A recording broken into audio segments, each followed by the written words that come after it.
move into studying poker. All right, how do you become great at poker? All right, you do this, you do that, you do this, you do that.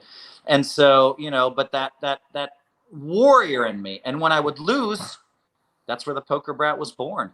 Because if my brothers or sisters rolled double sixes to beat me at backgammon, I was unbearable. Because what did I have left in my life? They were better than me at everything. And so I'd be like, oh my God, you rolled double sixes. That was unbelievable. How did you do that to me? Blah, blah, blah, blah, blah. And I almost made it not fun for me to play with, because if I lost, I was too negative.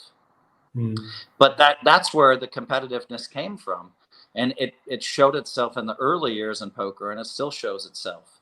But in the early years, like if somebody beat me one hand, I felt like, and if they outdrew me one hand, I felt like, oh, they're what else do I have left in life? They just beat me this one hand. And so, yeah, I had some issues I've worked through, but I still think, I still think that I can be a little bit bratty sometimes. Generally, there are some years where I show up, and it's not, and I just realize my position, and I enjoy that a little bit more. But most times I'm just. And as the series wears you down and you get tireder and tireder every day, more and more the poker comes out.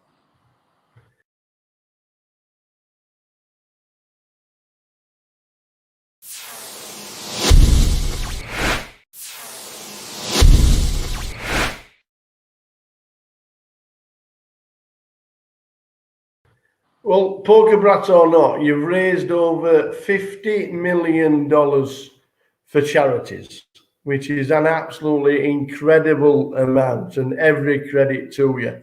You got the biggest celebrities in the world are just at touch whenever. Do you ever get starstruck by somebody that you see and you think, oh, wow?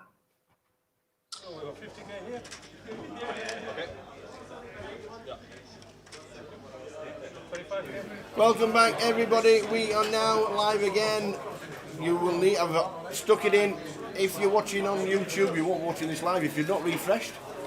So you'll need to refresh. If you're on Facebook, it's come back on because of the recording restrictions. We're now back on live. We have a new table, and we are 2 off the money. Two. We're 2 off the money. Where is it? Where is it? Who have we got? Oi, oi, oi. We'll need these to read out and find out who's on the feature table. Here he is. Here he is with the teas and the waters. Oh no, he isn't. Here we go. We got Towers Peak Robbie Bull in seat number 1. John McGlynn in seat number 2. In 4 is Thomas Riley. Pam Kearney, who was on our feature table yesterday, is still in with 225,000, by the way. Go on, Pam. Chris Wilson on 87, Majid on 288 and chip lead on the table, and Gareth McMahon on 16.2 or 162. More importantly, we're on 38 tower. 162. I thought it said 16.2. He's not. He's on 162. And yes, as that man says right there, we are on 38, and we are 2 off the money. So this is definitely going to be the session when we get into the money, with the min cash of £1,500. Show them what we're playing for. Get it in. So we need a refresh. We needed to, obviously,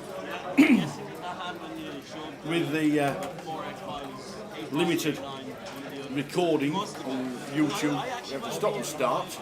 So now we're back on for the entire remainder of the sessions, and we'll finish poker round about 12:30 with however many are left. At this moment in time, 38.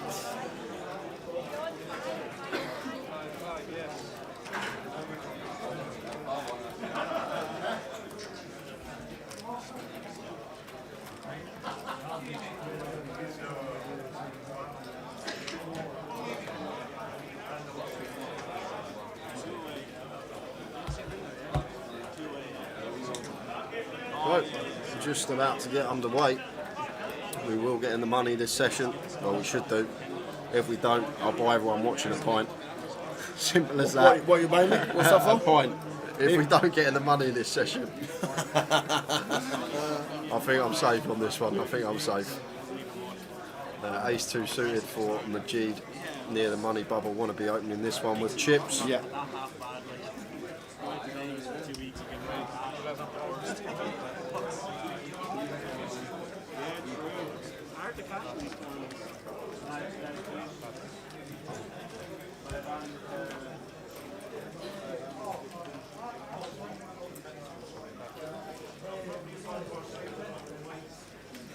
Oh, Pamela.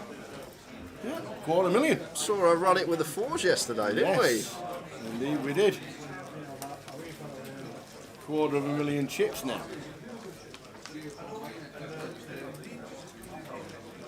One of the chip leaders in the room. You're gonna have- Yeah, quite a few chip counts during this level. If the bubble comes and it's on the outer tables, the guys will be out on the floor bringing us the action from the outer tables regarding getting into the money.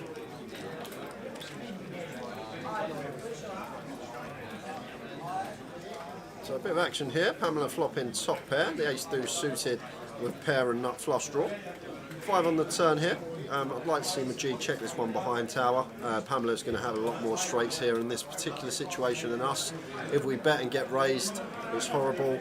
Happy to just take a free one. We want to realise our equity with this particular holding. But he is going for chips. He is going for chips. Fires.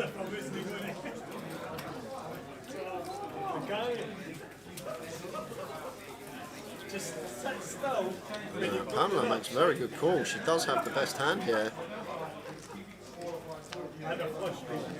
To the river. Queen of spades.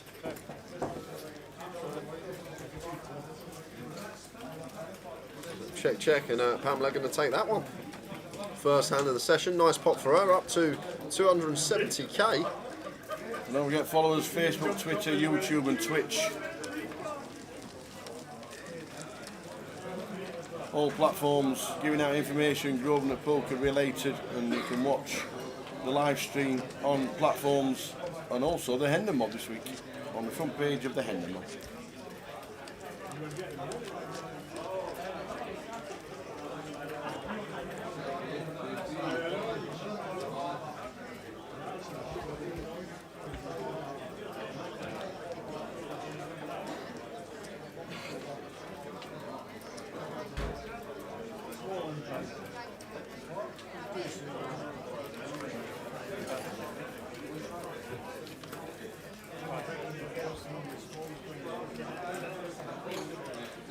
So John with the queens.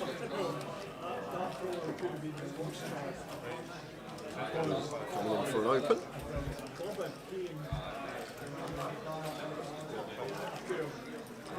How long's the late reg in the 30-30s?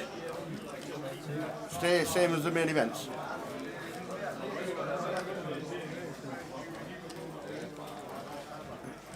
And Chris wants to be defending this one. Connecting cards in the big blind, but no, gonna let it go. Getting 4.5 to 1 on the call, but thinks better of it. We are near the money, and Chris with 15 big blinds probably knows that he's got a stack that if he just keeps folding, he can lock up that £1,500 min cash. So definitely would have had something to do with the decision to fold there.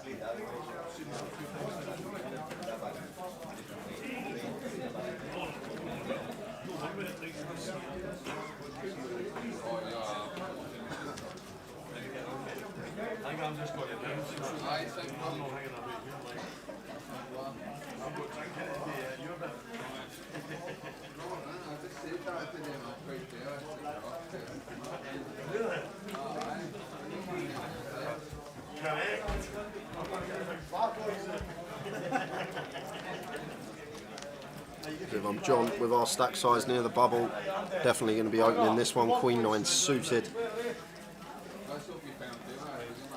And keeps the size the same, 10.5, basically a min click. And Thomas here with the kings. He's got an easy shove here, tower, playing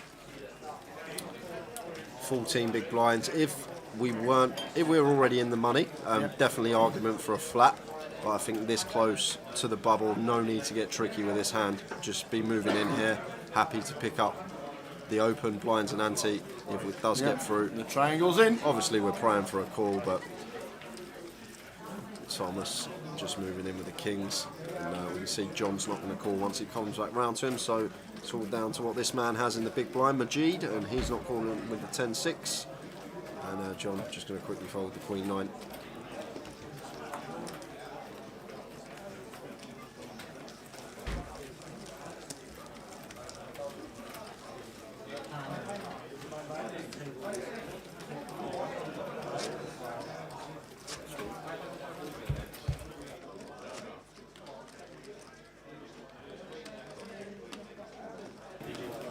Should we see what's going on out there, Let's Tower? have a butchers, see what's happening. There's Amir, big smile on his face. Amir Mustafa, there he is, 180,000-ish. Dave Doherty's still in. Yeah, he's got about 260 there, Tower. Next to Cully. Cully Sadhu. Cully Sidhu, who drove up last night to play the turbo. Mel's still in. There's Mel. Oh, she looks really short though, Tower. She looks like she's pretty short there, Mel. Yeah. Yeah, that's Dan. Neil Feenan. Dan Wilson. Dan Wilson's got chunks, by the way. Yeah, he's got about 270 as well. David Weeks. I've not seen David for ages. Played one and a half each. Mel has got one stack of chips. And over to the next table, James Curry sat next to Gary Bertram. Gary Bertram, now that's a name from the past. Yeah, Gary's working with nearly 300k, Tower. He's got a stack. We're going to have to end him off Gary Bertram because he has won big before. He won the bounty in Leeds. There you go. I've said he won big before. All them hours ago, he won Leeds. The bounty in Leeds. David Gillies, Chris Collins, Tom Laggers out. Helder's still in. There's Helder. It's Colin Wu. Woo! Looks like he's stacking up. If he wins it, can we get Ric Flair to announce it? TJ still in the mix. Yes, because Maria's behind her, wanting to play cash.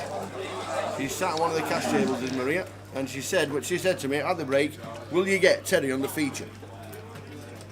That's what she said. Could be last session of the day if he's still in. She's obviously playing cash on the outer table. She wants to watch the live stream and she wants to watch TJ.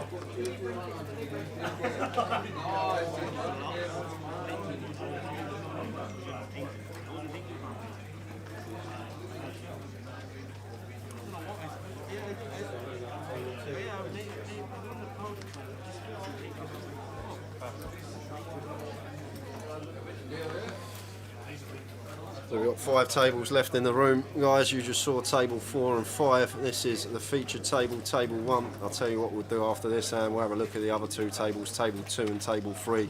Still got that table of death out there with Ludo, Jack Harcastle, Nixon, Katie, Kellett. Woo!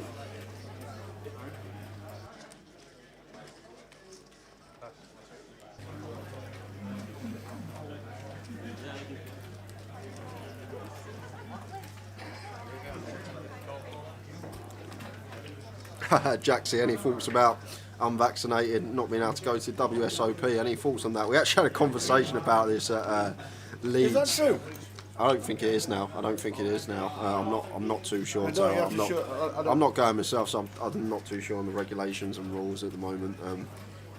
But we did have a conversation on it. If you go and watch the Leeds live stream somewhere, there's about 45 minutes of chat going on regarding what you're talking about. Wow.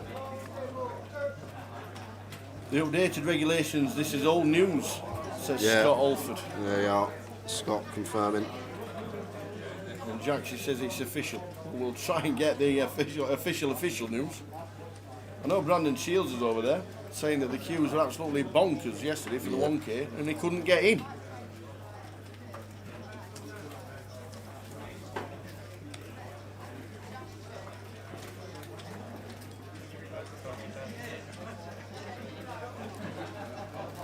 So Gareth going 2x pot here, 30k into 15k. So opting for 2x here. I actually really love this tower. This is actually really nice if you really think about it. Here is Gareth, like the ace and jack, like the ace of hearts especially, expect Robbie to raise a lot of his ace-X in Yeah, position. he's got the fourth nuts. He's like, well, the fourth nut flush. So I think though, once we're called, Yeah, it's just going to be shut down it is indeed. for Robbie. Yeah, and he says, you have it. Don't have nothing. I've got the 8 of hearts. That'll do. Shall we see the other 2 tables? Yeah, let's have a look, Tower. Go on then, have a look. So let's have a look. Who's Tables. this? Table 2, Jack Hardcastle in seat number 1 and won Leeds less than 7 days ago. Look, sat at the side of Ludo on about 140,000. Moving round to Paul Brown. There's Paul, who had a big pull with the set 4s. And Kelly. He's got over 350k there, Tower, just from looking at the eye. Wow. At least, could be closer to 400 looking at that stack. So Kelly flying. Dan Oliver, Katie Swift, Okay. 100, 200,000. There's Dan with the chin strap, Yeah. 300,000. And Jam Nix, Jamie Nixon, who's surviving and getting close to the money after having multiple bullets, but getting a bit fortunate today and still in. Let's have a look at the other table. The final table that we've not seen, table 3, is Darryl Benton. We've seen most of these on the last feature. But Paul Green there on 200,000. Nobody's getting them off him pretty sharpish, I'll tell you. Alec Whitenstall in seat number 3. 200. There's Thomas. Hey, Thomas. Thomas Ward in seat number 4. Michael Wharton on the right. There's Michael in seat number. There he is. John Joe sat next to Michael there. Happy chappy. There's Michael. Marius. I was still looking. There's Marius. Vicious. And in seat number 8 is Cameron Howard.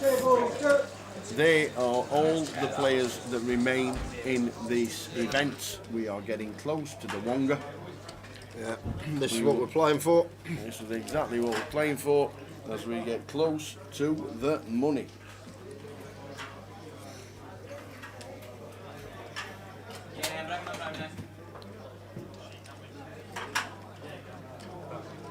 Toppy Boy says Jam Nix for the win. There we are. We got 351 entries. We had 111 start today. That's been whittled down to 38. We're 2 off the money. When we lose one more, we will be going hand for hand. Up top, 61,220. Second place is 42k. Third's even a chunk, £25,000. If you do make the FT, and you're first to bust, 4,150.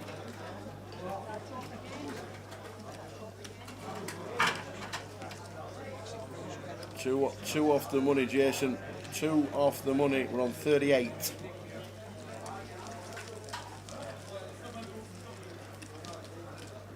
When we do lose one, you'll hear, dealers, stop dealing.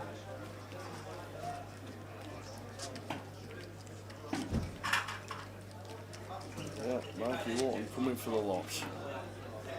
And there we are, £1,500 min cash, 32nd to 36th. We are nearly there.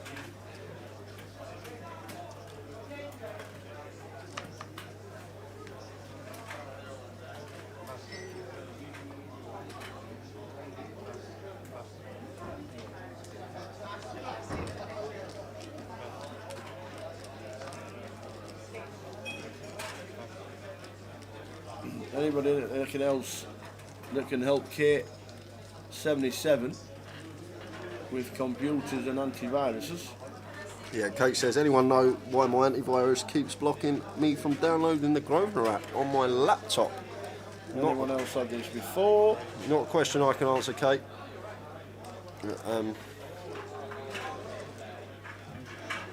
No, I definitely try and play on the laptop if you can. It's a lot better. Even though you can play on your mobile device. Yeah, blind on blind there. Thomas shoving. Gets close to the bubble with 12 bigs. Shit, Tower and Roland. Oi! Oi! We're not starting that. We're not starting that. I've not had that for years. Please. Please. I've not had that for years. I love it. I don't need that coming back. Well, your mate started it. I'd forgot about it until Kemba popped up in the chat. Actually, I shouldn't have even said anything. I should have deleted the comment and just moved on.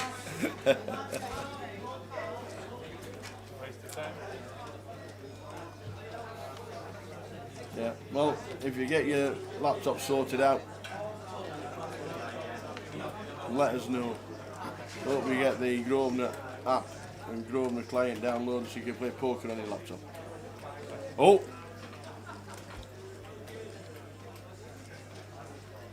Thomas. That's next hand, Tower. That was last hand. That was last hand. We're waiting for it to catch up. We're just waiting for Dave to catch. Has he had 10 minutes? He has. He's now rewound everything. Dave's just having a minute. We'll come back to the action on the graphics very soon.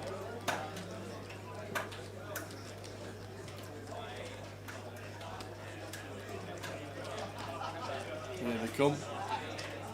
Slowly, slowly catch a monkey.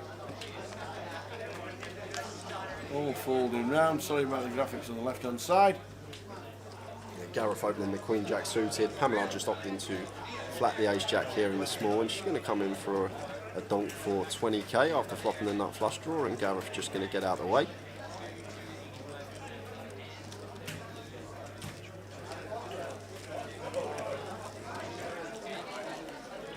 There's no announcement just yet, but the dealer did get a tap on the top shoulder from one of the floor staff. Well, Mikey's coming over now. He's told Chris. Yeah. Okay, we're hand for hand. We are. Who we lose, Tower? Mike has just tapped the dealer. No, I've just seen who we've lost. We have lost. No. That's the last person I wanted to Somebody get see. her a cake. Mel Simpson has just finished in 38th place. We saw on the pan of the room that she was short, and she has just stood up, and she now has been eliminated. So we're on the bubble, hand for hand. We'll keep the prizes running just while we're on the bubble, so you know what the Keep min your cash cards is. face down. Wait for Mike to say a deal. Bubble time. Ladies and gentlemen, we're on the bubble.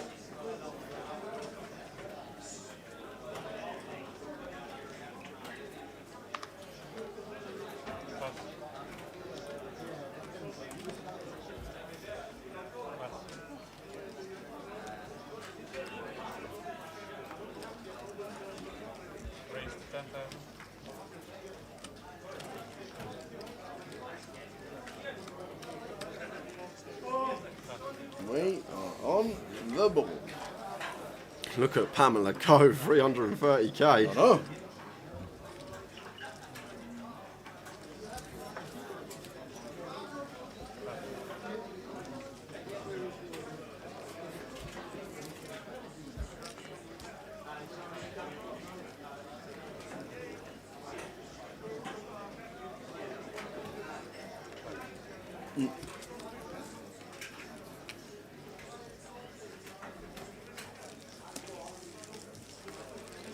Thanks guys in the chat, helping Kate out with her client problems, Oh, trying to get her sorted, or him.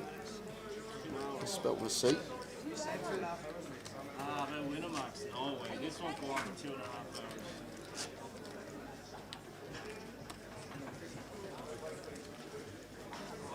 Any action on the outer tables, we will let you know. But at the moment, nothing. First hand.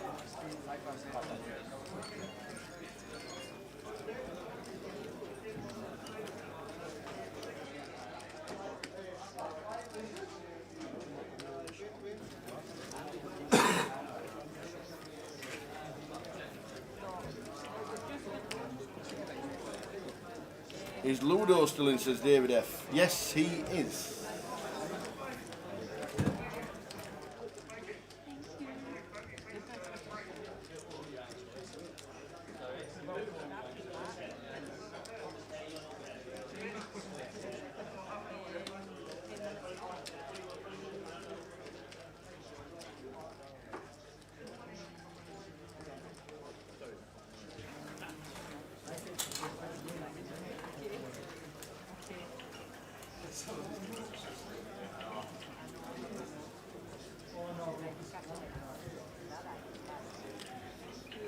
So we'll have some waiting in between hands, everyone, just to let you know.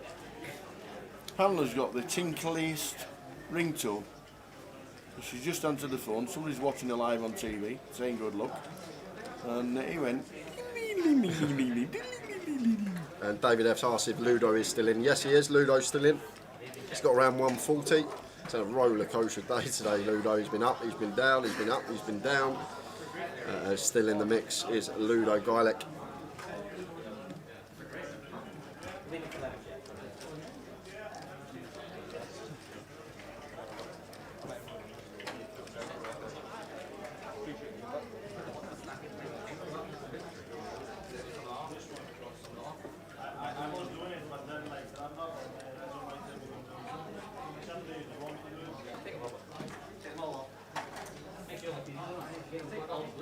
So waiting for the outer tables to finish. No, not really new. Not in a hand, so you can answer your phone. Somebody just wishing Pamela well, I'm sure, while watching the feature.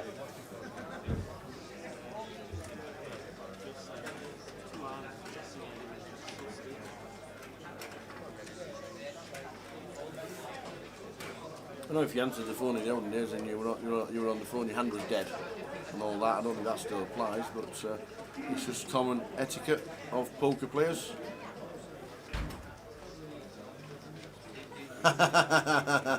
See, now he needs to be careful on what he's swiping left and right at on his phone.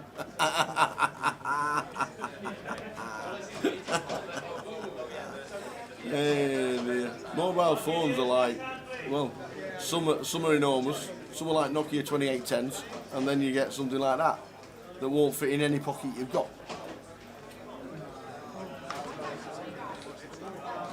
Hey up Nave, Kelly for the win. Yeah. He's got chunks. Absolute chunks he has. Nathan Slater. So we've got nines here. Nines for John. Oh, short stack's got tens. Yeah, this is a shove tower. 12 bigs. 2k, 5k. Just going to be moving in here as Thomas. Yes, we're on the bubble, but John, one of the biggest stacks at the table. We're going to be opening a fair amount of hands. We're 7-handed. Just going to move on in here with the pocket tens. John McGlynn with the nines. Thomas with the tens. We have an all-in and a call. We're on the bubble. We don't have a call We'll yet. be waiting for other tables to finish. We don't have a call yet. We'll be getting one. Yeah, we should be for 12 bigs, but John might be thinking because it's on the bubble that Thomas is just going to be shoving so tight here. But I'd be shocked if we did see him fold. Oh, he has called. He has made the call. And we got All in and the call, and something's happening on the outer table as well because they're looking. They are looking at the outer table as well as our feature table. Oh, what's happening over there?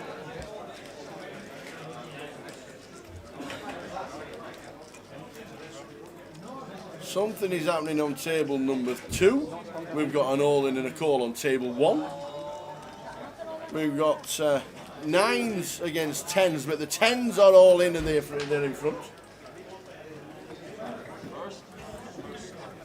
So, over to the feature. So on your backs.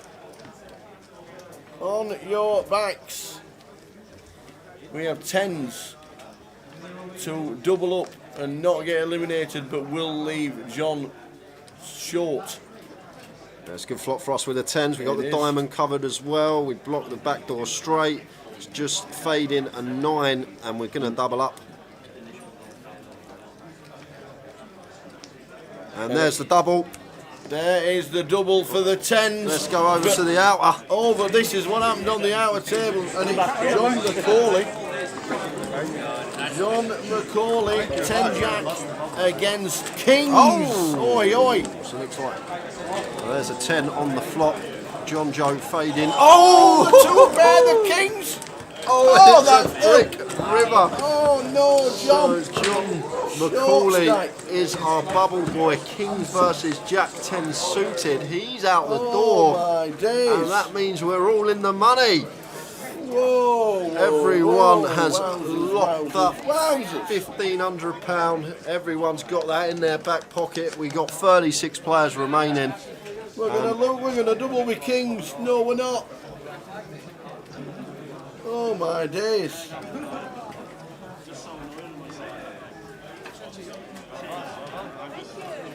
Oh my days, man. 10s survive, double up, leave the 9s on about 50,000. Kings against 10 jack, turns 2 pair, kings out the door. See you later.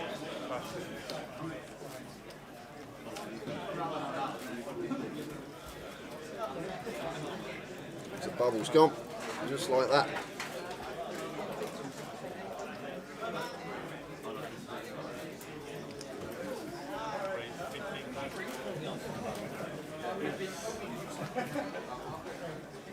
So Pam going to make it 15k in the hijack. With the pocket 5s, comes in for a 3x open. And Robbie's got the boots in the big. Robbie Ball. How are we playing this one? It's a 3x open from Pamela.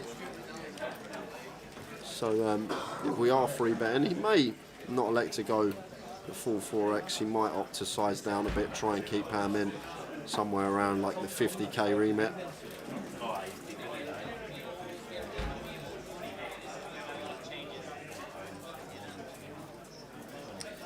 And exactly in the 50k remit from Robbie.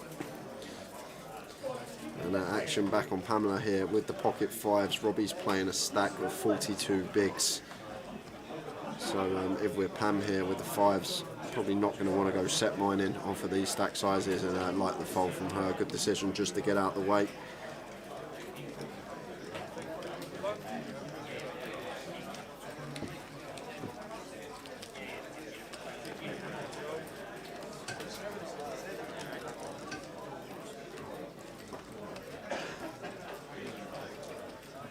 So John McCauley was our bubble boy. Which leaves us with 36 players. 36 remain. One of these 36 will be taking home over £60,000 at some point tomorrow.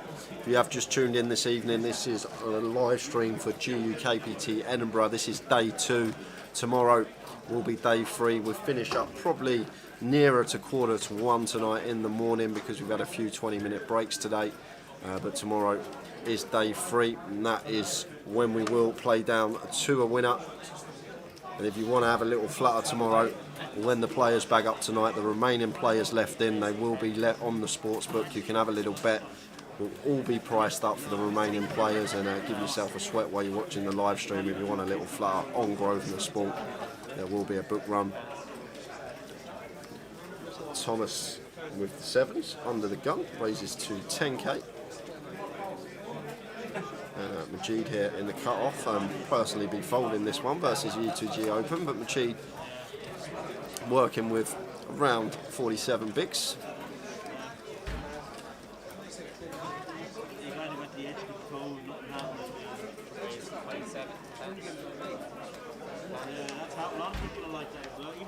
So Majid, I much prefer this. Going to be free betting to 27k. It's actually Jack 10 suited. At first glance, I thought it was Jack 10 off, but Jack 10 suited here for Majid. And makes it 27 versus the UTG Open. And Thomas will make the call with his 7s. Probably 993 rainbow. So Thomas should be playing in flow here. Wants to check this one over to Majid as he's the free better. And if we're Majid, we want to go really small on this board. It's a paired board. It's rainbow. There's no straight draws. So we can opt for a pretty small c-bet size here. Somewhere around 15, 20k is all we need to come in for here on this particular board texture. It looks like he's sized up a bit more than that, nearer the half pot remit. It looks like 35, slightly north of half if it is. Oh, 22, there's some white chips in there. That's okay, that's perfectly fine then from him. I like the sizing. Just fine to go small on this board, but Thomas with the 7s makes the call. So turn is the, looks like a king of spades. It's a king of spades. Yeah, and this is a very good card for us to start lining up a double barrel as Majid. You've got to start thinking about hands Thomas going to call flops with. All the pocket pairs, 4s through 8s, are going to be in there. It's unlikely he's going to have too much king X in his range unless it's like a king 10, king queen suited that's floating against that price with some good backdoors. So Majid could potentially line up a double barrel here. That's what I'd like to see. Tower action on him at the moment. And oh, he must have bet. We're just waiting for the action to catch up. So Majid fired for 51k there. It wasn't Thomas. Love that from Majid. Just understanding ranges, whereabouts he is in the hand, and knows that king is going to be a lot more favourable for him than it is his opponent. We're definitely going to have ace king in there. Are we in the money, Jay? We're in the money. We're in the money. We're in the money. Yeah, we're in the money. Yeah, we're in the money. Tower loves it. We're in the money. We're in the money. Well, it wasn't level 16 this time, was it? No, it wasn't. It was first time level 17 this year. First time in level 17, but quickly went. Yeah, unlucky to Mel Simpson being Yeah, 38. I wanted to see Mel have a deep run. It would have been lovely. Losing with kings on the bubble. It happens. It happens, Tower. It's the way it goes. We all know what we get yourself into when we play this game. Yeah. Do you think we'll start to fall from 36 downwards? Yeah, I think so. I think we're going to lose a few in this next session and the following session after as well to close out the day. But yeah, looking forward to it. I like it when we're deep in a tournament. Players start to tighten up. Cheers, it says Tower celebrating the money like he's celebrating Barcelona. Barcelona have just completely gone, haven't they, as a football team? They haven't won a game in the Champions League, and now they're about 18th in the La Liga. Gone.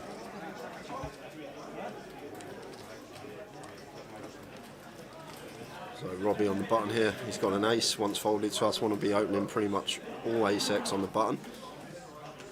But we've met some resistance in the big blind from Thomas, who has a legitimate hand here in the forms of jacks. I'm just going to see a quick fold from Robbie. Fine to open the button with any ace, but once we get free bet with that particular holding, just going to get out of the way. Evening, Rich. Mad as a wasp. Watching on Facebook. How you doing, Rich? Hope things are well, pal. Up the posh. How did they go on today? Peterborough. I don't. They play Bristol City today. I genuinely don't know the result. It's not something, if you've lost, I've not mentioned it just because of that. But can you get a chip can on Michael Wharton? We saw that he had about 250,000, didn't he? Yeah, not long ago. Yeah, so it's around there unless in the last 10-15 minutes it's just... they lost 3-2, the posh. They are still in the championship. Danny says under or over 17 to return for day 3. God, that's some line, Dan. I think that's spot on. I think you're going to be give or take one player. Nigh on spot on there. That's a pretty tough one. I'm going to go. What we got? We've got 36 left. We've got about 3 hours 45 minutes.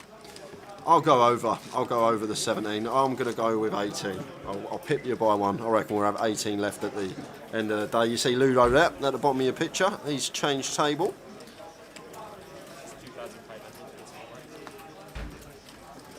Everyone playing for chunks of money. £60,000 up top. We've got plenty going on as well, guys. Online, bottom of your screen there on the client. Monday, 7 PM, £110 buy-in. That is the GUKPT closer satellites every night for that £5 rebuy and add-on, as well as the £30 freeze out. The Haymaker Knockout Series, you're going to hear more and more about this over the coming weeks and tomorrow as well, because it's just a great promotion and we want to get as many people participating as possible. We're running 7 free rolls, one's already been ran. Richard King was the winner of that, had over 1,300 runners. We've got 6 more free rolls coming up in the coming weeks. If you manage to win one of them free rolls, you get invited to the grand final at the Vic, 8-man sit and go. David Hay, former heavyweight world champion, he's going to be there himself, yourself and 6 other opponents. £20,000 added in that one, so it's just a top notch promotion. And as well, you get to play on the featured table. It's going to be live streamed. Tower and I will be commentating on it, so I'm really looking forward to that. Tomorrow, live stream free roll, £250. If you are watching the live stream, we'll give out the password for that second session of the day. Winner of that one gets a seat into Monday's closer, so plenty going on. You can find all details of all the ongoings on grosvenorpoker.com.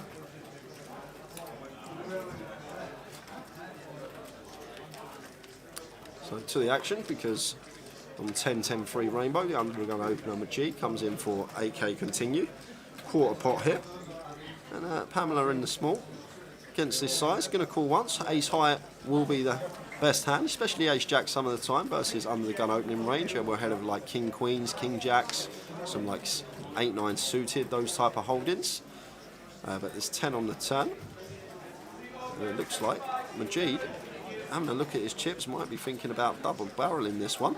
The thing is, from Majid's perspective here, Tower, as I always say, on these paired rainbow boards versus big blind range, when they call once, like a lot of the time here, Pamela's going to have a 10 or a 3, unless she is floating out of position. But if you think about the calling range on the flop on these really dry board textures, it's just 10x and 3x a lot of the time, and we're not folding out either of them to a turn bet. So big fan of Majid's decision to give up, and Pamela's going to take it with the ace jack, and pot going her way. Very nice indeed, up to 380k. Going along nicely. We're in the dosh. We're in the money. We are in the money. We're in the money. Still yet to lose one though, Tower. Since we've been in the money, I thought we'd get an influx of bust outs, to be honest with you. But still yet to lose one since we've been in the money.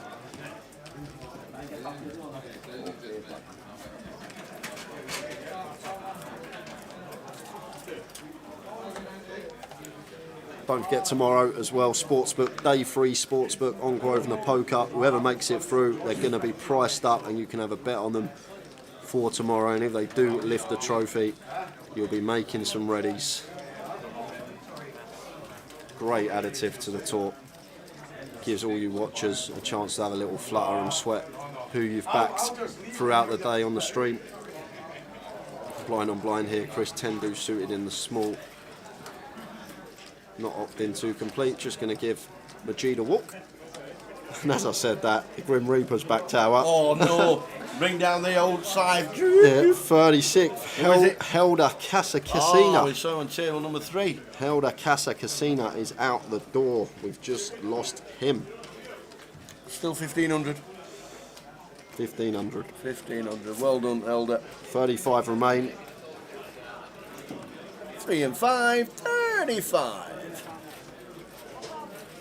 How many did we think of the left at the end of play today? Well, I said 21. I think, but that was like about 2 p.m. I think Danny's line spot on, Tower. I think it could be 17. I think give or take one player. I think 17 is a very, very good line. Only time will tell. And speaking of time, we got about 15-20 minutes left on the clock. I think it's just over 20 actually of this level. As we see John open King Jack suited, under the gun +1, working with 20 big blinds, so just fine to open this one.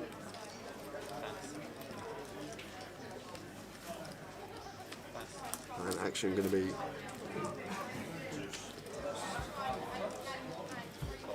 on Gareth in the big blind, 10-9, easy one to defend, just shy of 4.5 to 1 on a call, heads up. Deuce 4 Jack, 2 spades, so the King Jack flops the best of it. Not much here for Gareth, so unlikely we're going to see a turn. A lot of the time John's just going to continue on this board texture and Gareth's just going to do exactly what he just done. Snap fold. Lost another one. And now this one might shock a few people. Well, let's hope it's not Katie. It's not Katie. Can't be Kelly. It's not Kelly. Who else was a little bit short? Not really short. No, you have to enlighten me. Jack Hardcastle. Oh! Jack Hardcastle, 35th place finisher, £1,500 for him. Jack That must have been a 300k pottish. Jack won our last leg in Leeds for over £70,000. When was That was last week. Was it? He won 70 grand last week. Oh. And he's nicked 1,500 here. 70 Easy grand, game. 70 grand last week, this week, nothing. Well, 1,500 quid. 1,500 quid's not bad, Tower. I think a couple of people will be all right with that one. And the lady with the ladies in the hijack, Pamela with queens.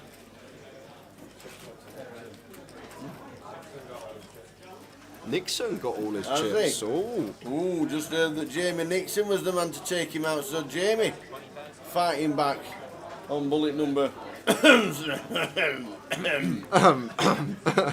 bullet number turbo.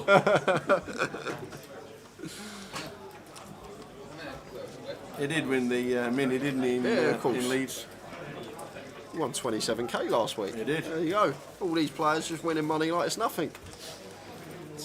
70 bags for Jack, 27 bags for Jamie. Thank you very much. Bouncy back in the hunt for the points, playing the bounty.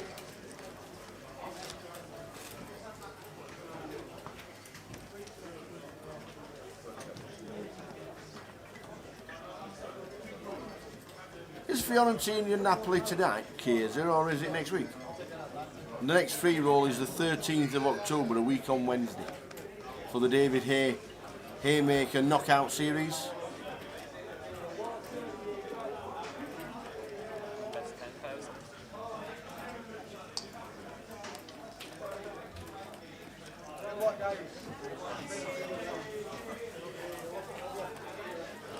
Ace King suited for Thomas, raises to 10k under the gun.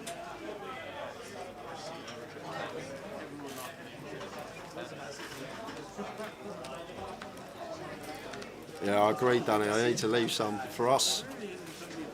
Same people taking all the money all the time. Can't be having that. Diane Daniels on Facebook says, is Kev 6 pints still in? He busted like 2 hours into the day. He did, drinking tea. But I think that was his downfall. He was drinking tea. Kev 6 pints. I love it.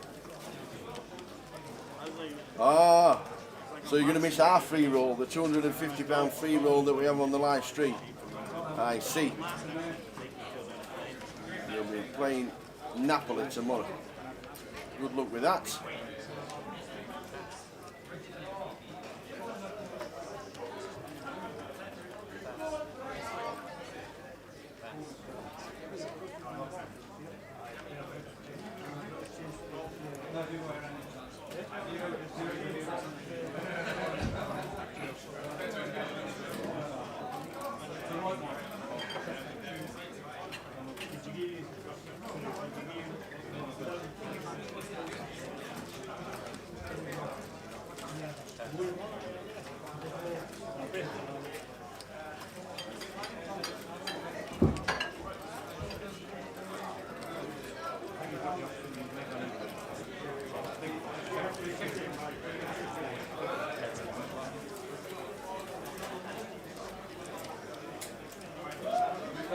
Ace King 9 Rainbow.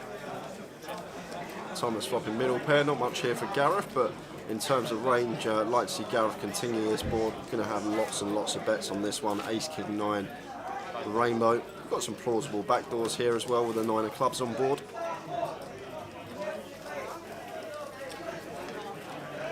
And 5 of hearts on the turn, and if I'm Gareth here, might be just putting the brakes on, especially on this rainbow board. Like, we're coming for a double barrel, probably only folding out the 9x holdings. Ace X, King X not going to be folding here, so like his decision to check and just give up.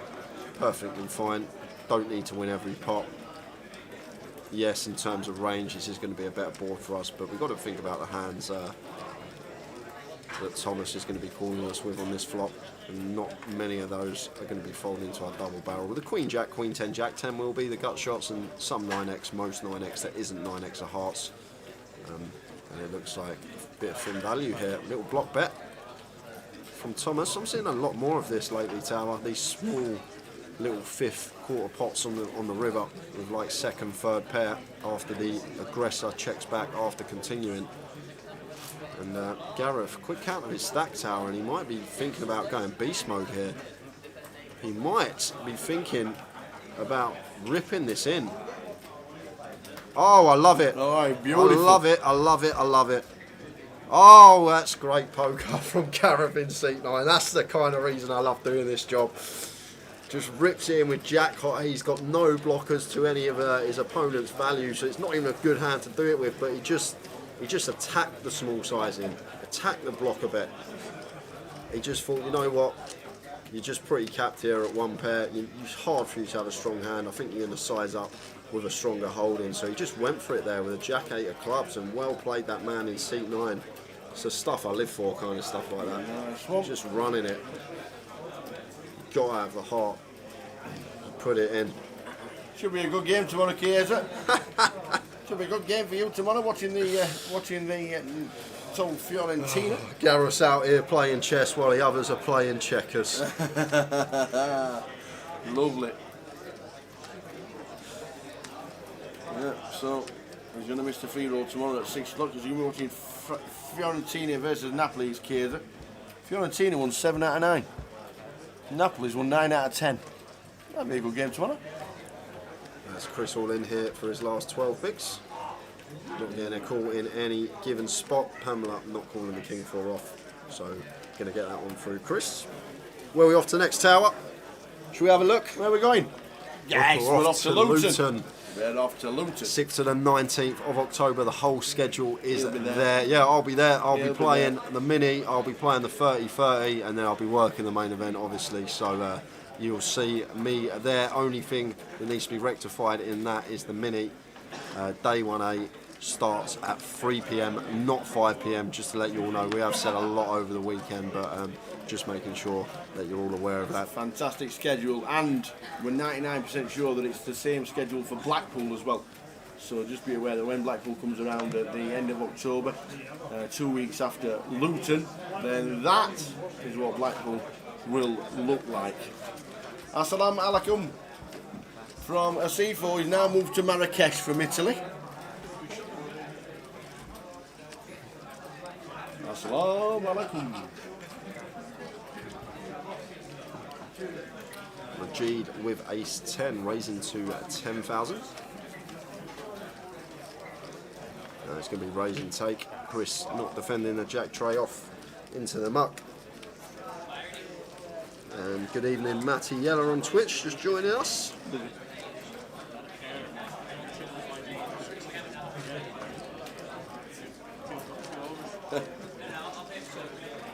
£10 rebuy that bounty. There's a four cash tables going on. Beautiful. 4 cash tables. 9 drinks round every table.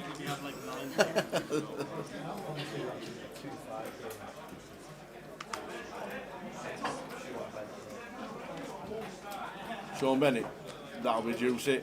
Jay, lock up C7. I wish I could. Enjoy your trip to Marrakesh, Asifo. Just catching a few of the highlights on the live stream while he's just checking in. John's got an easy shove here. Ace King working with 21 big blinds. Get him in, John. That's all that's going to be happening here, Tower. There's no other play other than all in from John. Get them in, John. He has announced, I'm in.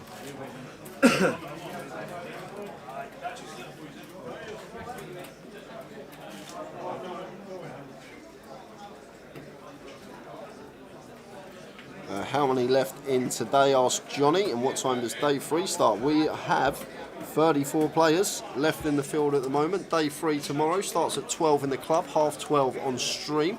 That's PM. And the Ace Jack obviously can't call, so it gets out of the way. Just pick up there from the Ace King.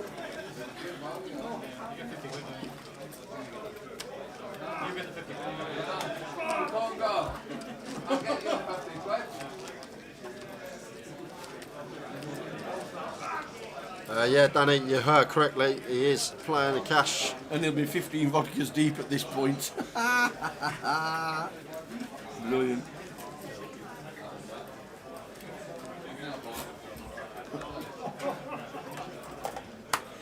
Vodka and brew, please. That can't be a drink. It is up here. Is it? Yeah. You never had vodka iron brew? Huh? Oh man, you never lived, man. Never lived.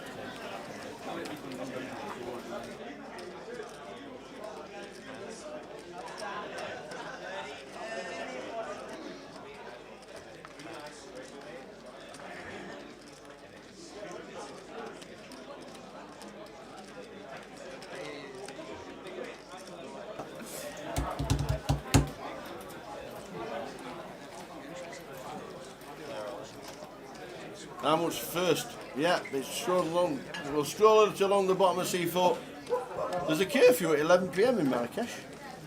That must be because of the restrictions still. To answer your question, Johnny, versus competent opponents, yes. Versus, say, a recreational that I know is probably not going to be shoving the right range, you're going to be shoving a tighter range, yet probably can make an exploitable laydown.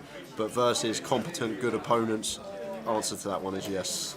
Oh, C4's in a good place. He can now play online poker and online satellites because he's now in Marrakesh. They allow online poker, so he's going to be on the satellite train tomorrow. That is true.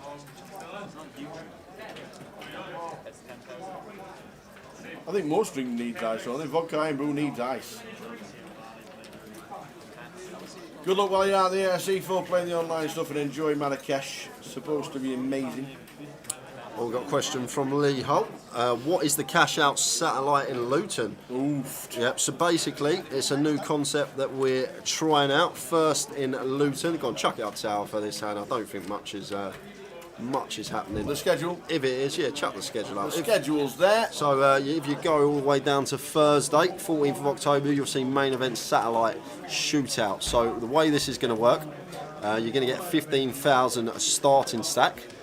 Once that 15,000 hits 150k, you got your seat.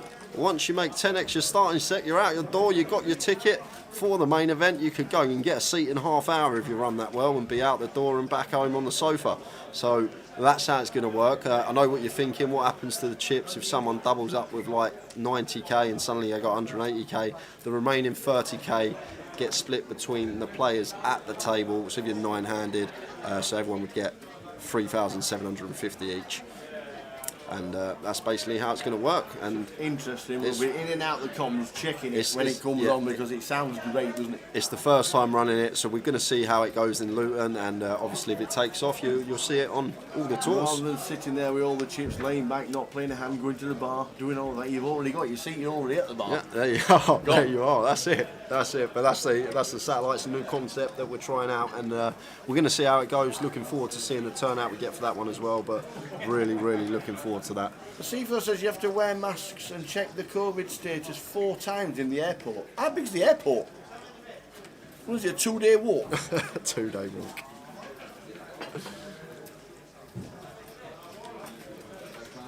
Jack Hardcastle has been eliminated by Jamie Nixon.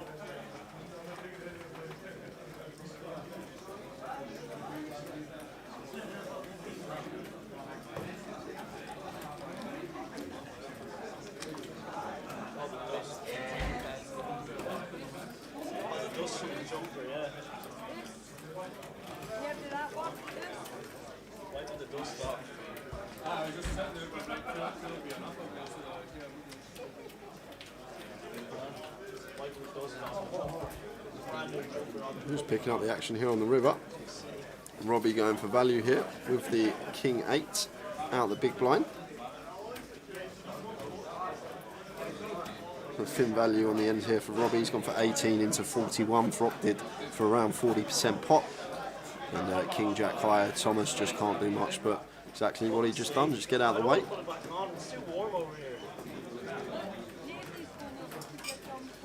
The Royal Goat, yes, Ludo is still in. He was on the featured table earlier.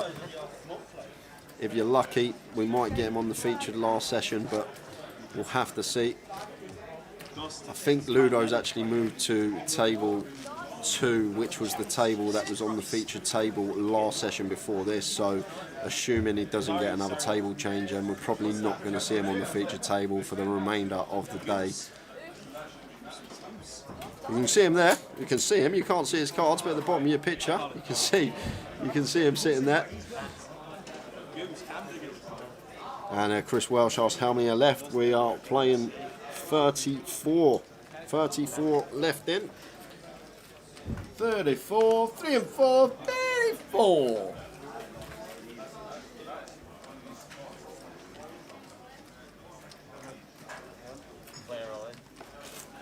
So Chris here folds to us in the hijack, 12 bigs, ace 8. Gets it in perfectly fine.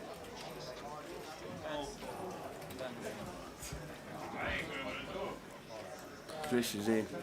No action at the moment. Still no action. Still no action on the small. Oh, we got John action says I'll here, have though. some of that. Thanks for coming. Ace 8 is at risk. Ace 8 is at risk, baby. So going to need to get lucky here, Chris, to survive. Looking for an 8. Needs a date with an 8 to keep himself alive. Well, we got chop outs now. A 3 would give both players a will. 8 to take the pot outright. So Jack on the turn. So story remains the same. 3 to chop, 8 to scoop. 1 is needed to stay alive. Oh, it is a date with an 8 on the river. Chris is going to double up. Finds the 8 on the river. 3 outer to scoop. Gets the double. And back up to 26 big blinds, just like that. And that's going to leave John pretty short. He's now working with 12 bigs. 8 ball, a corner pocket. Oh, man. You get it. You get lucky. And then you hear this.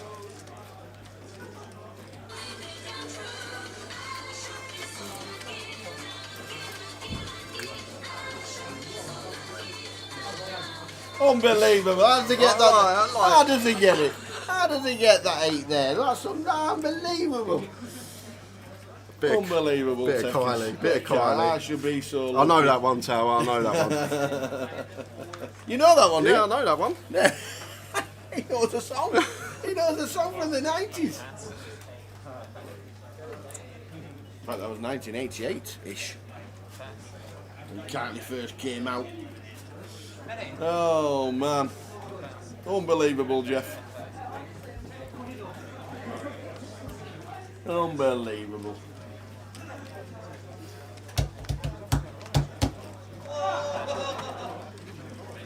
No, we had proclaimers on last night. Everybody watched it. Good evening. Is Swifty still going on? Says Will Peters. Yes, Katie's still in the field. We're working with 30. Oh, no, we're not. 33 players. Tower, we've lost one. Thomas Ward, the man with a hair, with a great hair, is out. Thomas Ward. No way. 34th. Oh my days. For £1,500, which leaves us with 33 players. You'll know when we're down to 32 guys because we're playing 8-handed, so the empty seat at the feature table will be filled, and that will mean we're down to 4 tables of 8. So working with 33 at the moment. Unbelievable techers. Unbelievable, Jess. Yes, he's gone. He's gone. Thomas Ward. Russell Brand. The Jesus. Look, they call him what you want. You know, he's a top player. He's cashed. Are we still on the 1,500 mark? Yes, we are. Yes, we are. £1,500. Well done, that man. Is Alan Bailey still in? I don't think I've seen Alan Bailey's name since Thursday. So Thomas here with the Queen Jack. Opted to raise top pair here on the Queen 9-5 board. Gareth going to get a free river after Thomas checks turn. Definitely a big fan of that, checking turn after we do get called on the flop. Definitely going to have King Queen and Ace Queen in his ranges. Gareth, as well as over pairs as well. Aces and Kings are a thing. I know he's open cut off, but still can't exclude these hands from his range. He will have a whole host of other hold-ins. He'll have some diamond draws that continue. Obviously Jack 10, as we can see in this situation, and just going to move all in here with the Queen Jack. effective putting Gareth all in. And Gareth has rivered a pair. What do we beat here as Gareth? There are some hands that we are in front of. We beat a hand like 6-7 of diamonds, 8-7 of diamonds, like a combo draw on the flop, an ace-x of diamonds type holding, but Gareth comes to the correct decision pretty quickly. What time is the FT tomorrow? We have no idea. No idea. Absolutely no idea. All we know and all we can tell you is the live stream will start at 12:30, and whenever we get to the final table, that's when it starts. But we can't tell you what time it starts, but day 3 starts at 12:30. I'll go. It's all right, you stay there. I don't mind going. No, I'll stretch to the Harris. Water? I'll tell you what. Oh, here we go. I will have. Here we go. I'll have a chai latte, please. A what? I'm joking. What? I'll have a cup of tea, please, Tower. Cup of tea. You never had a chai latte? Never even heard of it. You need to give it a try. It's nice. Do they sell it in It's nice. Most coffee shops you'll find a chai latte. My mum always told me, why do you go to a coffee shop when I've got a kettle and a jar of coffee? Mum, it's not the same.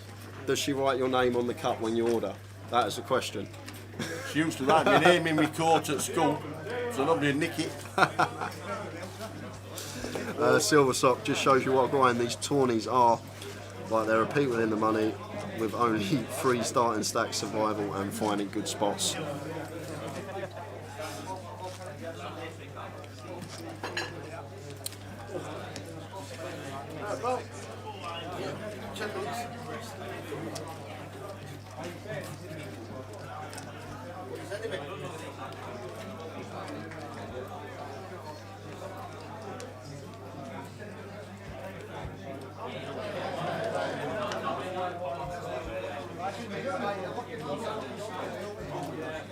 Yeah, Sabri Abbas, he's oblivious. He looked at me, you should have seen the face. I should have put the old comms cam on.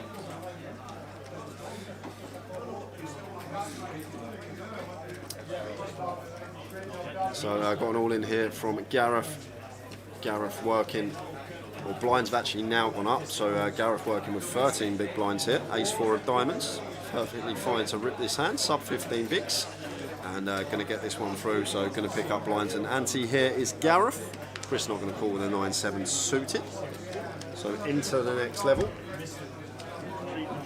Now playing 3K, 6K.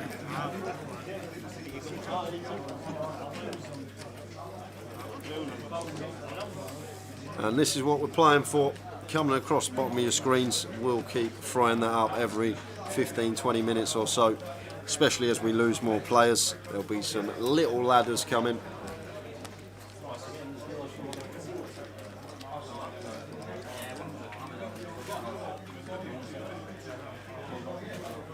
Dan DJW, yes, the bubble has burst. We are on 33 players. You'll know when we're down to 32 because the empty seat at our table will be filled. 4 tables of 8.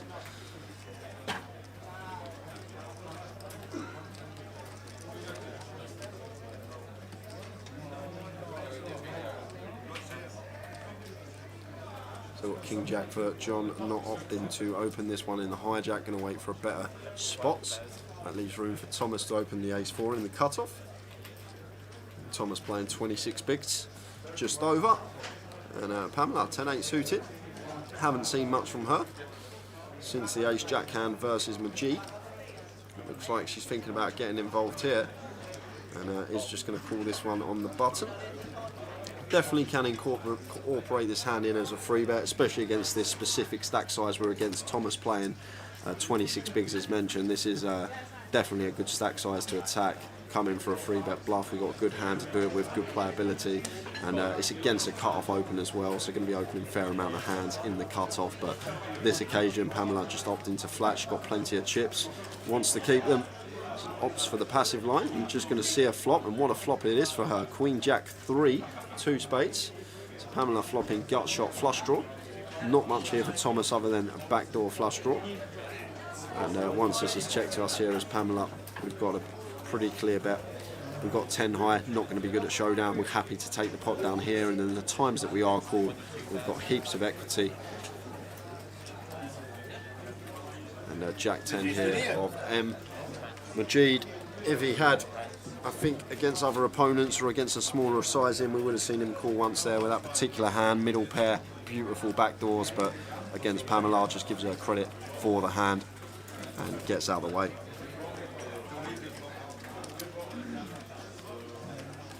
David Fleming, who's left? 33 players are left. I can't really tell you, run you through all the names. I know Katie Swift's still in, Jamie Nixon's still in, Ludo Geileck's still in, Rich Kelly's still in. Thinking. Obviously everyone on this table's still in.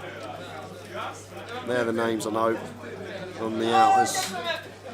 On the next break though, what we will usually do, we'll get some chip counts from around the room, all the players left in. So if you are still with us when we finish this level, when we come back after that break, we'll get a full roundup of chip counts from the room.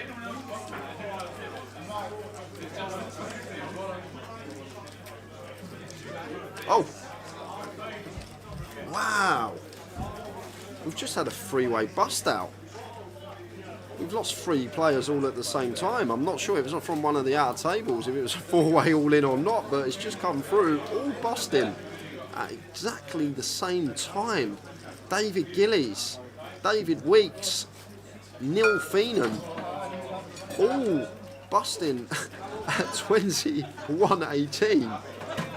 Wow, I'm actually not sure if that was all on the same table, guys, or if it was just a coincidence that it's the same time that they've all busted, but we've just lost 3.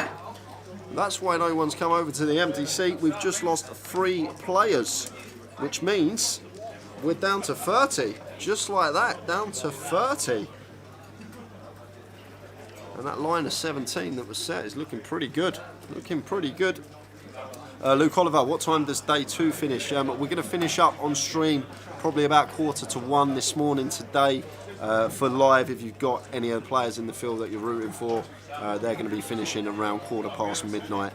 So on stream 1:45, 1:15 midnight for the players playing live. We are on half-hour delay, just to make you all aware. If you weren't aware, for whole card action, you need to be on a 30-minute delay.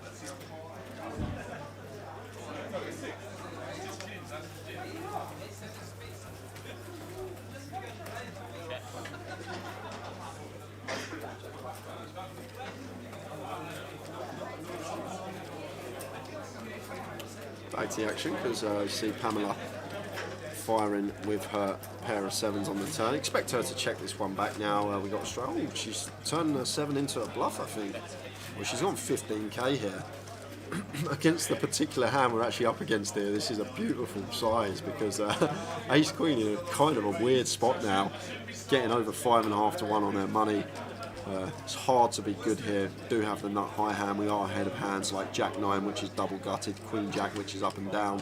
So Thomas is going to make the call. But what Pamela's done here, she's gone this size to still have the betting lead on the river, and she can just snap check back all rivers. And when we see Thomas check over to her here, Pamela's going to snap check this one behind. That's why I think she's opted for this really small size on the turn, perhaps maybe just to get a free showdown rather than checking behind on the turn and then faced with like a 40-50k bet. Comes in for just south of quarter pot, and probably going to check this one back now. It's unlikely when someone looks at you like that they're then going to fire. So I think Pamela's just always going to be checking this one behind and taking the pot, and that's going to put her up over 400k. Very nice.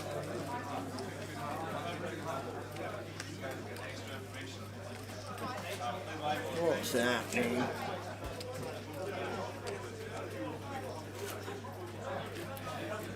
Are we doing Luke's? I've done it all, Tower. All the chat is up to date. Superstar. The T-Boy's back. And Danny says there's only one winner, and that is Ludo. Ludo. He will be very popular, shall we say. He will be very popular as a winner.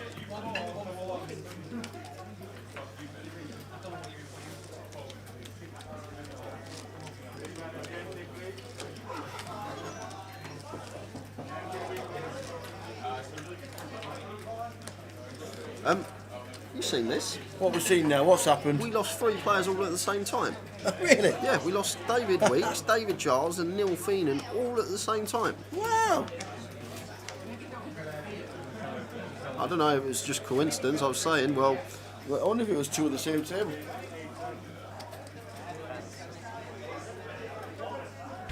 It could have been two at the same table, you never know. From the outer tables.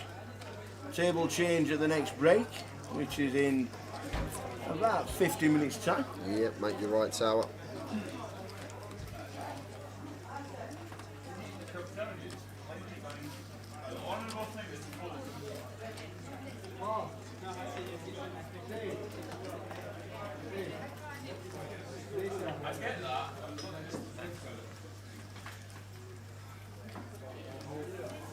Our day 3 is betting odds based on stack sizes alone or previous earnings, etc. Yeah, mixture of both. Mixture of both. Obviously, the names and the chip stacks will get sent over to the odds compilers. And yeah, obviously, if you're a big name like Ludo and you've got a million chips, you'll be priced up relevant to who you are and what stack you have got.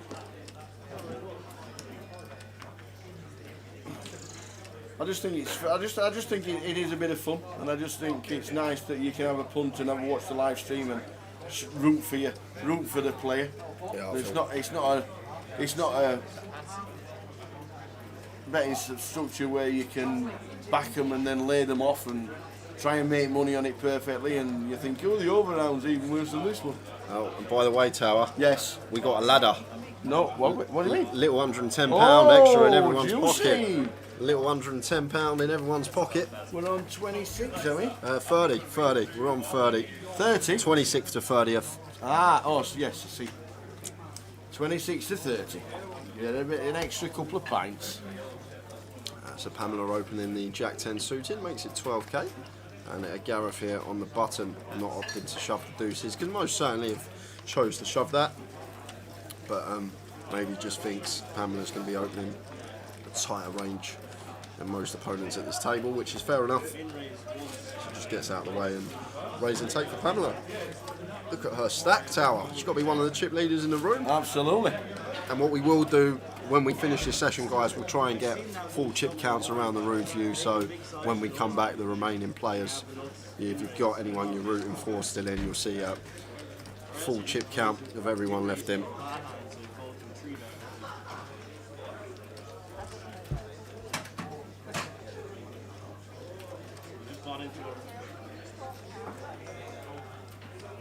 Got into a £750 buyer and just for the crack.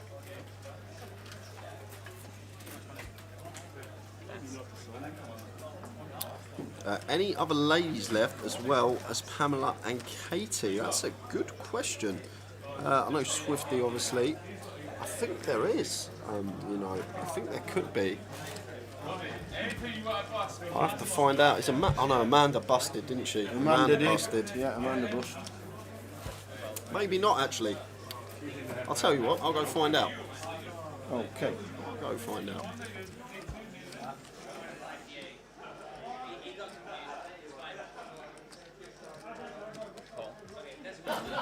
Yeah, how quick was that?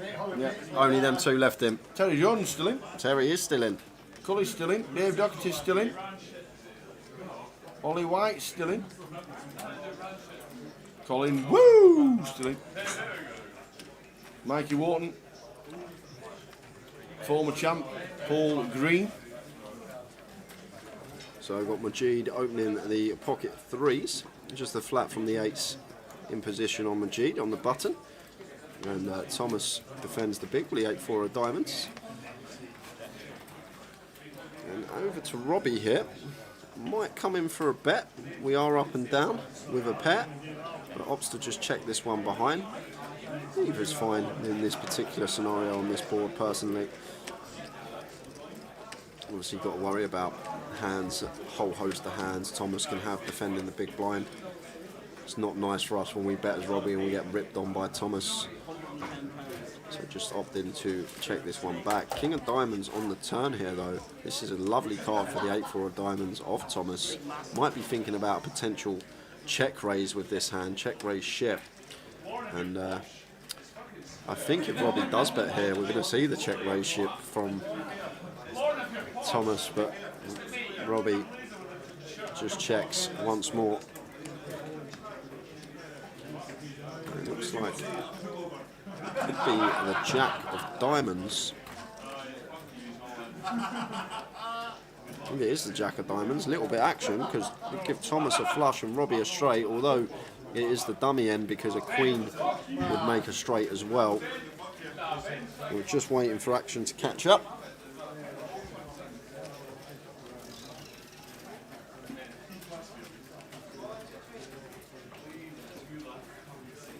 So the fact that he's leading this river, I'm going to come out on a limb, guys, and say it is the Jack of Diamonds. There it is. Knew it was a red jack, could have been the hearts. The light on the table sometimes hard to see. So comes in for a bet here with the flush, 18k. And Robbie here, his 8s are pretty much a bluff catcher here, because you think about this hand from Robbie's perspective. If Tom's got an 8 here, he's not going to bet because Queen X is a thing. Queen, like both his opponents here in the big, if we've called out the big blind, we should be aware the opener and the button flat are just going to have a whole host of Queen X. So very good fold there from Robbie, letting go of the straight. That's why he can win in a UKIPT, Yeah, that Robbie there you Bull. go. There you go. And it was Towers picked to get to the final table. Oh, there's a Star Prom and fight going on behind here. They're shouting for a 4. Someone's won the trip to Prague on the scratch card and they're all fighting for the it. scratch card he might have got. Oh, Yeah, look at this. There you get all sorts. Thank you. Did he get the Star Prom and trip to Prague? Sounded like it. Wonder if they need it live streaming when they go to Prague. I think it might be available. Good evening, J-Bon on Twitch. Thanks for tuning in. See you in Luton. Yes. Cheers, J-Bon. There he is, Usman. I see Usman on the rail. There he is. Usman. The one I'm tipping as one to look out for next year, Usman Al-Haq. Plays very well on the feature table. Made day 2, busted early on today.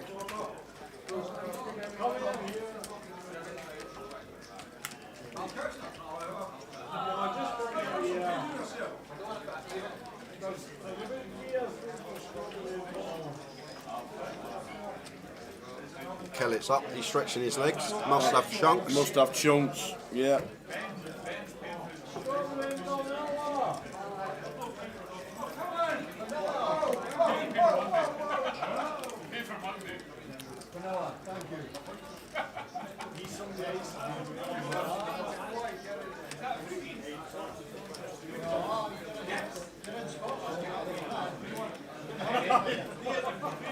So blind on blind here, Thomas raising the King 5 and Pamela going to flat with the Ace 4. Ace King 10, 2 lots. Both players catching a piece here. Wouldn't mind seeing a check here from Thomas Tower. It's one of them situations where there's no real other than a Jack or a Queen bad turns for us. And the thing here in this spot, the times Pamela's got like an 8-7 suited or something like that type hand, she's just going to fold. Like, it's really interesting when you actually like break down these spots and look at how the equity works. She's actually going to raise the top pair here, Pamela. Undeterred from the open from Thomas. Thomas going to have a lot more stronger holdings than us, but Pamela just takes it down there. Could have potentially just seen a flat, keep some bluffs in. If Thomas has just got like a 5-6 suited, like a hand that whiffs his board, he's going to be continuing. We want to keep those hands in because they're going to have a run in equity. Well, we're going to have to hit runners to John take the pot. Bonadie's and Angela playing the seniors next week. Oi, oi, good luck.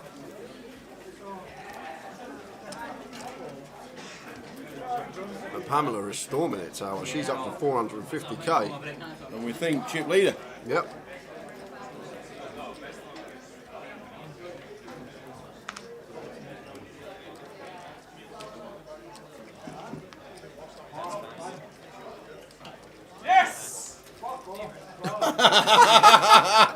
Sorry if you heard that, guys. If that did come through on the mic, we do have a rowdy bounty tournament behind us. All the beers are flowing.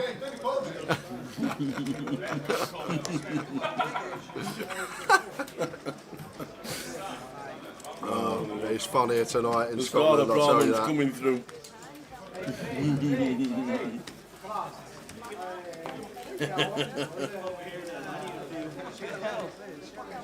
being so greedy. Get back to the corner. We're all peasants down here in this corner. It's so funny, this bouncer tournament. Hey, He's sick of getting done.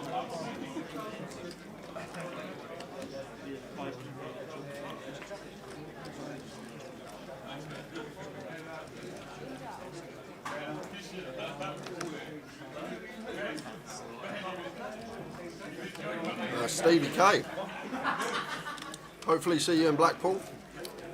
Kellett is my favourite to win. He has a good story about how he ended up coming to Scotland. I haven't heard it yet. If he wins it, he'll come second. Might hear it on the interview. you'll ask. So John getting in his last 45k hit. This is 8 big blinds, just shy of the King Jack suited, and he's going to get that one through. He'll be happy to pick up blinds and ante.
Wish I had a hand.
So we're in the money here in Edinburgh. Well done, one and all.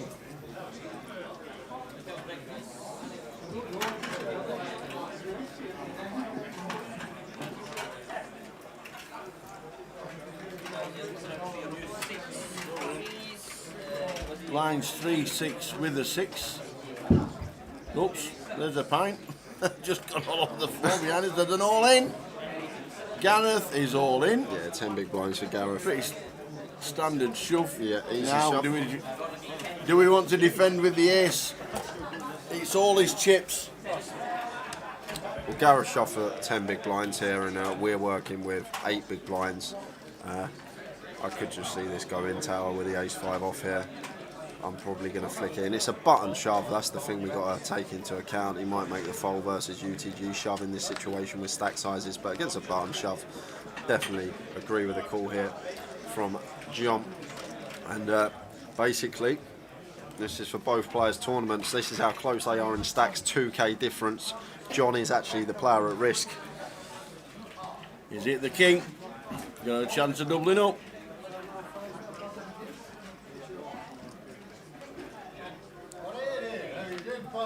Needs to fade an ace. So Gareth just fading aces, and he will knock out John. I'm pretty sure John's the player at risk here. Is it? Sour. Pretty sure. He says he's eliminated there, We're but going to check it. we get clarification as get always. clarification with the chip stacks. If the chip stacks are slightly out on the graphics, then John, is that John McGlynn? Yep, it is. It could be John McGlynn who's exiting. We're going to find out very shortly. Well, speaking of exiting, we have just lost one on and out of table. Who's that? Cameron Howarth Well done, Cameron. Well played. out in 30th place, 16-10 for him. That means 29 players remain. John's not out. John is standing up. He's not. Sorry, John's not standing up, which means he is still in the mix. Don't know how many he's got left. We need to clarify how many chips, because he said on the stream that he's been eliminated, so his chip stack was slightly wrong on the chip count underneath his name. We'll give you exactly what he's all in for very shortly, because he will be by the looks of his stack. Ludo's directly behind us. There you can see him on table 2.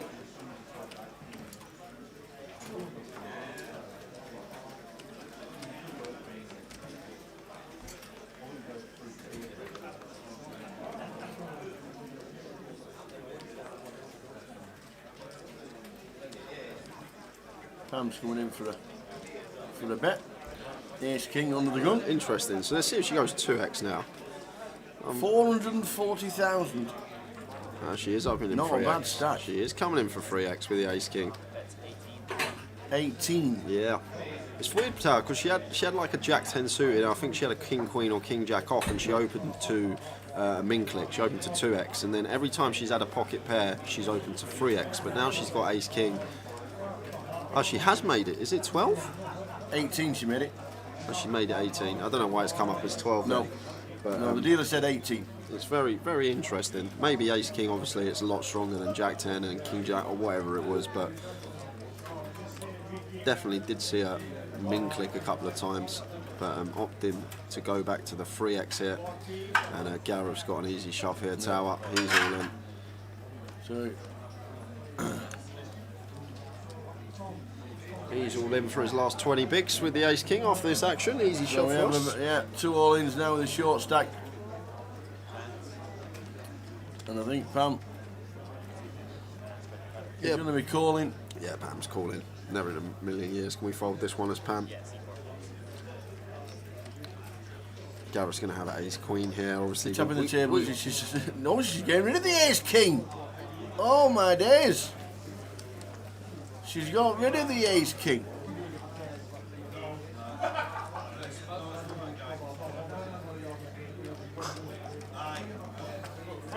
So we're going to take the short stacks out. The dealer's doing it absolutely correctly. The 18,000 bet to start with. Wow, tower. Well, I can't believe she folded. That's a deep breath there. I can't believe she's folded ace king for 20 bigs. Yeah. Fair enough. She's correct. She weren't winning. so we've got Wow. Mo's going to check and find out how much it is to call with 7s, and he folds the 7s.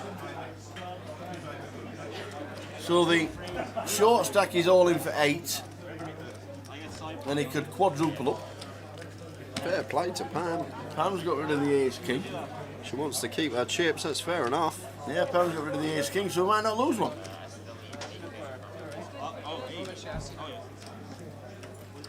We got rid of the 7s. The 7s folded pre. Pam folded ace king. Gareth is all in with ace king, and Jack 3 needs to hit. The sevens would have flopped a set. The sevens would have flopped it and doubled, trebled, and everything else up. Always come in 7. And the short stack is now gone. Yep, John McGlynn. Well done, John. Well played, John McGlynn, for £1,610. Yeah. John McGlynn has been eliminated. The sevens should have been in. Jim Marlowe. Yeah, it's annoying. It is annoying when someone says that they folded your outs, but I don't think Gareth will mind it. It was only for a small pot. He won the side anyway, so I guess it's not that bad. And the thing is, some people don't realise when they like at the table until like you get more experience playing live poker, and some people may not be aware that's like not something you want to be doing. And if you're not aware of it, then you say you're just being innocent and that's it. But like it takes time for people to realise you shouldn't really be saying what you folded when there's an all-in and a call because of the outs. But once you get more experience at the tables, you should just know from an etiquette perspective, shouldn't ever really be mentioning what you folded when there's an all-in and a call or folding face up. As Gareth with the kings in the hijack, going to be opening. Oh no, hungry gamble. I'm absolute fist pump getting it in there. It's a 20 big blind shove. We've got ace king. Gareth's supposed to have ace queen in there. Ace jack suited. He's got all the pocket pairs. We block aces and kings. There's only 3 combos to those each. It's just a fist pump get in for me, and I think 95% of players in this field would be doing the same. But Pam obviously has her own style and it's working to perfection for her this tournament, so she's doing something right. It'd be great to see her have a deep run. I do enjoy it when we do have a lady making a deep run in one of those. It'd be great to finally get a GUKPT female champion at some point.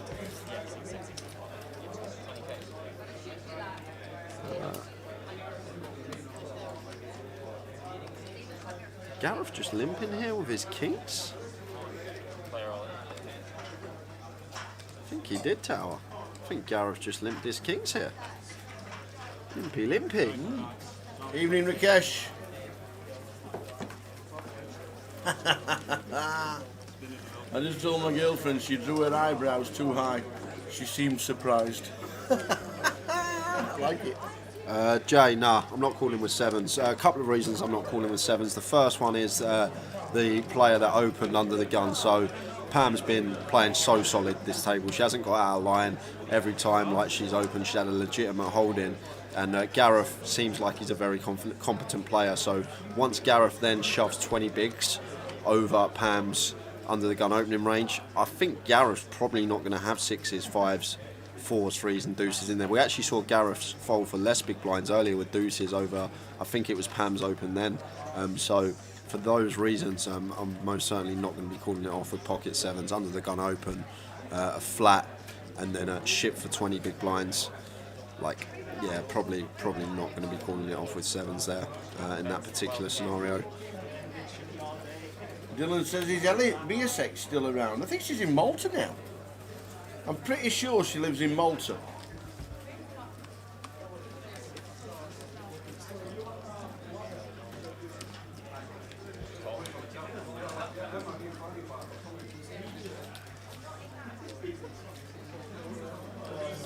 Pocket 8s for Thomas on the button, makes it 12k.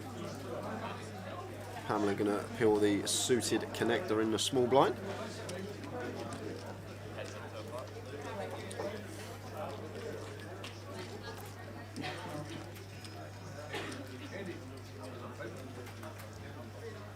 Queen 6-3, 2 hearts. It's only one overcard to the 8s of Thomas here. I'd like to see him come in for 1 bet. Don't need to go too big, around 12k. What I'd like to see. Around third pot. Looks like he's gone a bit bigger. Is that 3 yellows? He's opted for 11k. And Pamela will make the call with her bottom pair. Some nice backdoors for her as well. There's one of them. She picks up a straight draw on the turn to go with a pair of threes, but I think she's going to get to see a free card. Thomas got to be wary about some Queen X in the small blind, Queen Jack, Queen 10, King Queen, these type of holdings. I think Thomas probably likely to check this one behind, but he's not. He's coming in for another bet here. Maybe looking for thin value. Kind of mergy this.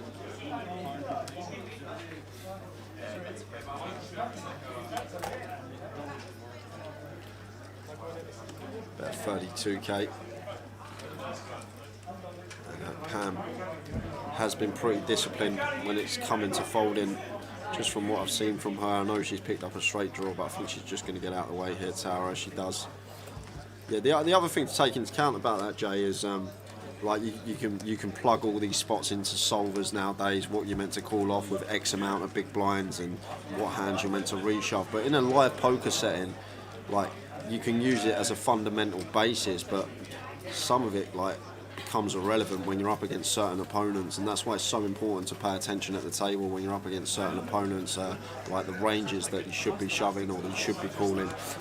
We're going to change against certain opponents, and like that's what the best players will do. They'll have the theory fundamental basis, but then they're going to veer away from that against certain players at the table. Yeah, against a really good competent player, then they might just go with what the theory says. But against, especially in live fields, there's just so many players out there that aren't going to be shoving the right range, calling the right range. So you've got to know what they're up to be able to make your decisions.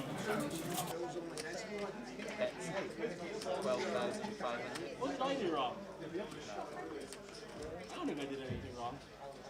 I'm not right. I'm not well in the head though, but poker-wise, I didn't think I did anything wrong there last one. Yeah, that was shocking stuff. It was the worst thing I've done all tournament. 12,500. 4x open. I don't know what to do with them. Like, it's so confusing. I was in it earlier. Well, yeah, I'm sure. Yeah, no, but like, yeah, if you are like 300 big blinds deep and you're limping every hand. I think you 160 now? 150. 150. Yeah, that's good. Yeah, definitely a strategy there. Right, guys, we've got. No, we're not going to tell them it's any kind of error. We're going to say it's Dave's fault. Well, Don't worry about it, Dave. right, so for the remainder of the session, as you can see, the blind. the big blind up there at the top is 63,500. We've had a little misclick from Dave, and somehow we've only just realised. So It says to PK, all the chip counts are wrong. It says it's 100,000 to call every time the bet comes on. How's that happen? imagine at this stage the big blind was 63.5. He had the cable pulled out of his, I don't know how, he's had the cable pulled out, he's put it back in, and then while he's put it, he's pressed the button, and he's clicked on the 63,000 for the for the big blind. So we can only apologise that the blinds are going to be a little bit different for 20 minutes or so, something like that. They noticed, and then obviously have to click that. 63.5. But yeah, I don't know why he's not looked at the table and thought, oh, it might not be 60k big blinds at this moment in time. We're not on day 3. But apologies. We always say it is a really tough job sitting there. He listens to the dealer, he has to concentrate on the hands. It's just one of those things. It's a human error. It's just Dave. It's not easy. So for as long as it is, it's not 63,000 to call, obviously. But maybe right now he should have thought, well, it's not 63 to call, it's only 6, and then changed it. But he does. He supports Motherwell. What do you expect? Yeah, you've hit nail on the head, Chiesa. For the solvers to work, you need to assume everyone's playing the ranges that they're spitting out as well. Yeah, they need to be playing perfect as well. And it just don't happen in live poker. It don't happen. So that's why I've always been a big fan, obviously, of having the fundamentals. But I'm just a big exploiter at the tables. It's good to know, like, about ranges and good double barrel spots and what. But I'm a big fan of exploit. I always have been, and playing live cash a lot. I think that's where you make your money. These live exploit spots, and that's what the best will do. Tell you someone who's still in the field, Ludo. He's on or out of table. He's great at doing it from what I've seen from him. Just that was weird. When did Ludo come from? The camera changed and he was Camera just there. change, just there. He like was Mr. just Ben. there. What happened there? He was like Mr. Ben. That's it, man. Magic. Anyway, Shop keeper appeared. speaking of devil, yeah, this man, he's like, I think in live fields, he's great at doing that and just having a great read on the situation. Yeah, going to have to stick with this big blind of what it is at the moment, so I'm not sure how we're going to work this. You can see there Thomas raised to 12k and it says call of 51.5. So about 6.5 here. It's not a call of 51.5 from Thomas, it's a call of 6k. But we're just going to have to deal with this for the last half hour of the session, guys. I'm sorry about the mistake late here on day 2. There's not much we can do now because we are on a half-hour delay and the players are on a break live, so it's already occurred, and we're just going to have to deal with it for 20 minutes or so before we head out on a 15-minute break. Chef Brad says, can I apply for Dave's job? To be honest, though, Tower, we might be done tonight. Might have tomorrow off if this is the case. Everyone's got sub 10 bigs in the whole field.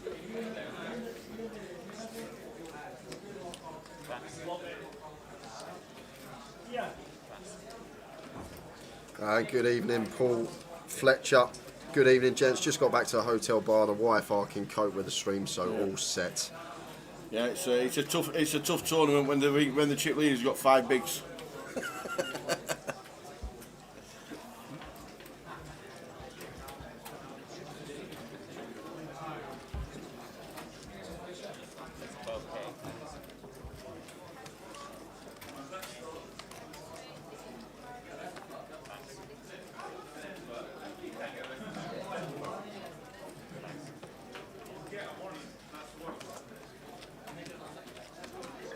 No more takes the hand. 5 bigs, 4 bigs.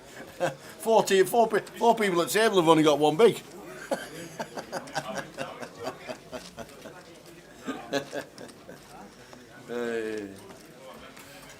Yeah, it only ever gets moaned and groaned at when things go wrong, and we always say it's the toughest part.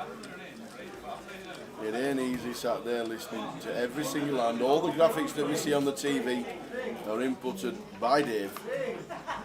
He's part of the team.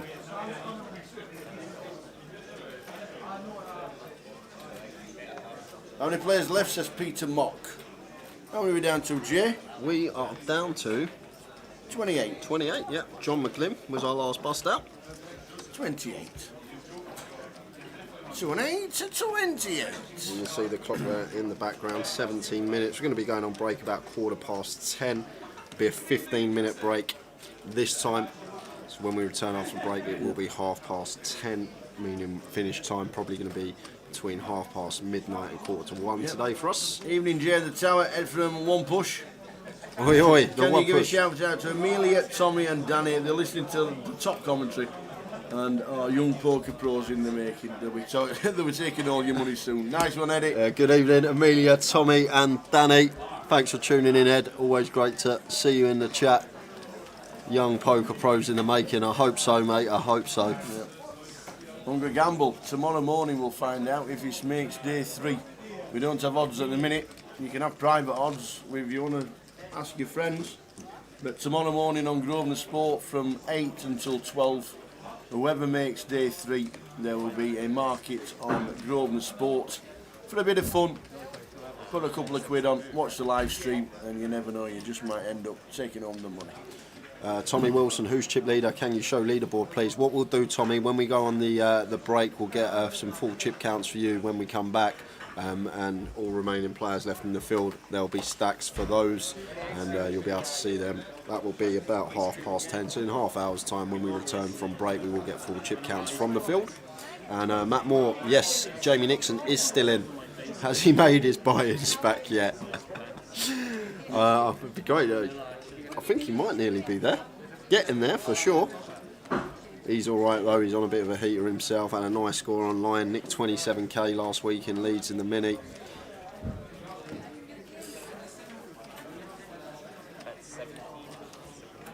So blind on blind here, and Thomas raising to 17k, and we've been here before. He had king 4 before, and Pamela had ace 4. So if she didn't fold before, I doubt she's going to fold this time. She's got the same hand that she is going to fold this time. Letting go of the ace in position. Maybe just, as someone mentioned in the chat, wants to preserve them chips. And stack size are going to be so skewed as well, guys. Look, 70k going to Thomas's stack there because of what the big blind is. Whoever wins a pot is going to be added to their stack what the assumption of the big blind is, 63.5k. So just going to have to deal with it for the last 15 minutes or so.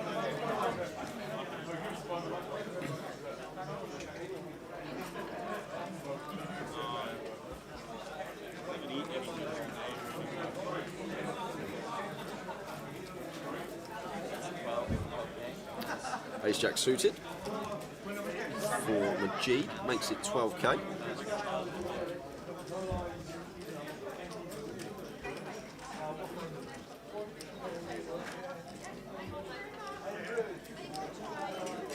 And Thomas here finds the ladies on the button.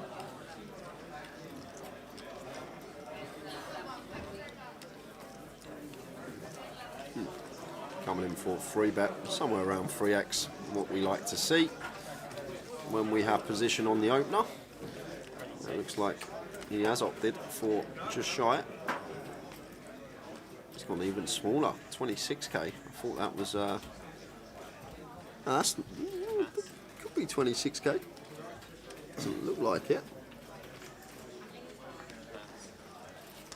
If it is 26k, Majid's not going to be folding this hand this deep. The ace jack of spades, but it looks like that looks like 36 from here, Tower. Looks like 3 stacks of yellows and 37, 2 whites on top. Could be wrong, could be my eyes deceiving me, but I'm not sure Thomas would 3-bet this size. It's just a bit too small. Almost just clicks it to 24. It's really, really small 3-bet size, and I think this is actually larger than what it is. And the fact that Majid folded, I think that was actually 36, guys. He would have peeled ace jack suited, getting that price there, even out of position, deep without opponent. Paul Fletcher is on his way to Blackpool. Has the Blackpool schedule been announced? And as Jim says, it's not been announced, but it's 99% be the same schedule as Luton.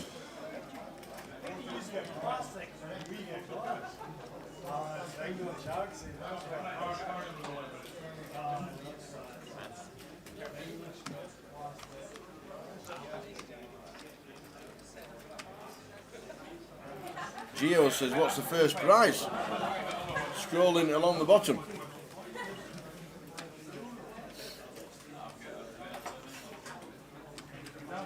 We are down to 27. 27, who we lost? Cully. Cully Sadu. Short stack most of the day. Cully Sadu makes £1,610 for 28th. Well done, that man.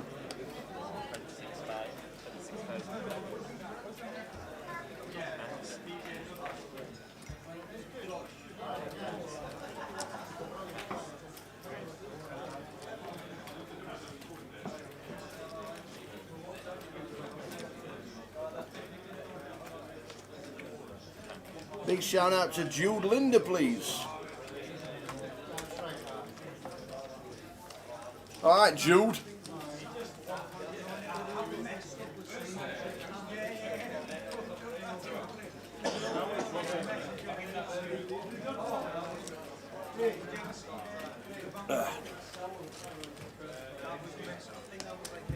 Yeah, we know the blinds are out because there's been a misclick by Sausage Fingers. It did say it was Oh, Chiesa, that's a great comment. That's tickled me, that one. It's just, yeah. We understand the blinds. He did say it was for 2 hands. What he was really saying, it's for half an hour.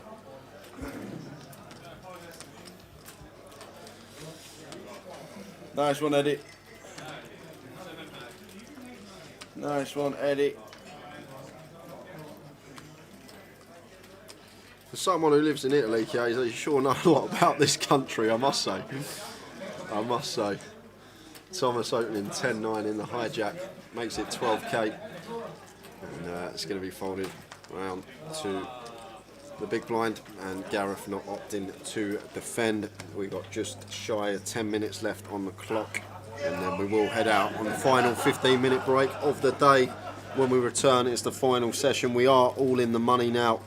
We've got 27 players remaining, some decent names still in as well. Ludo still in, Kellett still in, Jamie Nixon still in, Katie Swift still in.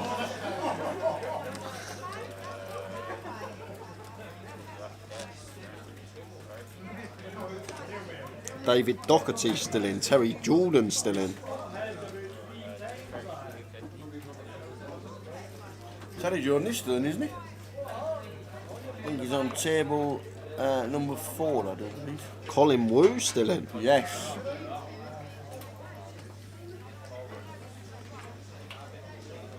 That is what we're playing for. Coming across the bottom of your screens. Some point tomorrow, someone is going to be taking home £62,000 plus a little bit of change for the back pocket. We will have coverage for the remainder of the tournament. Thomas with the 7s under the gun +1, and action on Chris in 7.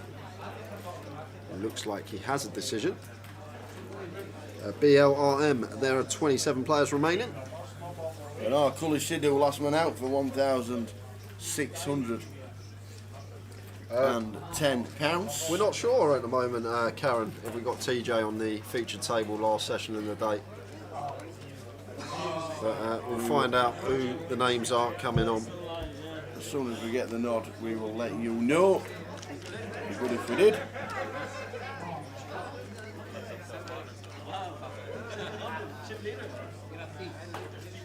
Yes, we'd have Dave Doherty on the table, Andy Mear and Oliver White and Chris Collins and Danny Wilson as well. And Alexander Allison, no table redraw No, at 24. We don't do table redraws. Except for the FT, obviously. Karen says don't send Dave to check.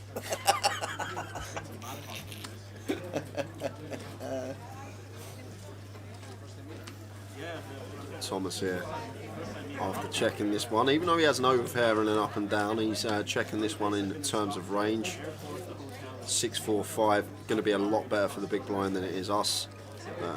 Now we've actually got that deception factor with the pocket 7s here, because Robbie's going to rep this. It's great when it runs out for a straight for us once we check this board, because the big blind, when you're up against a good opponent, they're going to start repping this straight themselves. They'll be aware that they're going to have more 7x than us, or a whole host more 7x than us. The fact that we've opened under the gun +1, we've only actually got 6 combos, maybe 10. We've got the pocket 7, 6 combos of that, and the 4 combos of A7 suited. They're the only real 7x we could have. Maybe 8-7 suited in there as well from +1. But see if Robbie's going to continue firing here. Could potentially see Robbie move all in here for his tournament life tower, and I wouldn't mind it at all. I'd actually love it. I know he's going to get snapped off, but I'd be a big fan if Robbie did move all in here. He's just going to have all the 2 pairs that can value bet. He's going to have all the straights. I know Thomas is sitting there with the straight himself, but it's good sense. Maybe just senses something, and Robbie comes in with a well-timed check. I'd be grabbing my coat and I'd be out the door, especially on this 4-liner. It's just so hard for our opponent to have a 7. So, ooh, what happened there? Interesting. I think he thought Thomas checked and Robbie went to muck his hand. Yeah. Well, if I don't see it, I definitely want to combine. The same thing kind of happened to me in Vegas. I didn't see any of all of Vegas or anything. I was just stuck in the plane hole. And Jack M, there is 27 left, as Tower just put in the chat. So comes in for a bomb here. Thomas looks big, looks over pot size, or close to.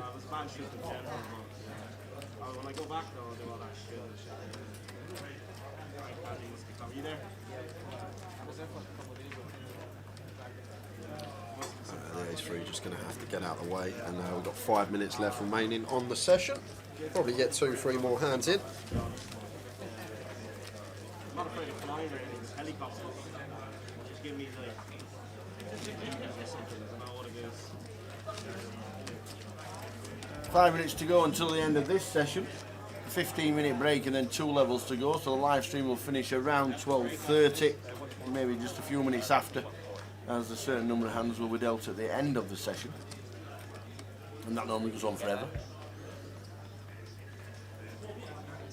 No table redraw at 24.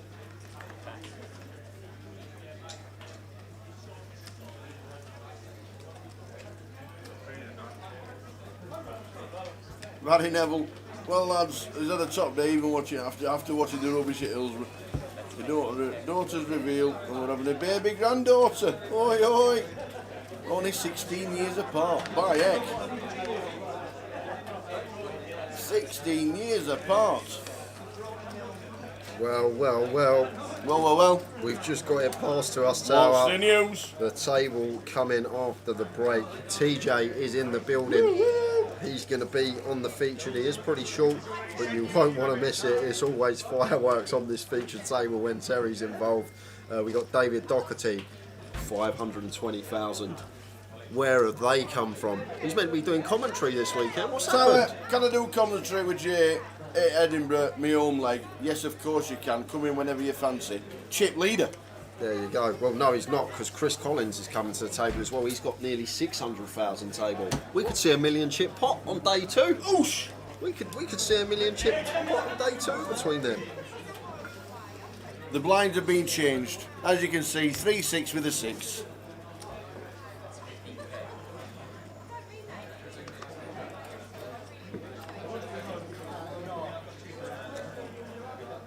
So we're back to normal, and Pamela opening to 15k here with the ace-8 suited, and Chris with king jack suited here. And if I'm Chris, against Pamela's been opening 3x, 3x, 3x, so I might even just go for this one here against this particular size end. She's been opening to 18k, 18k, 18k, and then she suddenly opens to 15k.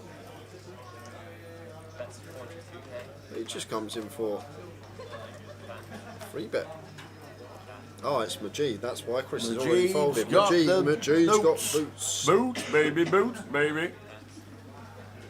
And action back on Pamela here. Interesting to see how she proceeds with this one. Majid playing what is 33 big blinds, 34 closer to, and she's just going to get out of the way with the ace-8 suited. Out the way. Any ice creams about, she says? Late here in Edinburgh on Saturday. That's what they're playing for at the bottom. £62,000 up top. TD just coming over, letting them know they're going to be on an outer table after the break. And for all you guys watching, make sure you find us on social media. Grosvenor Poker on Facebook, at Grosvenor Poker on Twitter. And for all your live stream coverage, /GUKPT on YouTube, twitch.tv/GUKPT on Twitch. And if you are watching on YouTube or Twitch, it would be great if you could hit that subscribe or follow button. Every time we are live streaming, you will get a notification. We're off to Luton next week. Are we? Yeah, we are. Well, I am. I know the live stream doesn't start until the Thursday, but I'll be down there playing a couple of sides. Good lad. Having a few bevies. Good lad. What? Might come.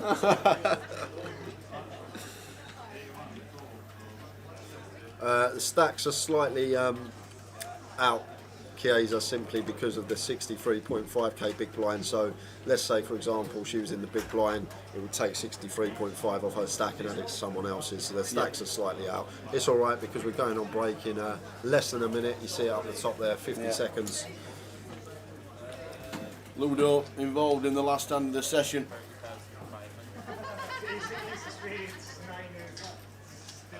15-minute break.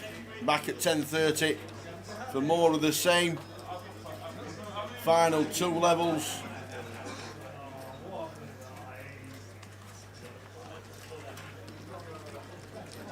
And that is now, we will do it. We'll get one more in. No clock management there to get the full 15-minute break. Because the dealer has shuffled.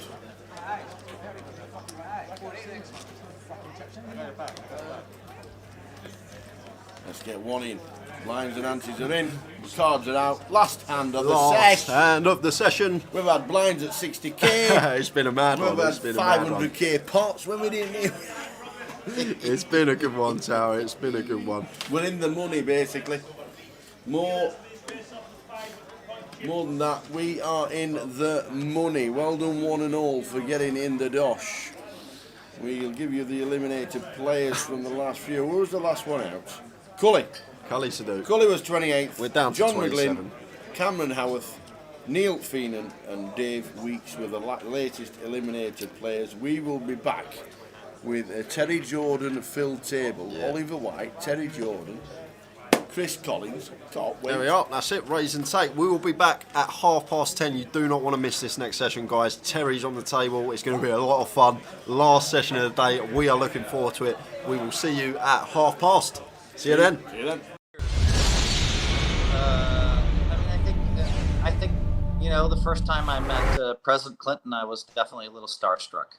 You know, I'm not sure that I get that starstruck anymore. I mean, I think the first time I met Ben Affleck, I was starstruck, and the reason why, he was with J-Lo at the time, and so him and J-Lo were I felt like they were the 2 biggest celebrities in the world.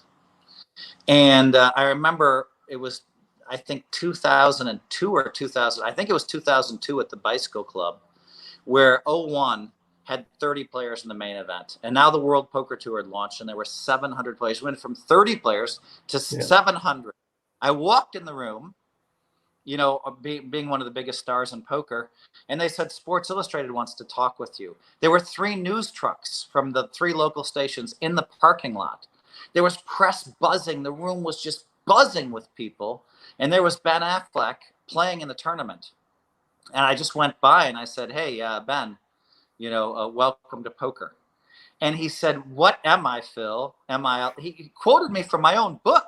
First of all, he knows my name. How does he know my name? Second of all, look, am I a lion or I am a, like, he had some really cute thing to say. And I was like, holy cow, Ben Affleck knows me and he's a fan of mine and he's read my books. I was a little starstruck. You know, Michael Jordan, super starstruck when I met him the first time. Yeah. And, you know, and so, yeah, I mean, it happens with some of the world's biggest celebrities. But now a lot of times I know that now all of a sudden I'm not a starstruck because I've met some of the biggest celebrities in the world. Yeah. But it's kind of fun. All right, is this person cool or not? You know, or generous randomly like a couple of years ago, randomly, and she loves poker, and she was just cool as could be. And so, I mean, you know, she introduced me to Portia. Just randomly ran into her, and she's like, Phil. Oh, Ellen knows my name. That's cool. You know, meeting Tiger and hosting his event. You know, and I remember the contest I've ever been in my life. I can tell you exactly when that was. Maybe I should tell that story. I'm listening. Met the Aria Hotel, and I'd hosted Tiger Jam. I just finished 4th in a tournament, a heads-up tournament, or I guess officially 5th place in a heads-up tournament. And I'm exhausted because those heads-up matches just drain you. Exhausted. And I go up to my room at the Aria, and I tell my wife, honey, I want to order from Javier's Mexican. And it's the one place I had to go get the food. And I'd run into MJ on Friday. This was a Sunday. And I'm like, I told her, I said, honey, somehow I'm going to run into MJ. And she's like, what? What are you talking about? I said, I just have this weird vibe. And so I went down to pick up the food at Javier's. I did walk through the high limit area because that's where MJ hangs out. And then on the way back, I'm like, you know what? You're not going to, you know, whatever. I did see if he was. I did ask if he was at Javier, so I did look for him twice because I thought it would happen. And I said, you know what? Screw this. Just take the fast way back up the escalator. You're not going to run into many people. You won't have to sign a lot of autographs and take a lot of pictures. Let's just get out of here quickly. So my food arrives. I take the escalator up at the Aria, and now I'm at the top of the escalator. And who turns the corner? Boom! It's Michael Jordan. And he's walking with this guy named Pops, who's like in his 70s, and they're walking 1 mile per hour step. And I fly in the casinos, and I come flying up behind MJ with a bag of food in my hand, and 5 feet away from him, like, don't bother him. So I slam my glasses on, and I just decide to blow by him and ignore him because, you know, I mean, Michael Jordan, everybody in the world stops him, you know, give him some space. Because I know what it's like. I'm being stopped every day for, you know, a couple weeks by that point. And I look over, I look to my right, and I'm like, hey, MJ, good to see you. He'd already seen me on Friday and said hello. And he nods, and I'm walking 90 miles an hour. Boom, I take the left turn, you know, towards the steakhouse, but there's the private VIP doors there. I open the door, and I instinctively look behind me because I'm raised in Wisconsin. You want to, if there's, you know, you want to be polite and open the door for people. So as I open the door, I notice MJ's running. I mean, he's with Pops. They're like running. He should just be turning the corner. And I'm supposed to pop in the elevator and be gone. But he's run. And now he's like only 10 feet behind me. And I'm like, oh my God. And so I knew what to say. I'm like, hey, congratulations on your marriage. He's like, thanks, Phil. How's it going? What are you doing? I'm like, holy shit. MJ ran to catch up with me and wants to stay. And, you know, we'd hung out a couple times and starts asking me all these questions. We take the elevator up together. We talked the whole time. It was just really nice. And then, so 5th place in this tournament, in the heads up tournament, Michael Jordan running to catch up with me. I just hosted Tiger's event, and I wake up the next day, and my friend says, hey, President Obama, he was still president, President Obama was at my house drinking wine and was asking how you're doing in the World Series of Poker. I'm like, President Obama knows me? You know? Oh my God. Michael Jordan ran to catch up with me, and I was a complete asshole for the next 2 weeks. All I wanted to do was tell everybody about how Obama emailed, Obama was asking about me, how MJ ran to catch up to me, about how I was hosting Tiger Jam. I think I had 99 caches at that point, and I only needed 1 more, so the whole world was getting ready to announce Phil's going to be the first to 100 caches, and I'm just in the center vortex of, you know, of press and great things happening, you know. And I got so cocky, I didn't even cash for the next 2 weeks, you know. I don't even think I had 100 caches the rest of the series. And I was just like, oh my God, Phil, what is wrong with you? You know, I mean, you couldn't handle your head blowing up. It's like my head exploded. Obama, Jordan, Tiger, like, you know, the vortex. People come up to me 100 times a day during the series, pictures, autographs. They want to tell me how great I am. They want to tell me that I'm their all-time idol who they aspire to be. And my head blew up. And I played like I lost focus. And the next time that happened to me is when Elon Musk came to my book launch party. But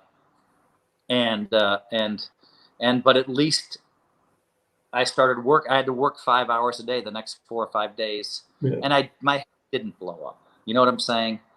And so you get better at dealing with stuff and better at dealing with stuff. But yeah, I mean, you know, the ego can seep in negative ways, and you have to try to avoid it. Yeah. You touched on the online World Series and that you're stopping at the Aria and playing most of the series there.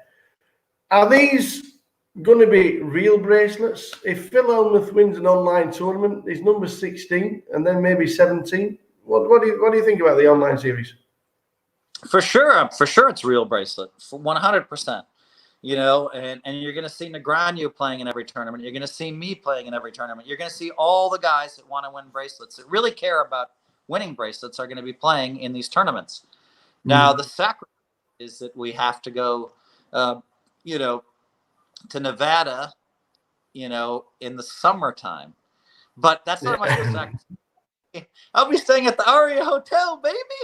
I mean, come on. I mean, all these world-class restaurants there. I mean, the high limit.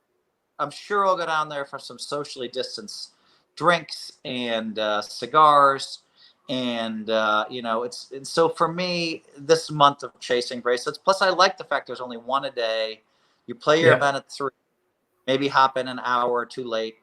And if you bust out, you have the rest of the day to yourself, you know. So I'll definitely be working out at the Aria. I'll be, you know, and I know the Aria is taking the most precautions of any casino except the Wynn. So MGM and the Wynn are taking the most precautions for COVID. So I'll go in the gym to work out, but if I don't, I'll walk. But I'm going to try to find a way to hit the exercise bike where I feel safe every day. And I don't know if I'm going to be able to do that. Maybe I'll just have to wipe down the stuff I will be touching before I hit the exercise bike. But, you know, I mean, I can even play a World Series of Poker tournament on the exercise bike, you know, so yeah. And so, you know, I mean, so yeah, I think these bracelets will count. I know I'll be, if I want to tell everybody I just won, you know, I mean, I had the whole world stopped. I had the whole poker world stopped. I mean, the people that are paying attention, the insiders, when I almost bracelet in early June in 19. I made the final table 10-handed. I had the chip lead. I think we had 3,000 players in that event, and it was the online tournament.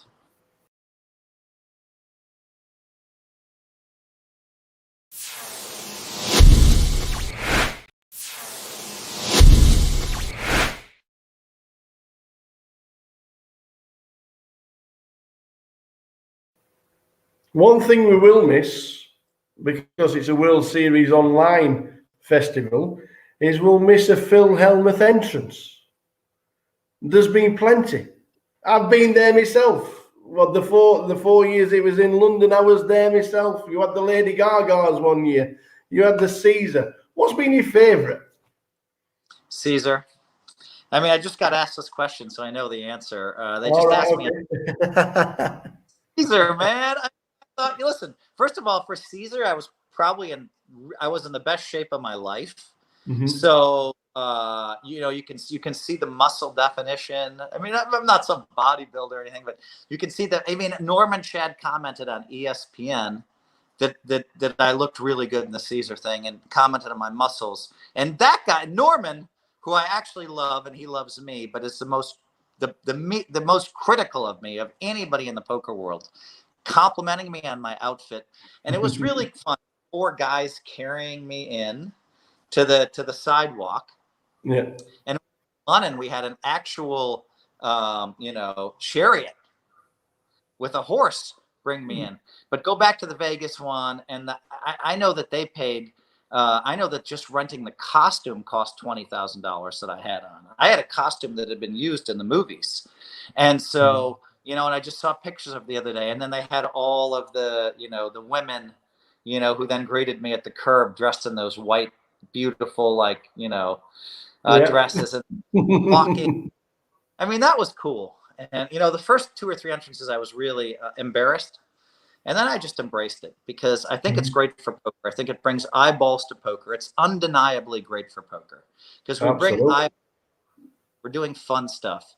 Now, of course, the Thor entrance was cool because they showed it for 11 minutes straight on ESPN2. I mean, 11 minutes straight. What are those commentators talking about after a while, you know? Brilliant. If we had a poker Mount Rushmore, with Phil Hellmuth being the first person, the face there, you've got 3 more to join you. Would you be able to put 3 there? Yeah, it has to be Phil Ivey, Doyle Brunson, and Johnny Chan. The big bracelet winners. Absolutely. You know? Well, who did I say? Yeah. Yeah. Ivy. Those guys are all tied at 10 bracelets, I think. And and all have been, you know, Johnny Chan, people don't know how great he is. Get your Anis down, son. Get your Anis down. We're just Good timing. Good timing. We have got a final session with TJ's in the building, ladies and gentlemen. Players just taking their seats. Going to run you through who we got. In 1, Oliver White. In 2, Amir Mustafa.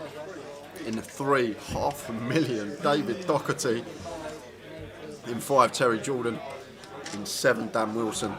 And in 8 is Christopher Collins, chip leader, I think, in the room. 571k. Oh, what we got there? The full chip counts from the remaining 27. There we are, guys. I know you wanted to see the full chip counts. There they are. Chip leader, 2 chip leaders on our table. Chris Collins I and didn't Dave realise Telly Doherty. only had 50. We got Colin Wu with $500,000. Rich Kellett, 430k there. Jamie Nixon, 350. Nice stack for him. Katie down there at 150. She's still going okay. Ludo, middle of the pack, 170. Dan Wilson, Paul Green, former champ. Robbie Bull, Towers pick on Thursday. James Curry working with a big blind tower. 1 big blind for James. 1 big. And that's not a mistake from Dave either. He has got 1 big. He has got 1 big blind. Shall we do it? I'm ready. Shall we do it? I'm ready to go. Let's go. 2 hours to go.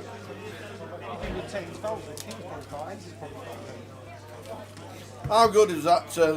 Rang dang diggy dig dig dig dig dig dong. Blue moon. Rang dang dang diggy dig dig dig dig dong dong dong dong. Helmuth is so humble. I tell you what, that was one of the finest hours with the tower we did. It was superb. It was great to get him on board. We asked the question, would you have a chat with us? Absolutely, he said. Replied straight away. And I know it's been on repeat a few times, but it's well worth the watch for those guys that don't or haven't seen it. Brilliant. It was great to speak to him. I wonder when we're going to World Series next year, me and Andy will walk up together. I wonder if he'll go, aye, aye. No, he might not. He probably gets loads of people. Andy, to be honest, I know he's Boovy's best friend. I think they call every day, don't they? Absolutely. Have a chat every day. Follows Boovy on Twitter, I think. Oh! Towers. Exclusive. Blackpool. Yep. The same as Luton. Same as Luton. Confirmed. Confirmed. There we are.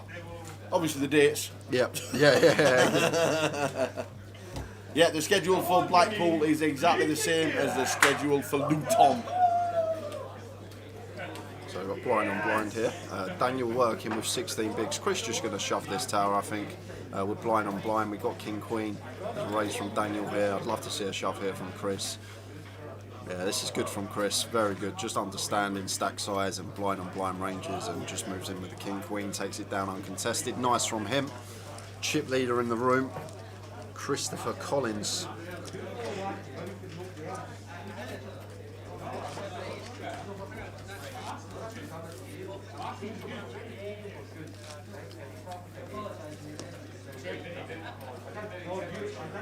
I've only got 1 Chris Collins on the database from the UK. 1 Chris Collins. There's only 1 Chris Collins.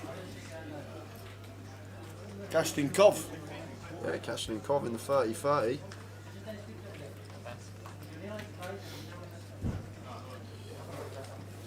Yes, Josh Odyssey Swifty is still in. She had 150k at the break.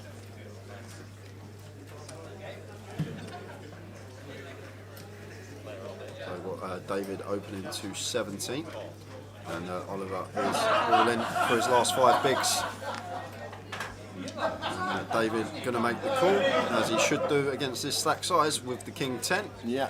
And basically a flip this one. Who wins that flip? David Doherty in C3 or Oliver White to double up. Oliver's in front. Just needs to step in front. Maybe not. Yeah, so Now needs to hit an ace. Ross only working with an ace at the moment. Yeah. It's the only thing that will do the trick. And now gonna need to find a lady. To a queen. And it's a 7 on the end, so we're going to lose Oliver White. Well done, Oliver. Second hand back after the break. He's 27th place finisher, taking home £1,610. Well done, Ollie. Nice cash. Gone.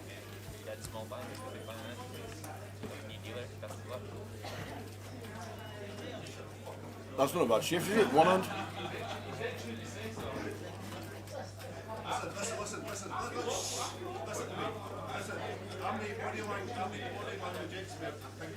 So the final session. Finished the live stream about 12:30.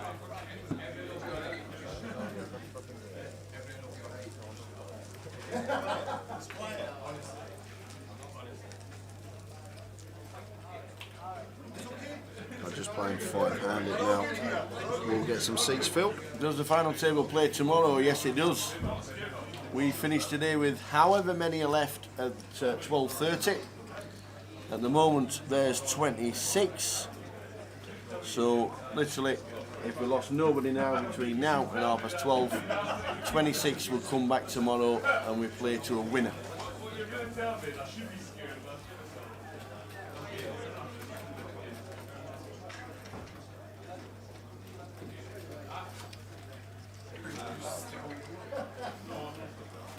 And he's got the chip lead and he gets boots on the button. Oh, what is this setup? 5-handed this is, Tower. Do you know the odds of this happening 5-handed are just, I wouldn't even like to think of the number. Wow, aces v aces. You're just not going to see this very often. And Amir in the big blind going to be coming in for a free bet here versus the button open.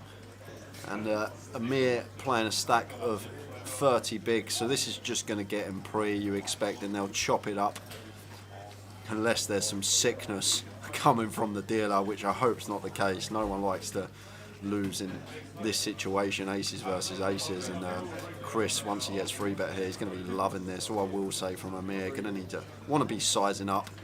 I know it's irrelevant because of the two hands, they're going to get it in and chop it, but just from a long-term perspective here, free betting out the blinds, you do want to size up when you're out of position. And action going to be on Chris with the aces, and looks like he's just going to flat, which I don't actually mind. I know we can see it both got boots, it would have gone in, but I don't actually mind this. Amir can be 3-betting light, so we want to keep some of his bluffs in that we got crushed. If he's got like an ace-x hand that he's opted to turn into a bluff, he's going to have so little equity in this pot versus aces. But this is just a situation where a lot of the time there's going to be so many chips put in this pot and they're going to chop it up on the river. This one's always going to end in a split unless there is a fold at some point in the hand. So Amir comes in for a bet of 50k. And action over to Chris now. Is he going to continue playing it trappy, or is he going to come in for some value now?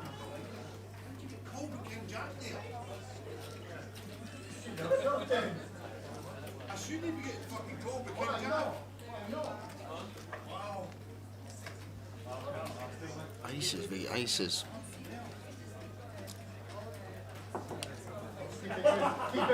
So Chris gonna continue playing it dicey. 6 of clubs on the turn.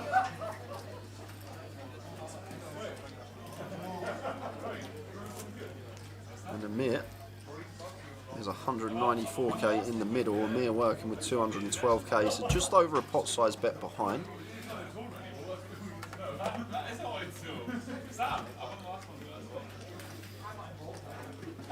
Just on this run out tower, there's no way either player's ever folding at any point, any given point.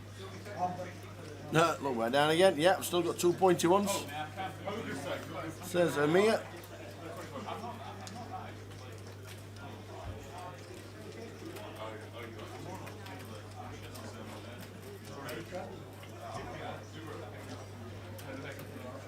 If Amir just shoves here, he's going to get snapped and he's going to hate it. When he sees the snap, he's going to absolutely hate it, Tower. He's going to think he's behind, but like Chris won't be shouldering it. There we are, there's the all in. And the call. Yeah, there's the call. Aces. Turns over aces.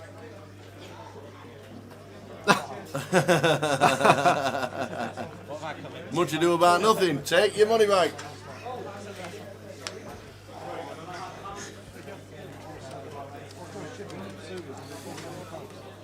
Well, You look down, you see the boots, you think, oh my days, I've got a big chance to win a big, huge pot. and while that was going on, Tower, Yeah. we lost one on the outer table. Uh-oh. Marius Varanvicius. Well played, Marius. 26th, I'm guessing. Yep, £1,610, which means 25 remain.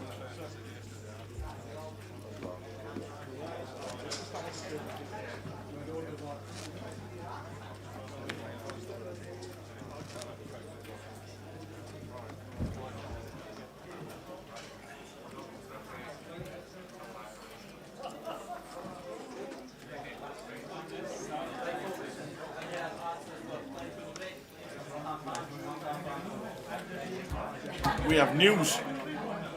We have big news. We have amazing news. Ian's walked in and he's told us the Wednesday tournaments are coming back. £30 buy-in, 15k starting stake, 20-minute blinds, 7 o'clock start, finish at late reg till 9:30, re-entry only. It's a self-deal tournament with a dealer for the final table. It's a start, but we're going to get back to normal. And 2022, we're going to smash it. Nice little £30 buy-in. Quickly back to the table because the twos are all in. That looks like it's TJ. And the ace on the turn. He now needs a 2. It's a 7. It's a 7, the twos. We're going to lose Terry Terry Jordan. has gone. Twos against ace, 5 the ace, the flush draw, they all come there. Unlucky. And as we lost Terry on the outer table, James Curry was What's out happening? in 25th. So Terry's 24th, James Curry 25th, Terry 24th, both for 17.30. And what we got over here, Tower? What else we got going on? Super Satellites. Is that for the 30-30? So here at the Maybury, there's a Super Satellite for the 30-30. £24 entry, 7.5k chips, unlimited £20 rebuys. Get yourself another 7.5k and £20 add-on for 15,000 chips. 7 PM starts on that, 20-minute clock.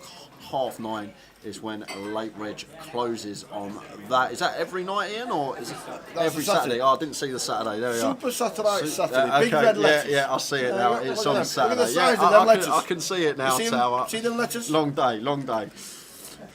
They're enormous. I'm just saying, they are enormous letters. Just saying. Good to have tournaments back in Edinburgh. And thanks for having us this week. It has been awesome. Everybody from top to bottom has been amazing. Super Satellites are back. Local tournaments are starting to come back. Great. Eventually, once staffing levels increase, there'll be dealer dealt comps, we know that. But it's a start. And you have to start at the very beginning. Because Julie Andrews told me. Yeah, we got action here, Tower. We got Chris with the King Jack suited. He's just going to check back his flush draw here, especially on this board 7-4-5. Like, it's just good awareness of ranges against big blind range. And we've got Alex here coming in for a check here with top 2, trying to get a bet out of Chris. So, guessing Alex is looking to check raise this spot.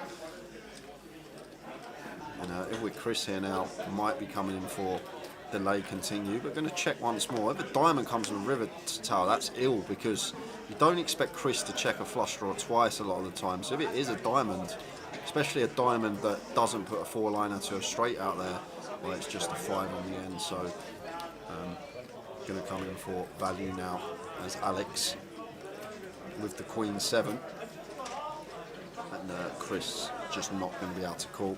Lost bare minimum here.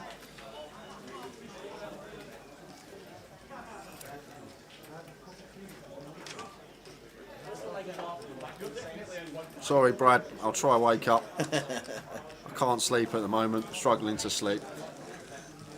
Keep closing my eyes and see you spamming the chat box all the time.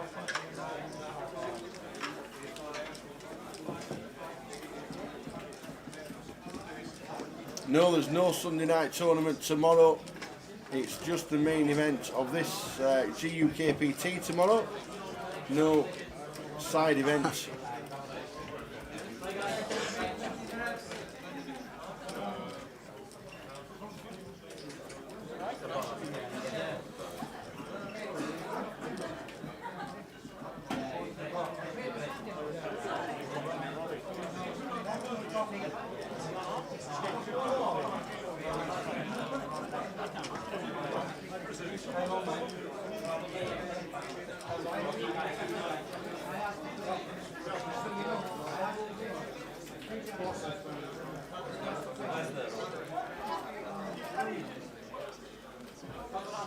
What's happening here, Tower? Why have we stopped? I don't actually know. I think I don't know. I don't actually know. I think there's a player coming in. Why they do that? Should we have a look at the 30-30s? Why not? Let's throw them up. There we are up there at the moment this weekend. You can still get in. Reading South, Leicester and Blackpool. Blackpool's nearly there now. We were worried about a big overlay on that one, but it looks like we might just scrape the guarantee. 50k guarantee on all our 30-30s, 30k starting stack, £400 went off, 360 plus 40. The week 5, 20th to the 24th, Portsmouth, Manchester and Glasgow. And then week 6 is Leeds, Luton, Bolton and Edinburgh. That's from the 10th to the 14th of November. Great tournaments as well, 30-30s on that 40-minute clock, great structure. Really enjoy playing them myself, and I think they're great value. It's because we got to 24. 3 tables of 8. There we go. So we will have a full player remit round the table. What's happened here?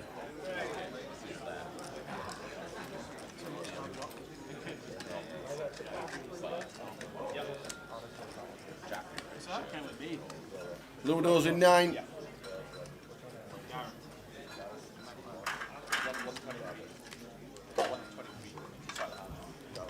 Is that Gareth coming back? Gareth McMahon?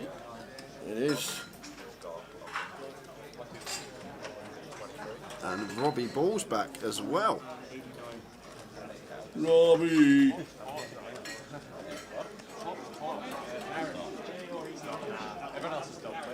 Left with 23 players. Terry Jordan was our 24th place finisher. Now down to 3 tables. Let's see what we've all got locked up. I think 17:30 at the moment.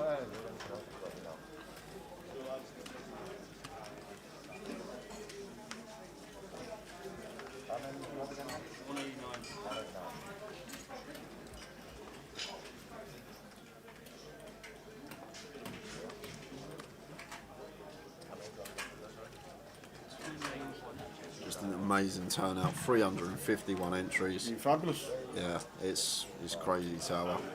Did not think this leg would get the support it has.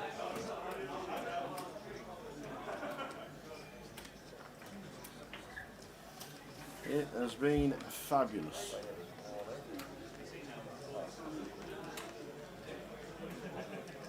So open from Ludo, and Gareth just insta shoves for 19 big blinds. Perfectly fine from him. And quick fold from Ludo.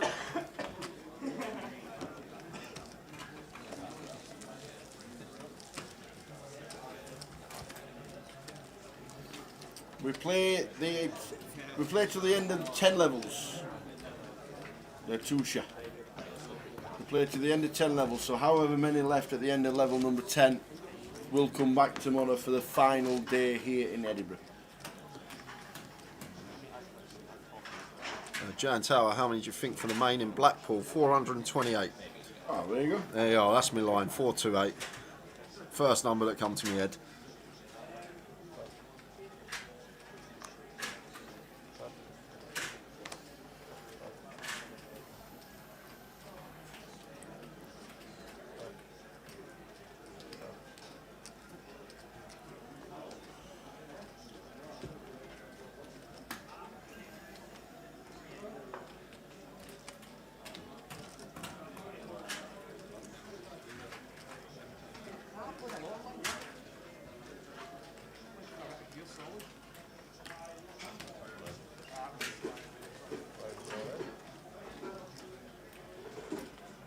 So Alex just ripping on the button here.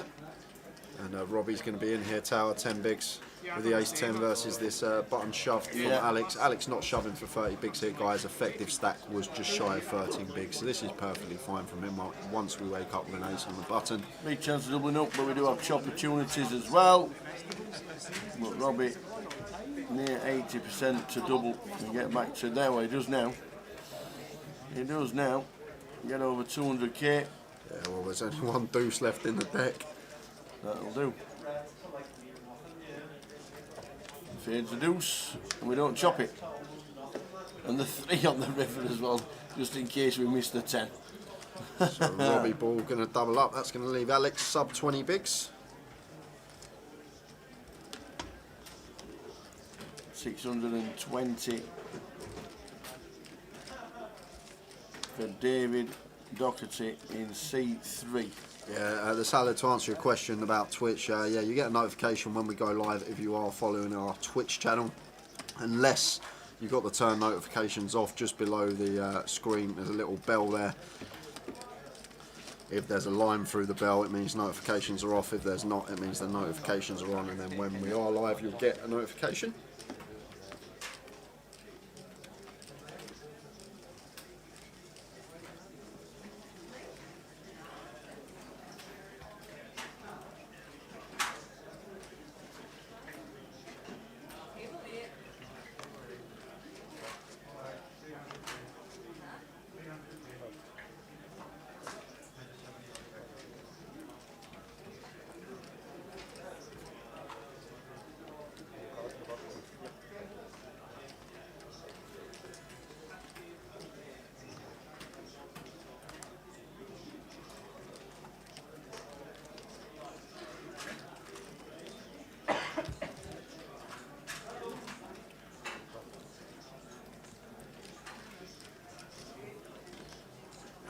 Just going to be getting a walk there, the chip leader. And everything going well for Chris. David Doherty, chip leader in the room. Great stack for him. He'd love to win this one as well in his own country in Scotland. Absolutely. Very, very good player as well, David. Part of the old clan with Jack, Chris, Ewan, all the up and coming youngsters. I'm sure over the next 5 years there'll be results galore for that group of players. All chat amongst themselves about hands, new ideas, always trying to improve their game.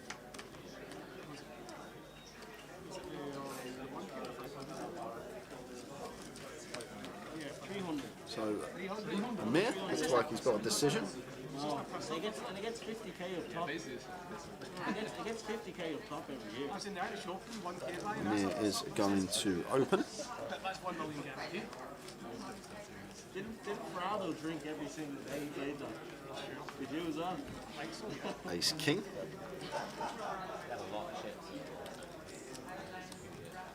Raises to 17,000. Fold of 3s. It's not fold of 3s. Yeah, it's fine off his stack tower. Yeah. Absolutely fine from Alex. Amir's open DP as well. It's just a situation where we don't want to go set mining off of 20 bigs as Alex. Like, if we want to go with it, it's so much better to shove, but obviously a bit deterred because of the early position open from Amir. And looks like Chris in the small blind. Can't see him flat in this one, so this is what I'm expecting to see. I actually really like this from Chris. I know we're going to get ripped on by Amir now, but just amping up the aggression. We've got the chips to do it.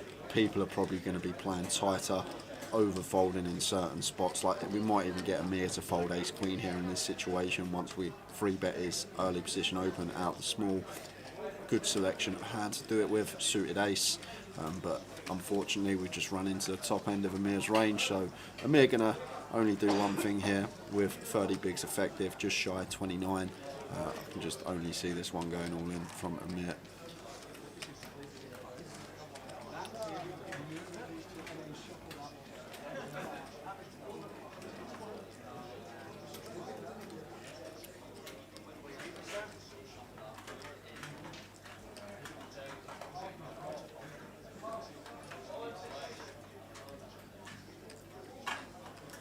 He's taking his time with it.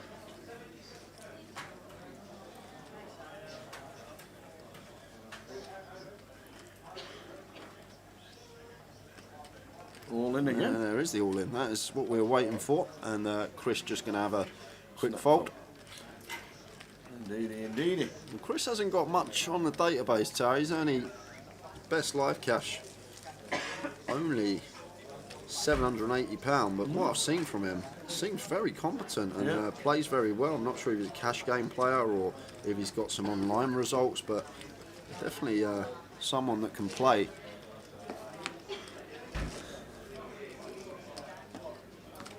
Peter McCormack on Facebook. Is that Ian, the old Bolton manager? No, Ian's works here. He's one of the card room supervisors here in Edinburgh. Ian Bryan, you're on about. So used to work for Grosvenor and went to work in London at Aspers. That's where Ian is now. Ian Bryan used to run the tour with Yanis. And aye, look at this. Oh wow, this is What a setup central because Alex What a setup this is. Alex has only got one move here, Tower, and that is it. Triangle in front of him, and that's going to be a snap from David Doherty. David's going to love that. Absolute, folded all the way around, snap call.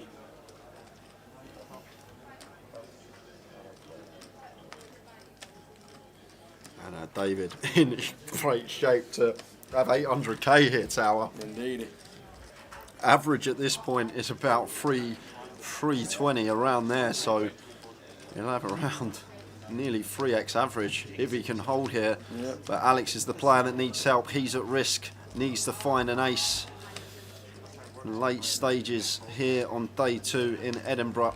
To the flop we go. It's brick flop, 3 on the turn. Bit of a delay there, sorry about that, guys, but story remains the same. Just fading an ace, and that is what happens. And the chips slide it to David Doherty. They do, and we lose Alex Whitsunstall. They were the remaining players if you're looking for there for Andre Miro on Facebook. That was the list as we started this level. Yeah, if you want a quick rundown, we've lost James Curry, we've lost Terry Jordan, we've lost Ollie White, we've lost Marius Varavicius, and then we just lost. Yeah, I don't know if I can say it when I haven't had a start, and we've lost Alex Whitsunstall just there as well. But that are the chip counts from the break. Obviously, that was 30 minutes ago now. So but that was asked for. That's they are there, and that's the list of players that started this final session. I'm saying like it's more like nightclubs and everything. Yeah, and posh stars and all that kind of stuff. Not like an actual Irish pub. Oh, none of that crap, no. In Glasgow, you get plenty of them, I'd say. Yeah. I wish, Danny. I wish. I did have a few in here, but unfortunately, not one of mine. I really wish it was. Sitting there with 800k. Amazing. Yeah, I had a few, mate, but unfortunately, David, not one of them. As we got Ludo raising to 16k, and Amir here with the ace-9 in the big blind versus Ludo's button open. Ludo playing 25 bigs effective here. And that Ludo going to be opening a whole host on the button, and I'm sure Amir's aware of that, so he might even come in for a potential free bet here. Tower definitely not folding. We're well ahead of Ludo's button opening range with this particular hand. But just wants to call and take a flop. This is all I've seen. I haven't even been in the centre. All I've been at the airport, my hotel. Time. Ace, flop as well. Ace Jack 7. That won't be hard. So I'm here flopping a top pair, and these, like I say, good spots to check back. I know Ludo will mix it up all the time. He'll bet some of the time. He'll check some of the time, but like button open versus big blind calling range can mix in a check. Ludo sure will be very balanced in this spot. This time opting to come in for a c-bet, makes it 18k, and Amir not going to be going anywhere. He'll make the call with the ace-9. No reason to raise here. We want to keep some of Ludo's bluffs in. Like Ludo's even going to be opening hands like 4 or 5 suited here, which we're just going to have drawing dead. So just want to flat here, keep all those type of holdings in. As well as that, you've got to think about the fact that here's the opener. Yes, he's open button, but he still will have the strong hands in there. The ace-king, ace-queen, ace-10, those type of holdings. 8 of clubs on the turn, so that gives Amir a gut shot to go with his top pair, but hopefully still going to be playing in flow, checking this one over to Ludo, which he has done. And Ludo on the button here. Interesting to see how he proceeds, whether he does opt to check back now or whether he is going to fire again. Obviously he'll be aware at the table, Ludo, as well, what people perceive of him. Very decorated player, resume is unbelievable, so maybe thinks that he can get called a lot lighter in certain spots. So coming in for a second street of value, unbeknown to him, he actually has the second best hand in this spot. But same story applies for Amir here. Just want to be calling and taking rivers.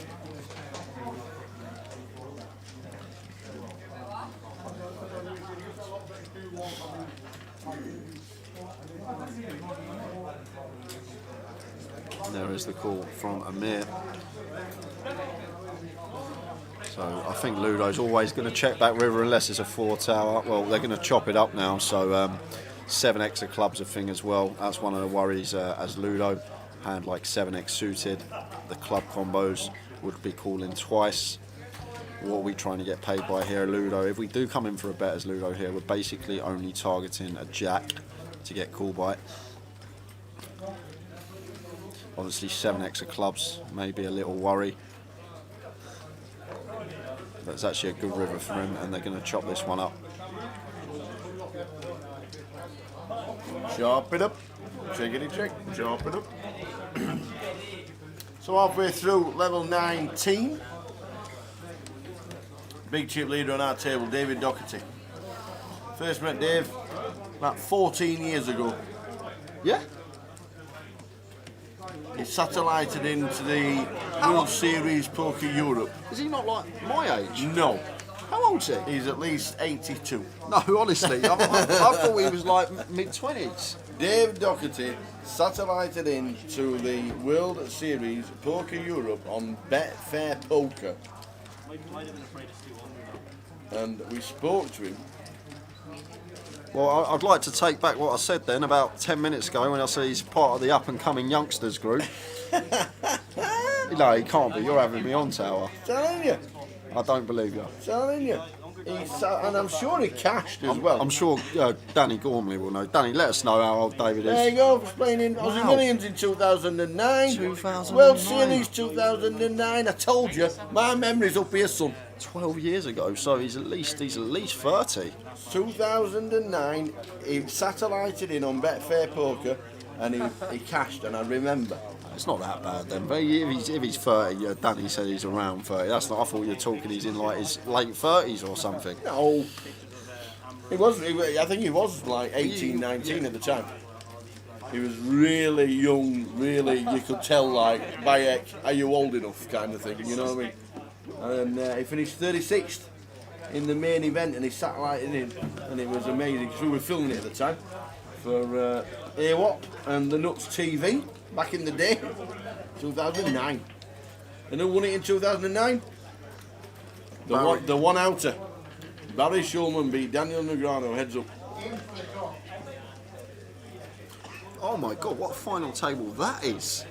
Negreanu, Mercier, Aikenhead, Antoine Sohu. We filled it. We were there.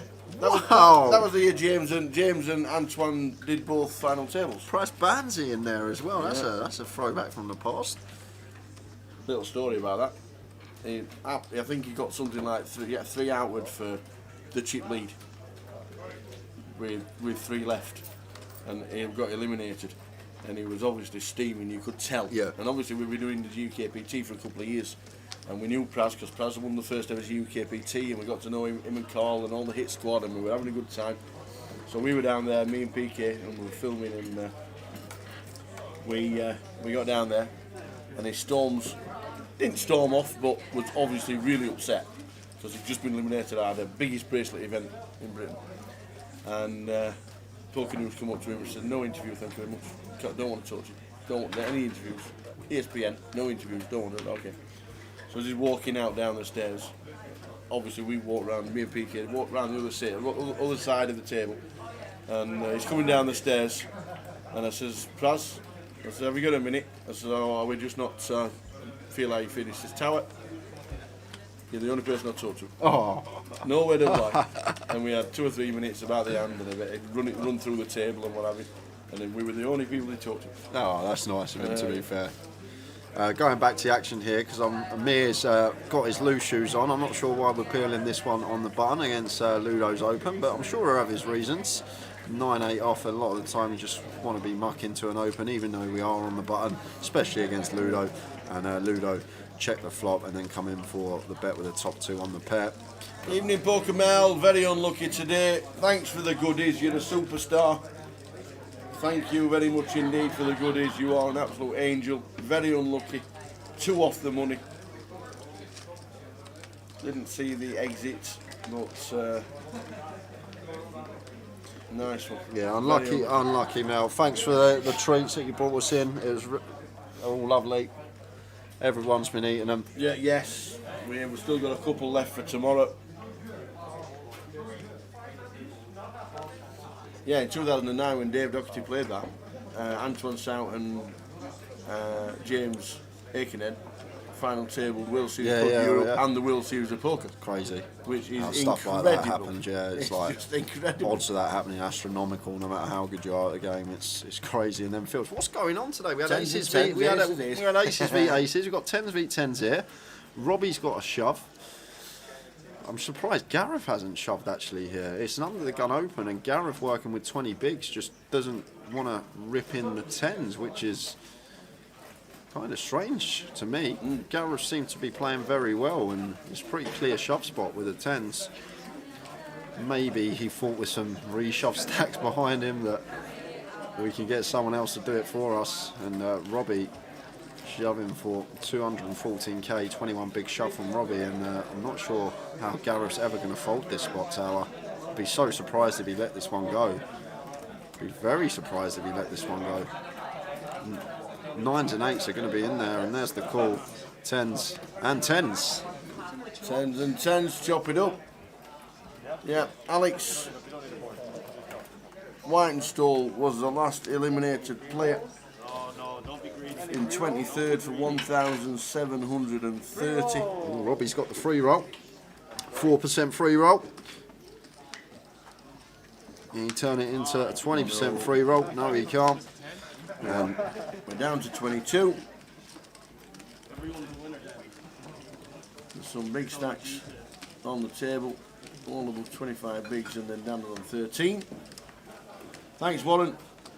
Thank you very much indeed. Really enjoyed the stream in Edinburgh yet again. We've had a lot of fun in the chat. Been some great action. Yeah, thanks for We've had tuning in. some loud Warren. action. We've had some drunken action. We've had some £10 home game action. And it's took over 230,000 to boot. It ain't bad.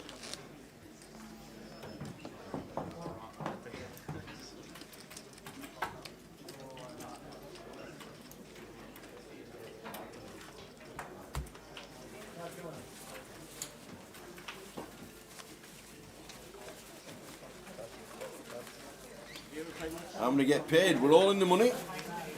We started with, the line was 36. 36 got paid.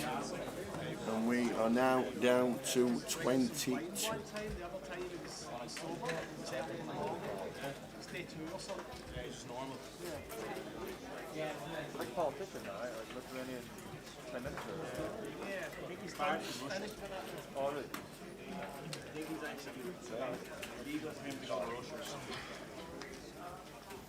Bring on the Russians.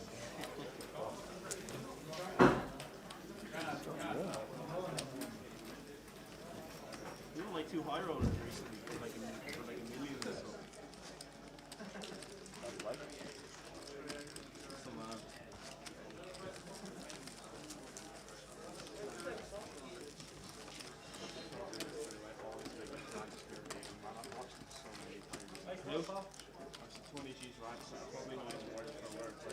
Oh, yeah. The funniest thing Some of I've the ever best poker clubs of all time. funniest thing I've ever seen was that he's in a tournament in France and he learned a shirt. Gladys Wilson, you're all watching. Every hand like a lunatic. Like. It's just like calling. I am glad you are all watching. Looking there, £61,220, £42,060 a second.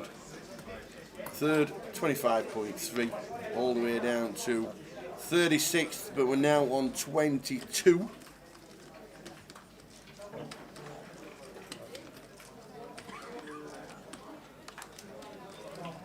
Wherever you're watching, whichever part of the world you're in, good evening from Edinburgh. It is 23:10 p.m. We don't have to say p.m. if you do that. 10 past 11 GMT. Wherever you are in the world, hope things are good. We had Australia watching yesterday. We had Thailand watching. We even had Blackpool watching.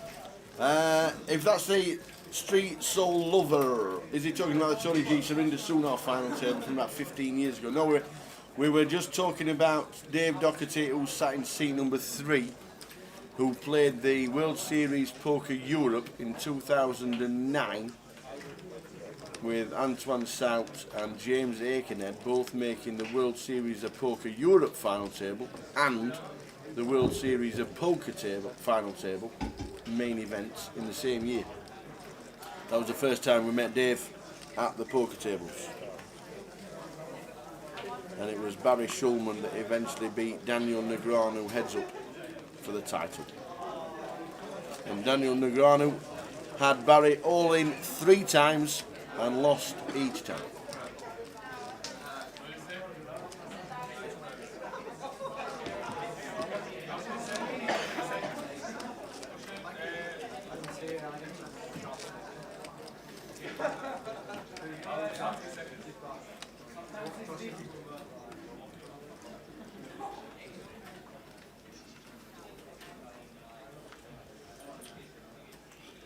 So just over £62,000 to the winner.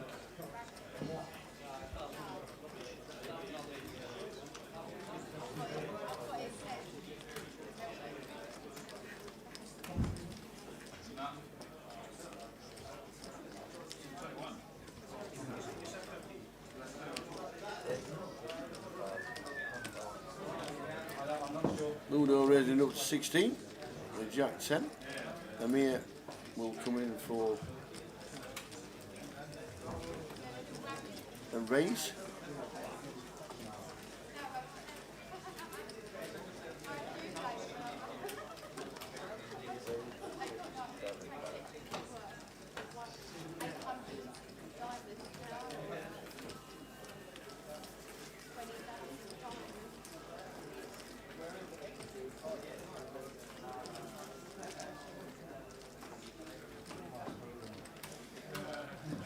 Straight Roscoe says Ludo and Maggie to make the final table. Well, they're both going along nicely.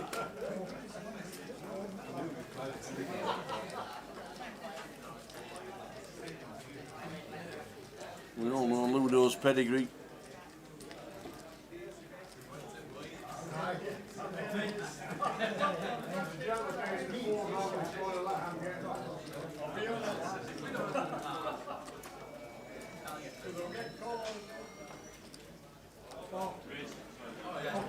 It's like a 4-bet. Nope. Just making it up. I thought he was counting out extra red 25k chips, but he wasn't. So we see a flop. 120k in the middle. 10 Jack 6. How do you like them apples?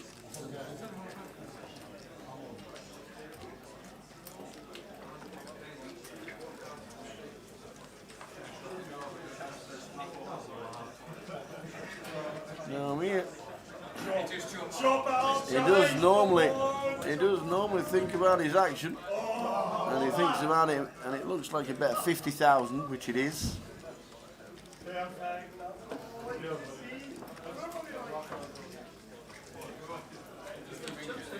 And a call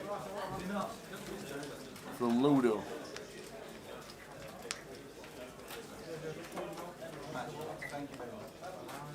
8 clubs on the turn.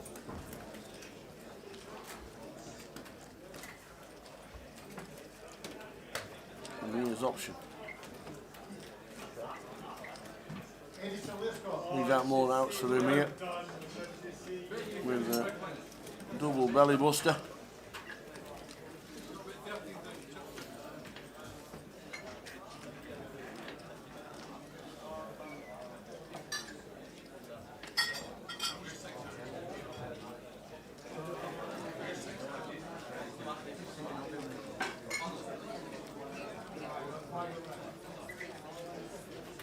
Amir checks, Ludo bets about 120.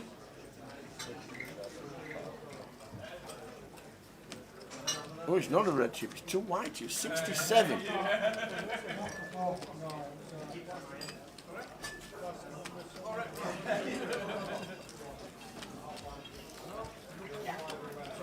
So just a small bet on the turn of 67. Amir still with the overs. Double gutted as well. Belly buster. 9 on king, make Amir a straight.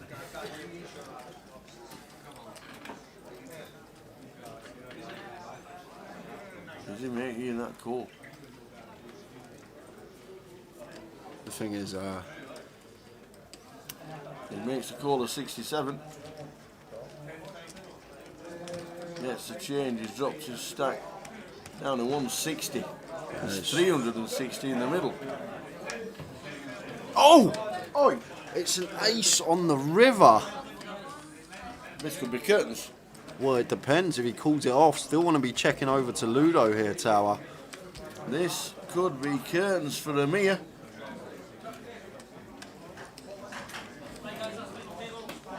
He's announced all in, and Ludo snaps, and a wry smile from Amir. Yeah, he knows he's never good when Ludo snaps. Yeah, and the 10 jack has done him.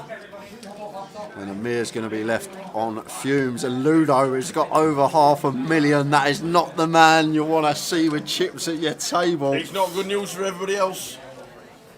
It's not good news for everybody else. We'll see how many chips he's left with, but it will be fumes.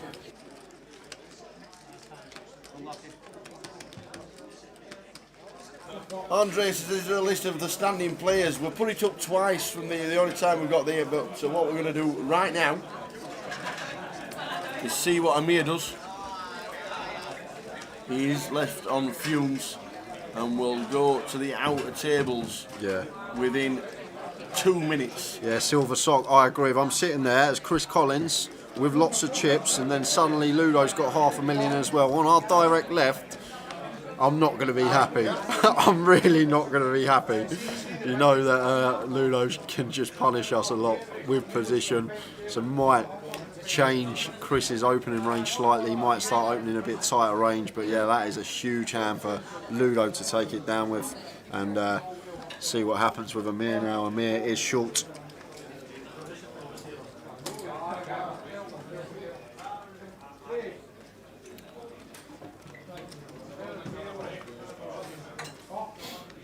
Chris here with 10, makes it 16k. And Amir's found a hand to get in straight away, Tower. They're in. Gets his 5 bigs in. Chris is calling. Off to the races. And here needs to hit to double.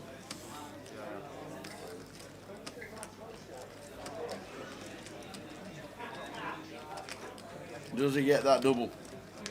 Or will we be down to 21? Not a good flop for us here with the ace jack, not a spade in our hand. We've got no real runners because of the 10s. Oh, we'll just do that. Ace, he's going to double up Amir. Just fading 8s and 10s. Going to be back to 146. Date with an 8 on the river. Why does the dealer do it? Gets there on the turn. He thinks, I'm doubling up. I'm back in this. And the dealer just puts an 8 on the river. And Amir, just like that, is out the door. Wowzers. I'm here. The ace from space on the turn, it's like, well, And then, yeah, it's horrible. it. That's It's good, horrible, that, isn't it? You think, oh, I'm good now, and then just an 8 on the river, wow. and that is just brutal. Should we have a little look what's going on? We'll leave him to it, shall we? Chris Wilson sat in seat number 1.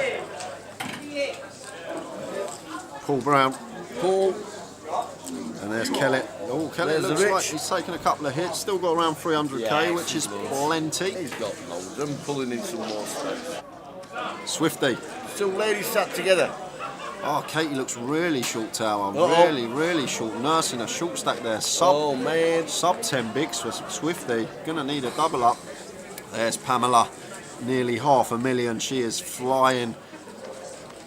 And Jam Nick's 90. Jamie Nixon. Yeah, 240k for Jamie Nixon. Nicely.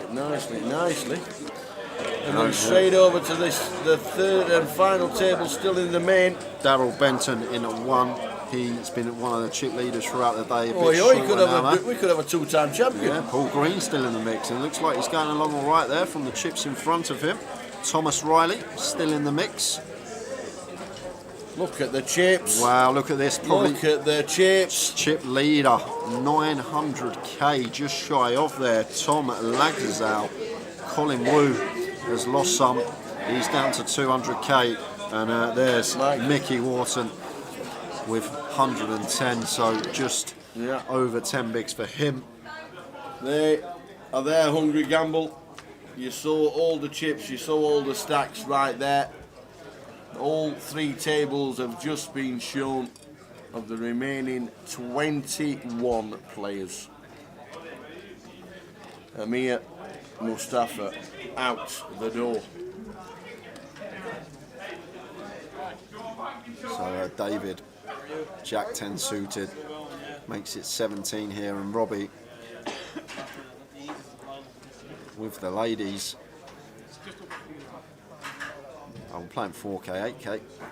It's about, I thought it was 5 tails. That has he raised to 17, 4k, 8k. So Robbie playing a stack here of 26 bigs with the ladies. Interesting to see how he's going to proceed here.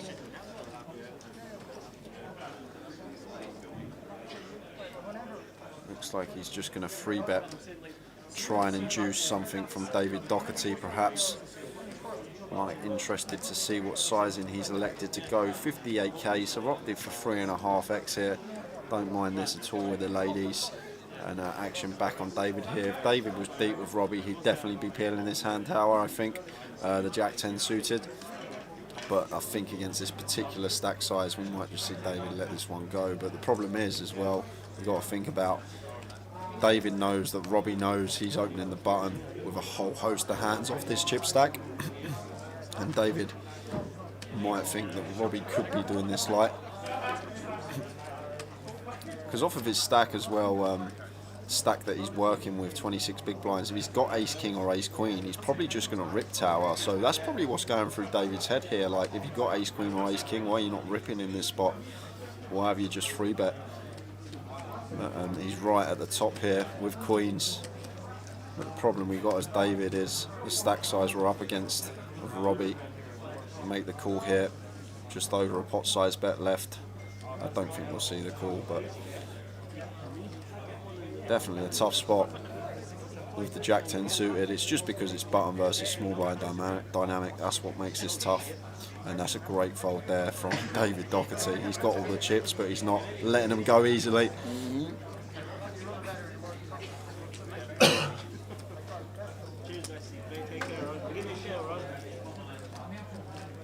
Gary Bertram, 4th in this event. 3 years ago, comes to the table. Gary Stephen Smith won the event. Usman Alike, final table.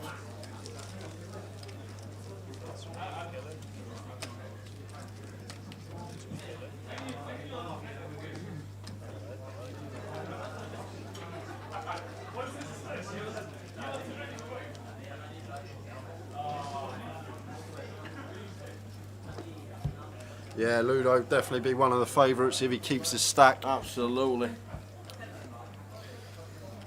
have a little flutter tomorrow morning with the remaining, at this moment in time, 21.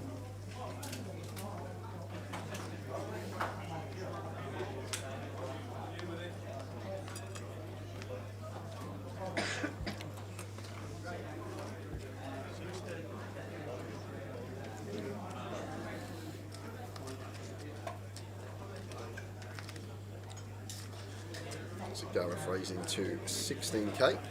Blind's going to be going up in 6 minutes time. You see top left corner of your screen there, the clock. That takes us into the final level of the day, level 20 of the tournament. And Chris got an easy hand to defend here, and the big blind want to be defending this suited connect. They're getting 4.5 to 1 on our money. And heads up to the flop of King 5-3 Rainbow. So I expect Gareth to be continuing this one more often than not, very high frequency. We want to have our C-bet on King High boards Rainbow, and that's what we see from Gareth. But Chris, with his particular holding, not going to be going anywhere here, should just be making the call. We've got middle pair, some really nice backdoors with our particular holding.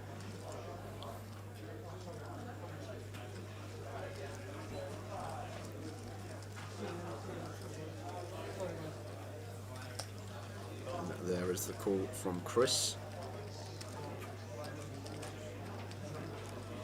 Take a turn, which is the ace of hearts here. It's a great turn here for us with the ace queen. Gareth turning top pair, top kicker on the ace king 5-3 board. So probably going to come in for another bet here, Tower, after turning top pair. And probably wants to elect for a size where we can come in for a potential nice river bet. The only thing is, got to be thinking about the hands that we're trying to get called by. Gareth knows once Chris calls flop, he's going to have King X, 5X, 3X, or a straight draw on that board. But in that particular scenario, the 5X just can't do much but get out of the way. And nice little pick up for Gareth there with the ace queen. Great turn for him. Strolling along the bottom of the screen is all the answers to the questions from N to L Nubby. 670 buying, 230,000 in the prize pool. All the payouts are strolling along the bottom. Blackpool needs 4 runners in the turbo tomorrow to hit the guarantee.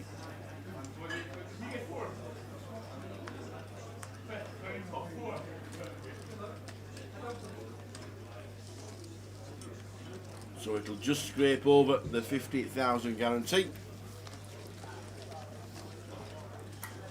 David opening the King 10 here. Robbie playing 30 bigs. The ace jack suited in the cutoff. Obviously aware David's going to be opening quite a lot of hands now with his particular stack size. So might just come in for a free bet here with the ace jack, but opt in for the passive approach. Just going to call and take a flop in position. We're in a horrible spot if we do elect to free bet this one and get ripped on for 30 big blinds effective. Hard to call off with ace jack, so for that reason just going to opt to flat. And Ludo got an easy defend here with the 3-2 suited. Ludo getting exactly 6 to 1 on the call. So with this particular hand, going to be making the call. It is the nut low, but these suited connectors in the big blind, you do want to be peeling them when you're getting a price like this. Flop time 7-7 queen. So complete whiff for everyone. David just with king high might choose to continue this one. It is a paired board. We have gone three-way. I'm only sitting here with king high. Don't have any backdoors really though, so opts to check this one over to Robbie. Robbie going to be calling a fair amount of queen X in the cutoff. He'll have some king queen, queen jack, queen 10 suited in there.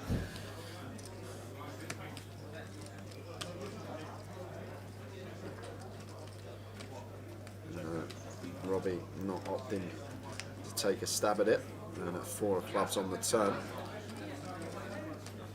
Ludo, not much for him here, so he's going to check, and now over to David with the king 10. Could see a potential delay continuation bet on this turn, but opting to check once more. I think he's just done with the hand, and Robbie, who does actually have the best of it here with the ace jack. hard to represent something once we check back the flop. Probably going to come in for a bet with a lot of our queen X, so not firing there. And 6 of spades on the river, and Ludo just sitting here with 3 high. Not insta checked here, tower. And the thing is, from Ludo's perspective here, like he's going to have the 5-3, he's going to have the 5-8, like potential river straights as well. Spade draws are probably going to bet from either Robbie or David. If not flop, then definitely turn. But Ludo thinks better of it. Just thinks maybe he's getting called too often and opts to check. And David with just king high here now chooses to bluff at it, and looks like it's fairly small.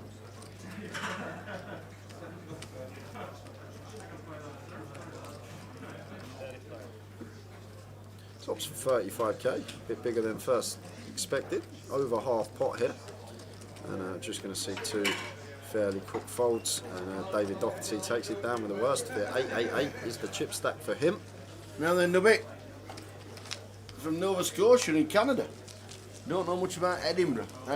Edinburgh can get as cold as Canada in the winter. Edinburgh is a beautiful city, and the capital of Scotland. It's great.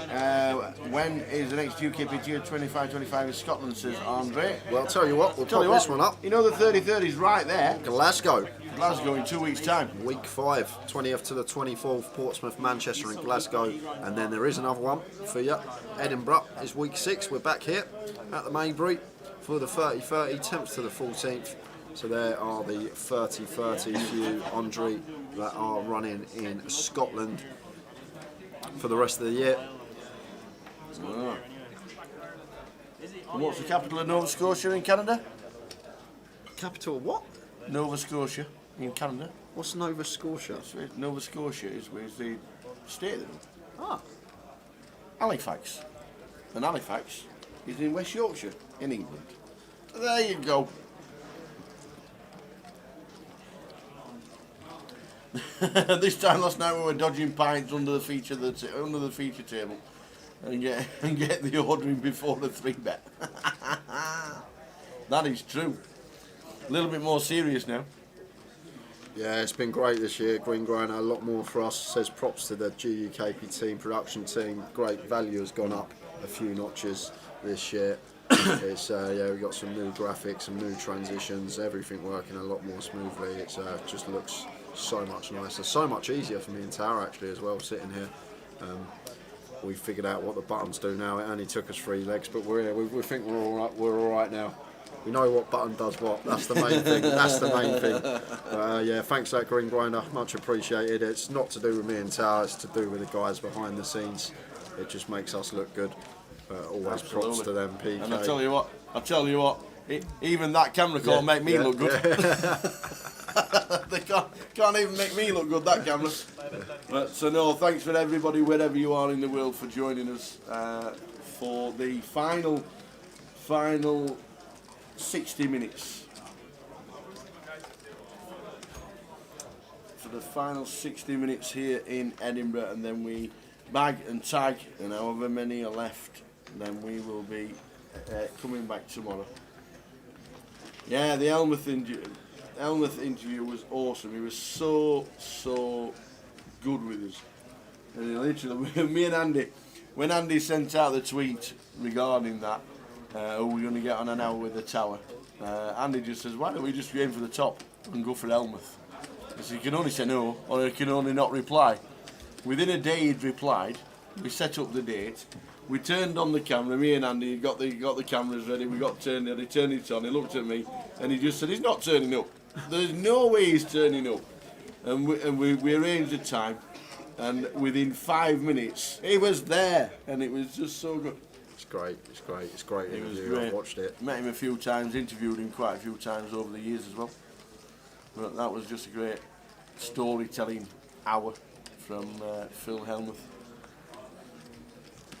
So Robbie opening ace king suited under the gun +1, and Ludo going to flat the queen 10 of spades on the button. To the flop. Jack deuce 5, 2 diamond flop, both players miss. Robbie does have the betting lead though. We are out of position to Ludo though. Got to think about hands that Ludo's just going to be flattened versus our EP opening range on the button. There are some smallish pairs in there.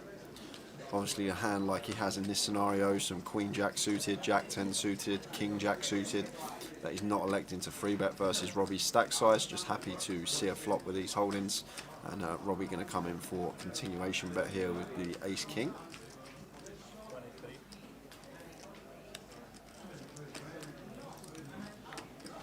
Can't see Ludo continuing here, Tower, but it's so hard to predict what this man's going to do. He mixes it up all the time, always keeps his opponents guessing, and it can come in with just heaps of aggression. Like he's just got Queen 10 here. Look, he's coming for chips. He's going to float and try and no, he's going to raise, and this is what I mean. He's just so aggressive in certain spots, and usually his timing's always on point. Like here, for example, is just Robbie sitting there with Ace King, and Ludo just raising to 49. And what Ludo's actually done here as well, he's not raised big, he's gone a bit more than a click, so he's given himself actually a really attractive price to take this down. 49 into 90, so just under 2 to 1 with a raise here if we get this through. But the thing is as well, we are wrapped around that jack. We can turn some straight draws that we continue barreling on.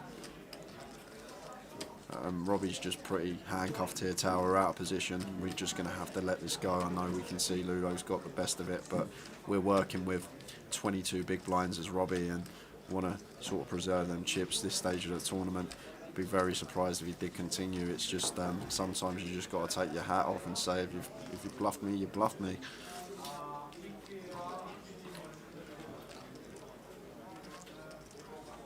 Yeah, I agree, Green Grinder. I agree, but I spoke about it a lot earlier. Like Ludo is a player. He'll obviously be very clued up on game theory, but I think in these live settings he just loves to exploit, regardless of his holding, regardless of the specific Queen 10 combo he's got in this one. Probably one of the worst ones to raise bluff, but he's not fussed about that. He's just thought, you know what, I've looked at Robbie, I'm just going to raise this one and see if we can get it through.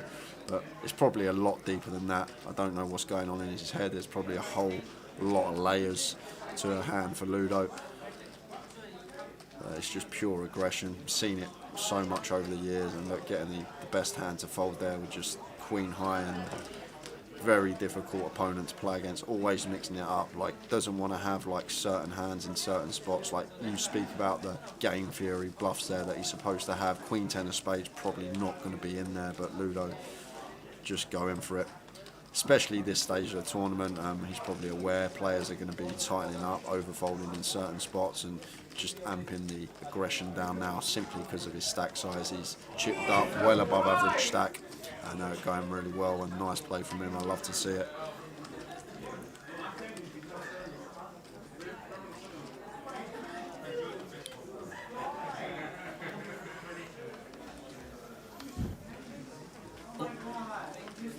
$126 in the bounty.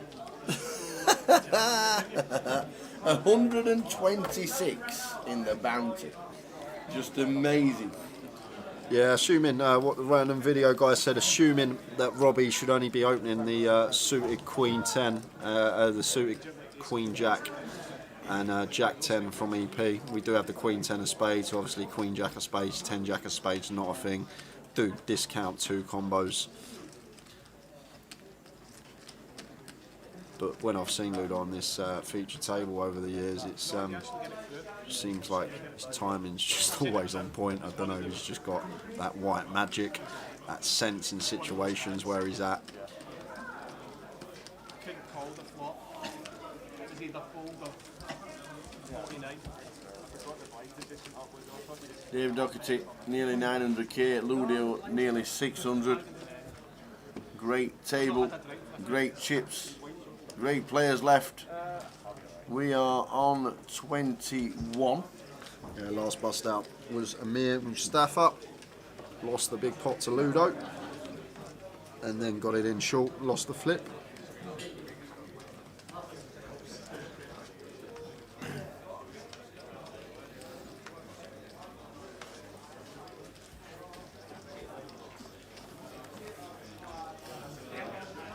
Michael Kaz 99 says, how many countries have you visited, Tower?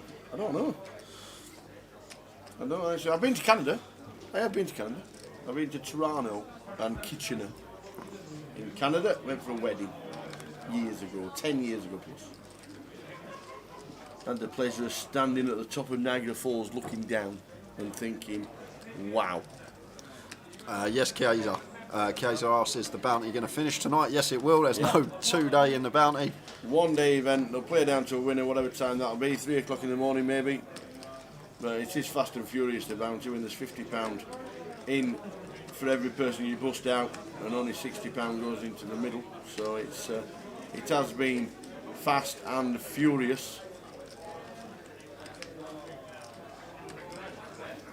Give you updates when we leave tonight on the bounty to however many are left, and we'll give you the winner's name tomorrow.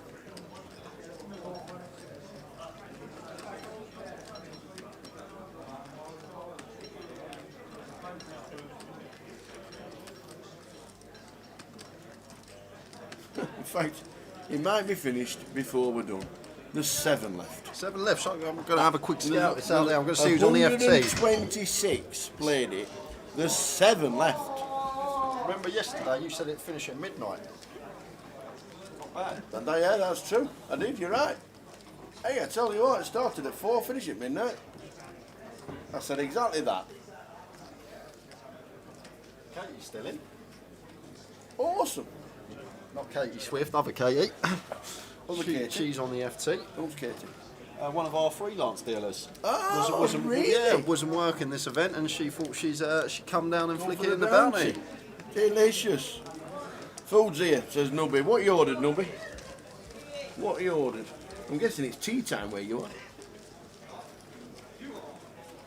It'll only be tea time whenever you are, Nubby, in Nova Scotia.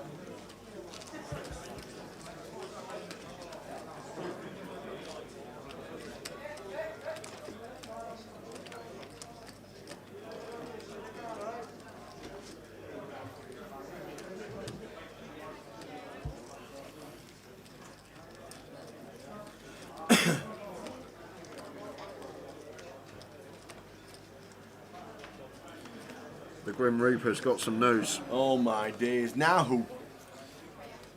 Dan Oliver. Dan Oliver. Ah, from Newcastle.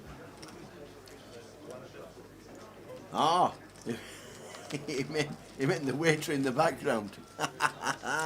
Dan Oliver, 21st place for £1,840, which means we're down to 20, and we've got about an hour left on the day.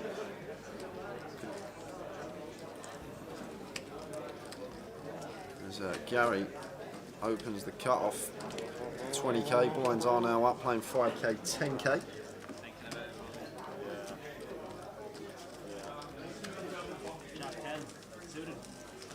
That's getting in. That's getting in for sure. That's I would getting get in. in, sorry. It's 7 That's getting in. It's 6 That's getting I don't think so. in. Okay.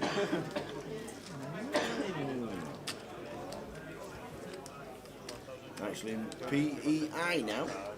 Prince Edward Island. Delicious. And he's getting pizza soon. Who can beat that for a Sunday, for a Saturday afternoon's tea? A pizza. Good luck to Paul Green, says Mark Clugston on Facebook. Good evening, Mark. Good evening. And you can't just find us on Facebook, you can find us on Twitter as well, Grosvenor Poker on there as well, YouTube and Twitch /GUKPT for all the live stream coverage.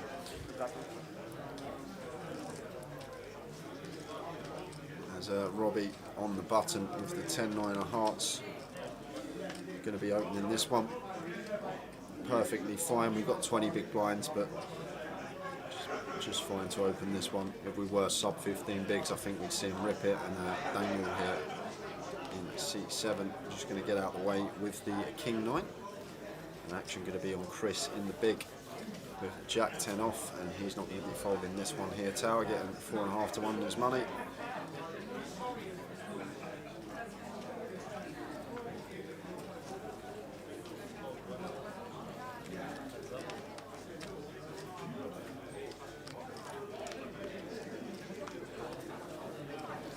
Ace 9-3, rainbow. So does catch a 9 here, Robbie, and probably going to come in for a really small bet on this particular board tower. Ace 9-3, really dry. We're on the button here. We're going to have a lot of ace-x. And the thing is as well, what we got to take into account in this spot, you really think about it, Chris in the big blind. If Chris has a hand like ace 10 plus, he's just going to rip in against us. Simple as that. When we're playing 20 bigs, if we open and Chris has got ace 10, ace jack, ace queen or ace king in the big blind, he's just going to shove that hand. So we can rule out a lot of ace-x from our opponent here as Robbie, and comes in for a better 15k, like the size that he's opted to choose for, just a bit more than quarter. And looks like Chris going to get floaty here, thinking about it. What we're going to do here is Chris with the jack 10. Personally, should just be going into the muck, but looks like Chris has other ideas and going to come in for a small raise here. And now this goes back to what I said, straight away we can think about pre-flop. Like when Chris raises this spot, what is he supposed to have for value here? So 2 pair combinations, ace 9 shouldn't really be in there because ace 9 is probably going to rip 20 bigs effective over our button open, so we can exclude that.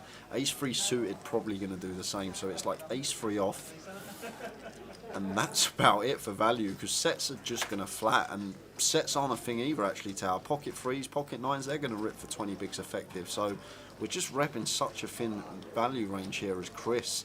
And I think Robbie, if he really thinks about this one, he should be able to sniff it out. But the thing is, what are the bluffs? 4-5 suited, 4 deuce suited, deuce 5 suited with backdoor flush draw. There's not many of them either. But Robbie definitely going to sniff this one out. It's really, if you really think about it logically, it's definitely a call here with the 10-9, and I think he's going to call the way down. And that's a great turn for us as Robbie as well. Basically now, this is just so hard for us to be behind here with the 10-9 as Robbie, because ace 3 off now, the combos of that have reduced even more. There's only actually 6 combinations of ace 3 off, or 5 combinations of ace 3 off, 1 combination of ace 3 of spades, so 5 combinations of ace 3 off now. So that's all we're basically losing to as Robbie, and complete shutdown here from Chris with a jack 10, and Robbie should feel fairly confident that he's got the best hand once he's checked over to us here. Just a lot of the time thinks Chris can be at it and might come in for a small bet here on the turn just to get the hand over with, but I think he's going to be aware he's going to have the best hand here almost always. Sometimes, yes, Robbie will have, Chris will have one of them combinations of ace 3 off. There's 5 of those. He's just going to check behind, but I think he's going to be calling almost any river bet here with the 10-9 suited, deuce on the river. So one of the bluffs does actually get there, like from a theory perspective, like a 4-5 suited with backdoor clubs or hearts or diamonds might elect to raise small on this flop as a bluff. That does come in here on this river. I'm interested to see. Chris has just given up and Robbie's going to check behind. He's going to show the jack 10, and Robbie going to take this one with the 10-9 of hearts. But when you really delve into that hand, I think Robbie wouldn't have been folding at any point, simply because of what we spoke about pre-flop, effective stack that we've got, what hands he should be shoving for 20 bigs effective. And nice from Robbie there, picks up a little one. Nice one. Listening to this, man, you'll learn a lot. Last level from Edinburgh in Scotland, in the United Kingdom. It is coming close to midnight. Huh? It's the midnight hour.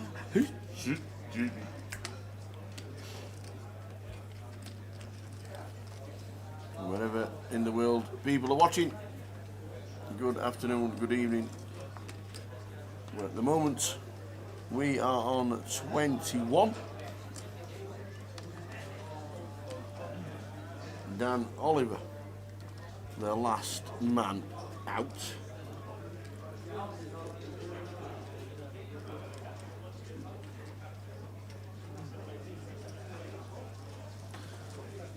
So blind on blind action between 2 of the big stacks. This could be interesting. Chris with the king queen. I'm just going to come straight in for a raise here. Makes it 37. And Ludo with position here, and king 9 off. Can't see him folding this one tower. Ludo with position. It's definitely going to be a force, and he's got king 9 here, which blind on blind isn't actually too bad of a hand. So there is the call from Ludo. He's happy to play post in position.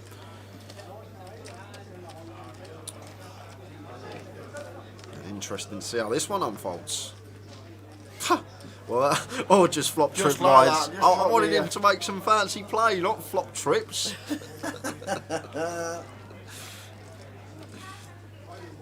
So Ludo absolutely smashes this one blind on blind. Chris here with the king queen, not opting to continue, comes in for a check, and Ludo here with the king at 9. Is he going to check this one back and try and induce stuff on later streets, or is he going to start trying to build a pot for himself now? He's got to think about the hands that are going to be checking as Chris here. Like a lot of his check range is probably going to check call. Like king high might even check call in this particular scenario. Or what Chris might actually think, he might just think, you know what, mate, I'm just not getting involved with you. Take it, take the pot. But you will see a lot of people call once here with the nut king high in this particular spot, especially against an aggressive player. But the problem is we just can't compete with barrels.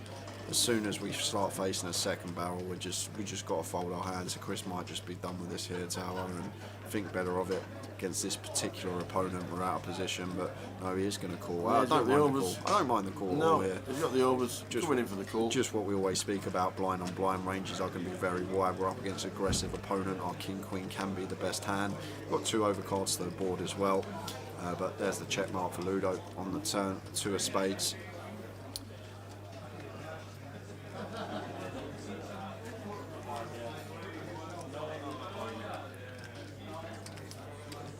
How long left? 30 minutes, 40 minutes. 40 minutes left of the day, brings us to 12:30.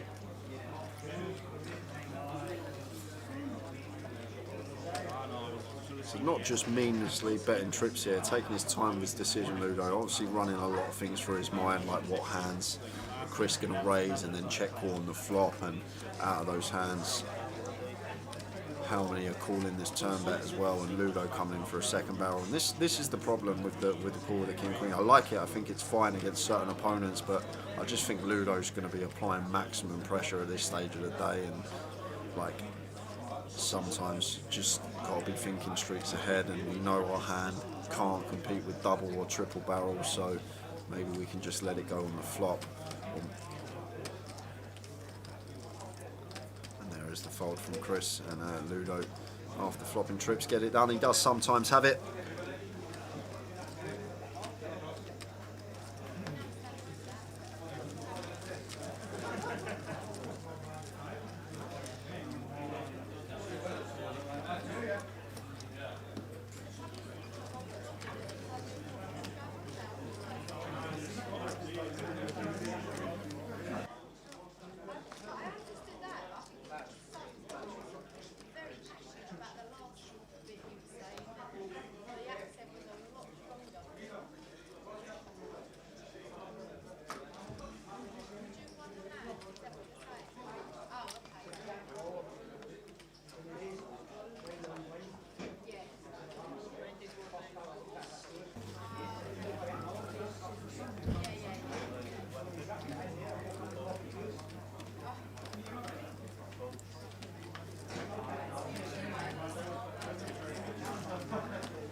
So we've got Queen Jack suited for Gary, making it 20k under the gun. Ludo in the small blind here with pocket 5s, playing effective 33 bigs with Gary.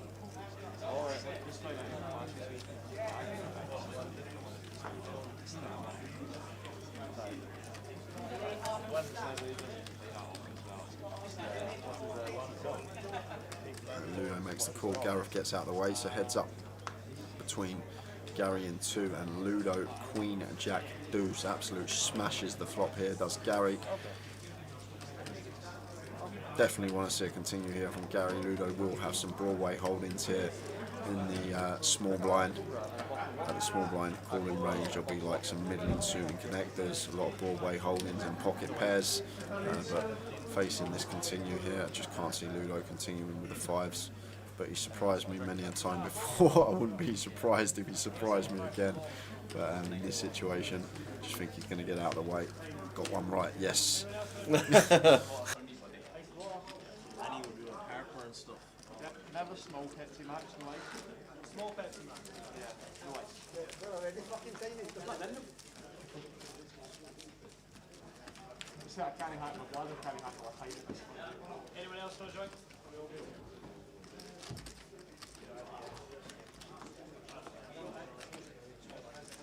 Nice water.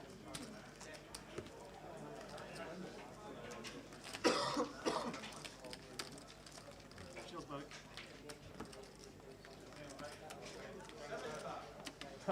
That's your man? Yeah, seems like it, yeah. I've known him for years. I've known Nick. Yes, basketball player that was in the kids and good watch. Yeah. Kept tapping on both my shoulder. He's had about 20 pints, I think. He's doing well to still be walking. He should have legs like baggage. Never heard that said before. Pretty good at it. Just crumble.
That put me in a horrible situation there.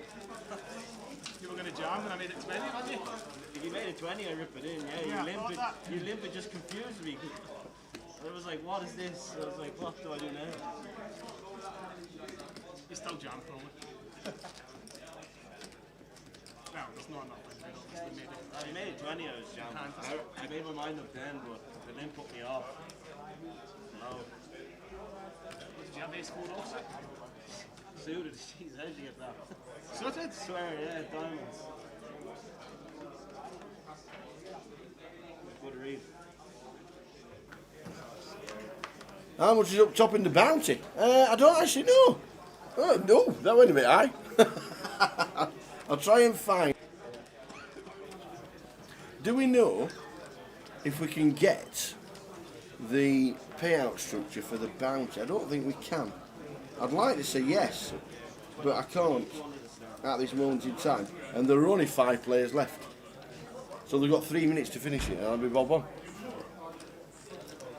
Who's answered that? Value Town says 2.3k. Brilliant. Thank you very much for that.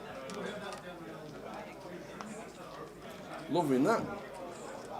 And they are down to 5 in the bounty.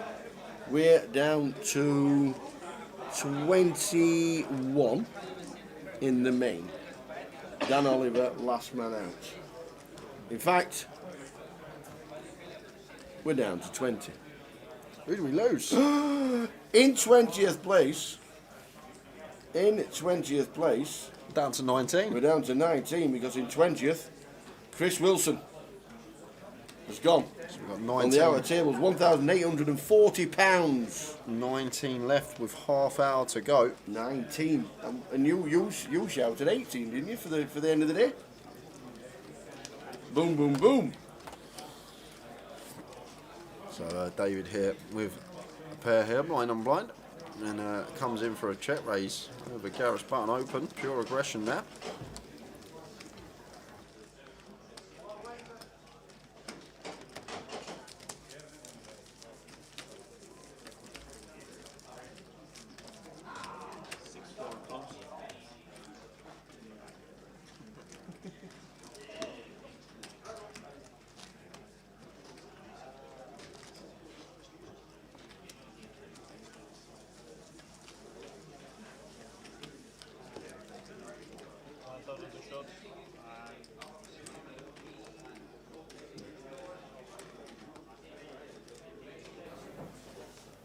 The sweat on the beer is on. 18 and under. Did you have an 18 and unders with Kev? Nah, not Oh, with Kev, right. nah. Katie hanging on with a short stack. Yes, we on the last pan that we did, she only had like 60,000 maybe. Yeah. But you never know. It takes a double up, and we're back up to 10 bigs. Then we double up again. We're back in it and up to 20.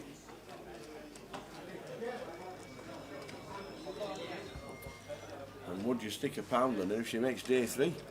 Should be a decent price. I'd probably stick more than a quid, to be honest, just Tower. Should be 66s. So Chris opening ace king here, making it 20k, and David a7 suited here in the small. Just going to call this one.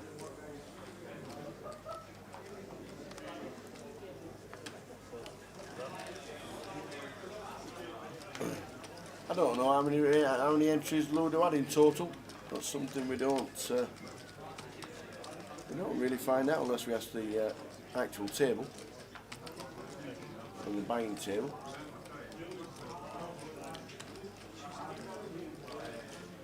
Flop 10, 9, 3, rainbow.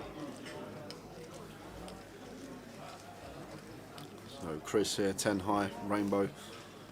Probably going to be c-betting more often than not. As I always say, don't need to go big, but he is just checking this one behind. And 6 of spades on the turn. So Dave Doherty picks up the gut shot here with his a7, and he is going to have a lot of hands that hit this board, calling out the small blind. Have some 10-9 suited, Jack 10 suited, Queen 10 suited, King 10 suited, Ace 10 going to be in there as well. So David here going to fire 25k out here with the a7. Try and fold out potential better ace highs without the draw. Ace Jack, Ace Queen, Ace King all going to be in there. Like you expect Chris to continue like King Queen, King Jack, Queen Jack on this type of board, which I guess David's going to assume the same thing. Yes, he will check back some of the time, but more often than not you expect him to continue those type of hands. But Chris going to call once here with the Ace King. Very interested to see what he does facing a double barrel here. 4 of spades on the river. And interested to see whether David Doherty is going to go for it here and try and fold out one of those hands that we just spoke about. Opts to give up, and the Ace King of Chris, no need to fire here. Got enough showdown, so Chris going to check behind. A7 for David, and Chris will be Ace King.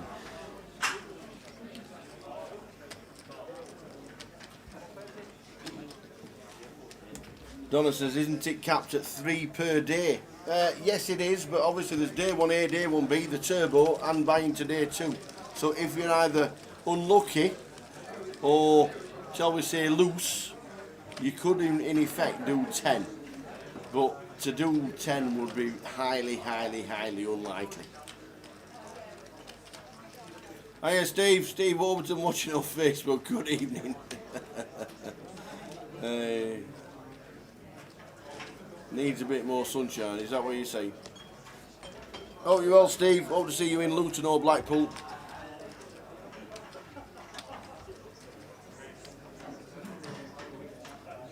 Yes, in Blackpool's more likely than Luton. Yeah, we think Jamie had 7. I do believe, might be 6.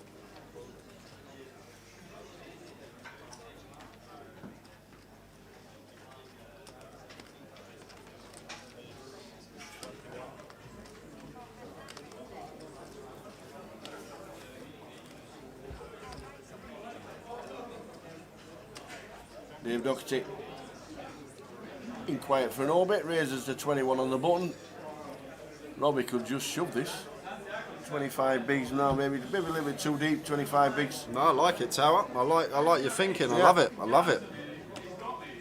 Tower's clocking on these reshove spots. It's good to see. It's good to see. And David just not going to be able to call off with the A7 here. But good to see Robbie ripping this one in. Good from him.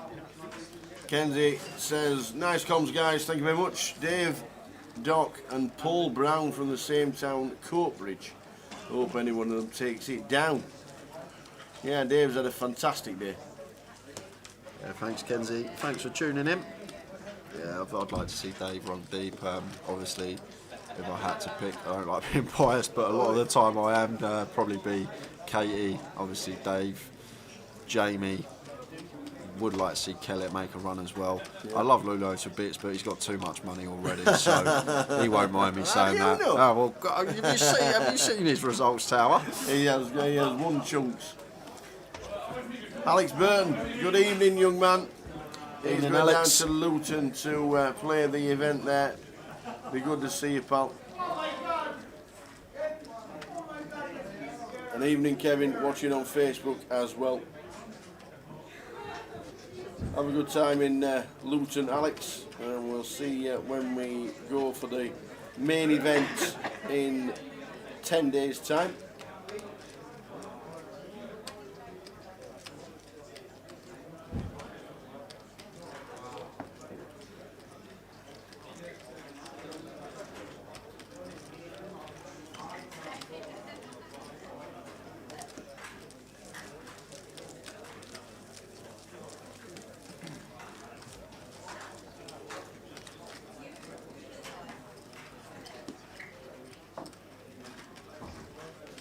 Kev from Lowestoft.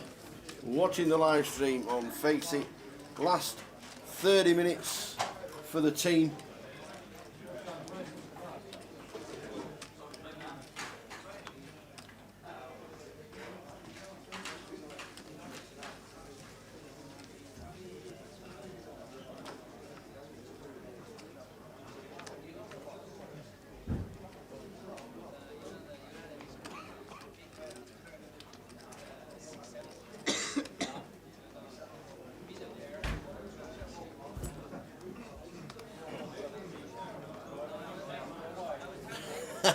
Chris Maiden, didn't the iPad cricket watching bloke play this one?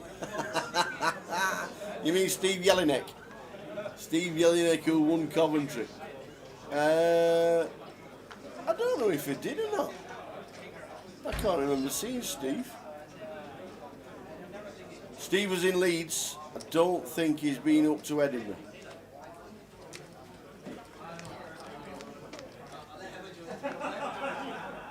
Yeah, I think this is spot on. This with 2 re-entries per day. I think it's spot on. Unlimited re-entries, yes. If you stick an absolutely massive guarantee on it, you will find unlimited re-entries. But I do like this. I really do. The 2 extra, so 3 per day, including your original buying.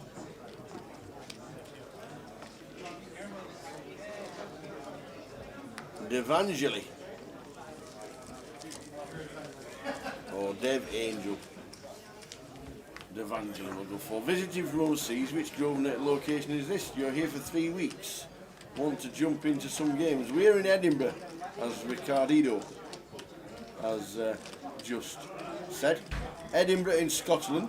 Where are you going in the UK? London is on the horizon for us. Luton is next week, which is down south, down the M1, junction 10 of the M1. London doesn't start for another 6 weeks.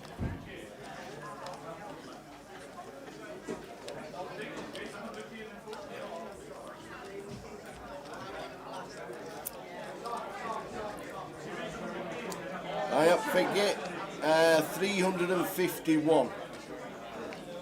351 with £62,000 up top. So blind on blind, Ludo with the King 5 in the small. And just going to raise and take.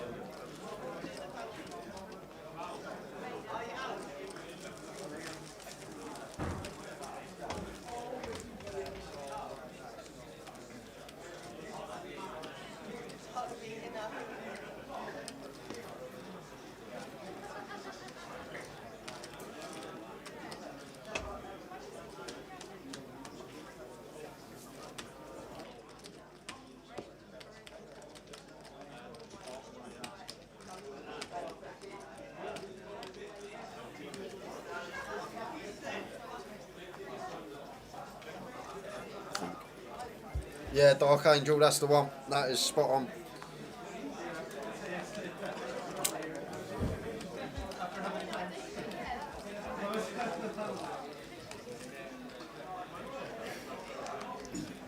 Was that Luton? Yeah, Luton. Yeah, it is indeed.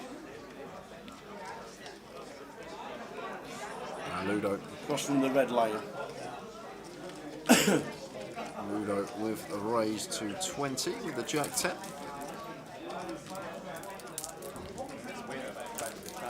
No action for him.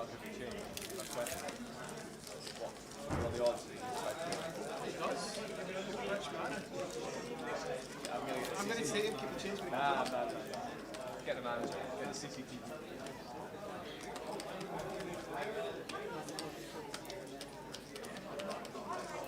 We will have, at the end of the day as well, everyone, full chip counts from all the tables. Indeed. Only 3 at the moment. So from all 3 tables we'll have the full chip count at the end of the day. So you want to stay tuned for that, and then you can have a look who you're going to have your money on tomorrow potentially. The sportsbook will be up on Grosvenor Sport. Have a little flutter and give yourself a nice little sweat as well.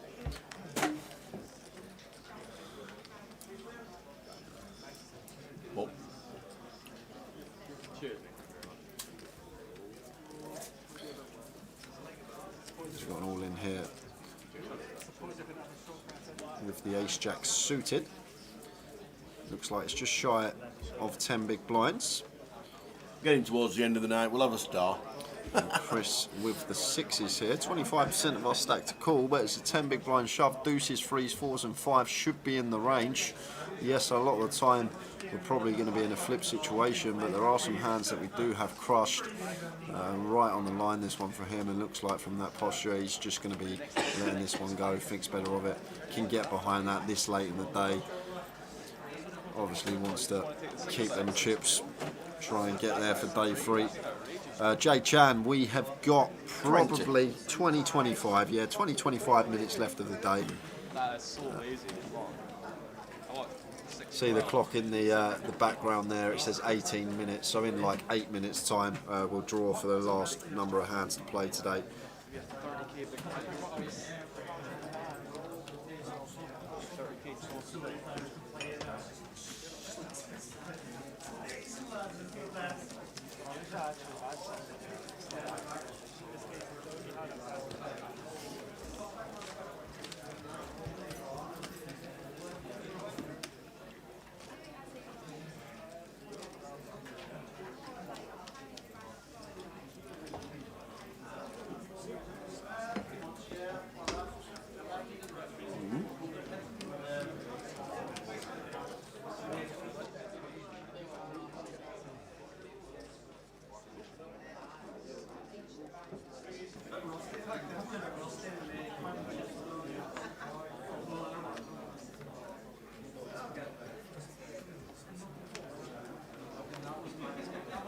So Danny 7 gets out of the way. Chris raises to 20. And the big blind gets out of the way as well. Raise and take. Mick the Lord has just said 5 hands. I missed it myself. So it must be 5 hands.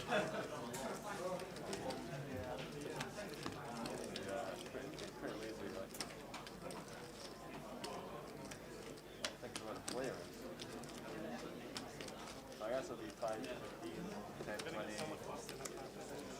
5, 15, 10, 20, 10, 25. We get 10, 25. I hope we got 10, 25 level.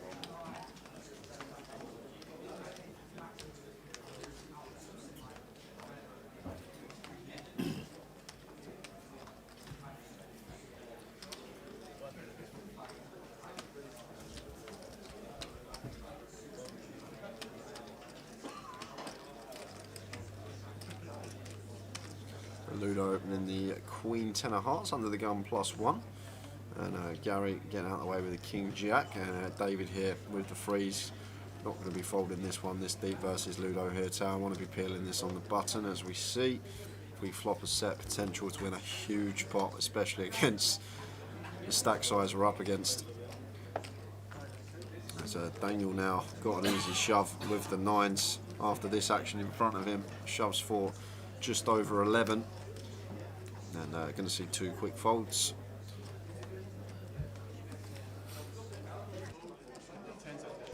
David not going to be calling with the freeze.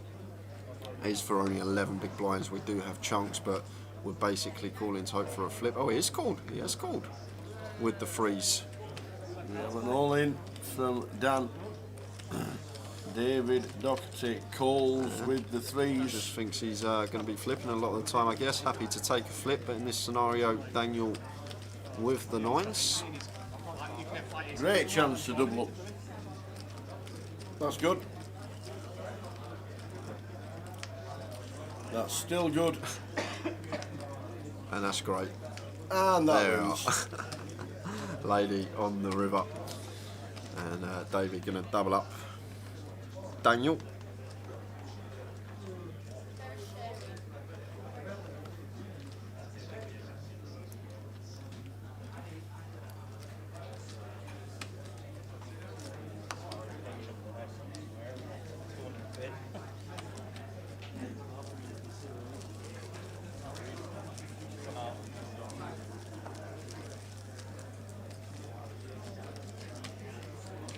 Katie, Pam, Jamie still fighting on the other table with Rich Kelly.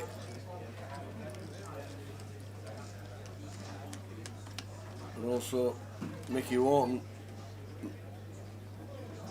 Tom Riley, Paul Green still going on, former champ, on the outer tables as well. We're about 3 or 4 minutes away from pausing the clock. On a certain number of hands.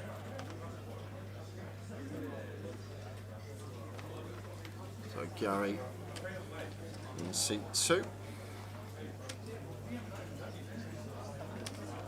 Yeah, I noticed that, Mick. You said 5 hands, I thought they'd announced it and you were just guessing.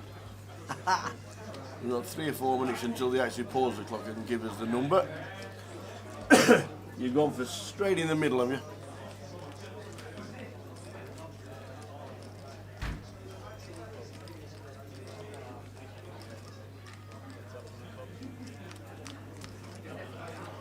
Chris defending with the King 5 suited. An action flop late in the day. King 10 6, 2 diamonds here.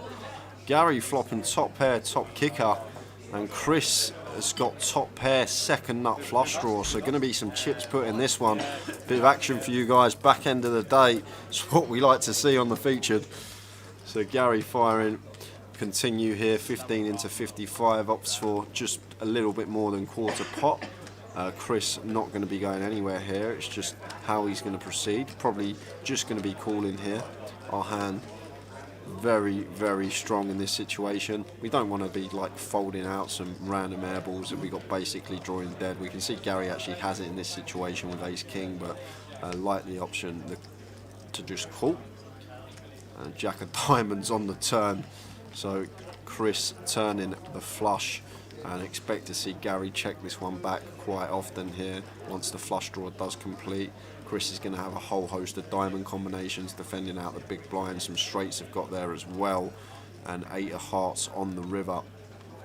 And now as Chris after the turn is checked back, wants to be coming in for some value here a lot of the time,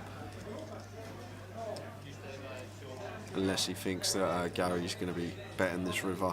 But after he checks back turn, I'm not going to risk a check back on the river, and I'm going to try and come in for value here. As Chris try and think, what are we supposed to get called by?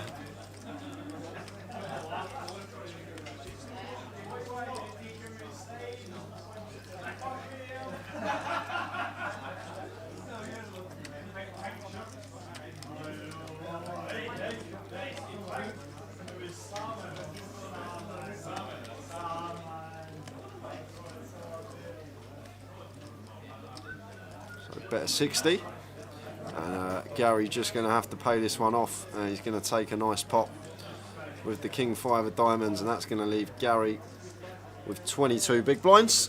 Daddy Jules, thank you very much. Lads, don't comment often. Always here watching. Just wanting to say, both do a top job. Some good crack, excellent analysis. Look forward to a little sweat on the book tomorrow with some top players left in the field. Thanks. Nice one, Danny Jules. Thanks so much. Thank you very much. Donna says, how many cards normally get drawn? Make them once at 6. I replied, normally 4, 5 or 6. Yeah, She says, thank you, Mick, with 2 kisses. She says, thanks, Tower. Nothing. Nothing. Not anything. Not having it.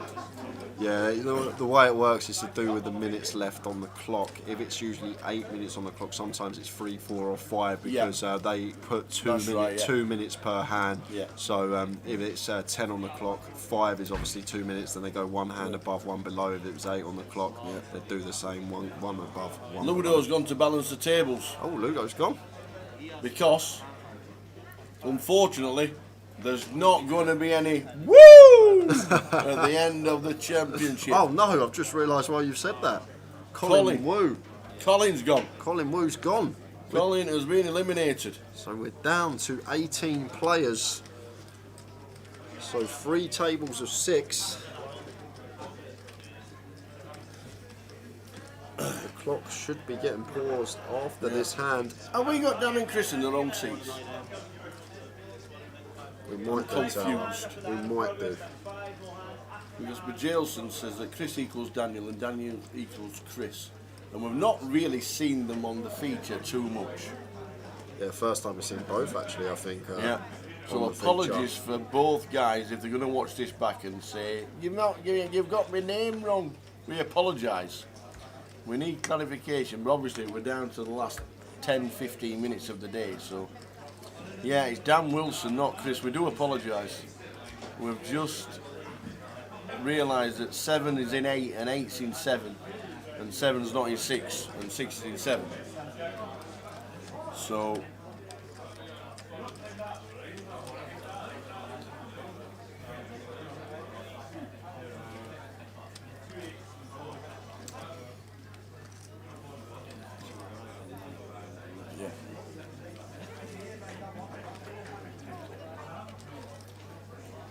all day. So Daniel.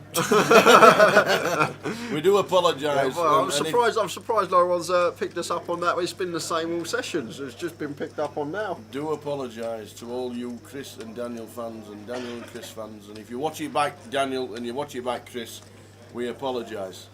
That might make sense why Ernie had put it into the wrong seat. It was Daniel Wilson I was talking about earlier when I thought it was Chris Collins. Yeah. Chris Collins earning 700. Taff Attack said it earlier, apparently. Sorry, Taff Attack, I missed it completely. Yeah. Oh look, this is why Dan's playing so well, Tower. Yeah. This is why he's because playing he's got millions so well. involved. Look at Dan Wilson. It makes sense now. It all makes sense now. I put Chris Collins into Hendon Mob. Saw that the biggest cash was £780. We can only say and then I thought, why is he playing this well when his biggest cash is £780? I was like, this can't be right. We can only say that the names were inputted wrong by the action tracker. Yeah. But I don't really want to blame anybody. He's allowed one bad day, Tower. It's a hard job. It is a hard job. But there's not much we can do now. Not been the best day for poor old Dave. Apologies, Dan, and apologies, Chris. Yeah, all we can do is apologise. We're at the end of the day now, and we'll just have to deal with it for the last 10 minutes or so. But yeah, that makes sense why Dan. I was saying, I thought Dan was Chris, and I put Chris's name in Hendon. I saw that there weren't much on there, and I thought this guy's playing so well. He must be a cash game player, or he must have plenty of online earnings. But it all makes sense now. His biggest live cash is $250,000. Yep, I know. He's Irish Open winner, Tower. He won the Irish Open. I think that was when when they had that last longest as well, and he got an extra bonus of like 100k. Oh wow, really? I'm sure it was. I'm sure they did the last longest. When did he win it? 2016. I am pretty sure they did a last longer and he got a massive bonus. Sure he did. Because I think it was the Paddy Power last longest. If you qualified, whoever was the last longest in the qualifiers won. I'm sure it was 100,000. And I do actually think, the top two were sole survivors, and they were going heads up because it was worth a lot of money. Yeah. Because I was there.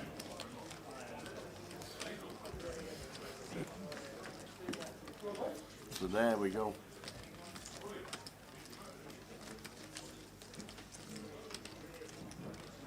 We got a number of hands yet, Tower. Not that I've heard.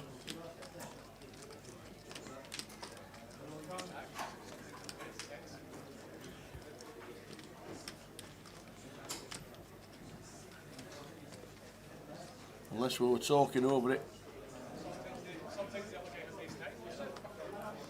I'll let you know. So Chris here with the King Nine of Hearts in the hijack. Going to be opening this one. Makes it 20k.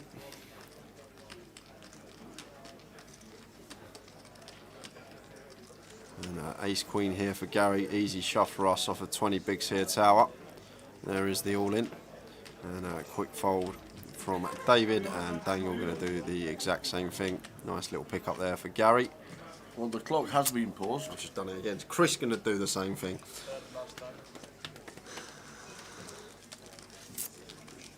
I think the dealers just said third last hand. Third last hand. Yeah, they said third last hand or last hand. Okay, so we got 3 to go. Or one. 3 or 1. Bear with us, guys. We'll have a roundup at the end. All the chip Absolutely. counts. If you got any people in the field not on the feature, we will have a roundup at the end. But nearly there for the day. It's been a great day. Thanks to everyone that has tuned in throughout. It's been a really, really good day on the featured. 111 down To 18. to 18. Colin Wu, the last man out.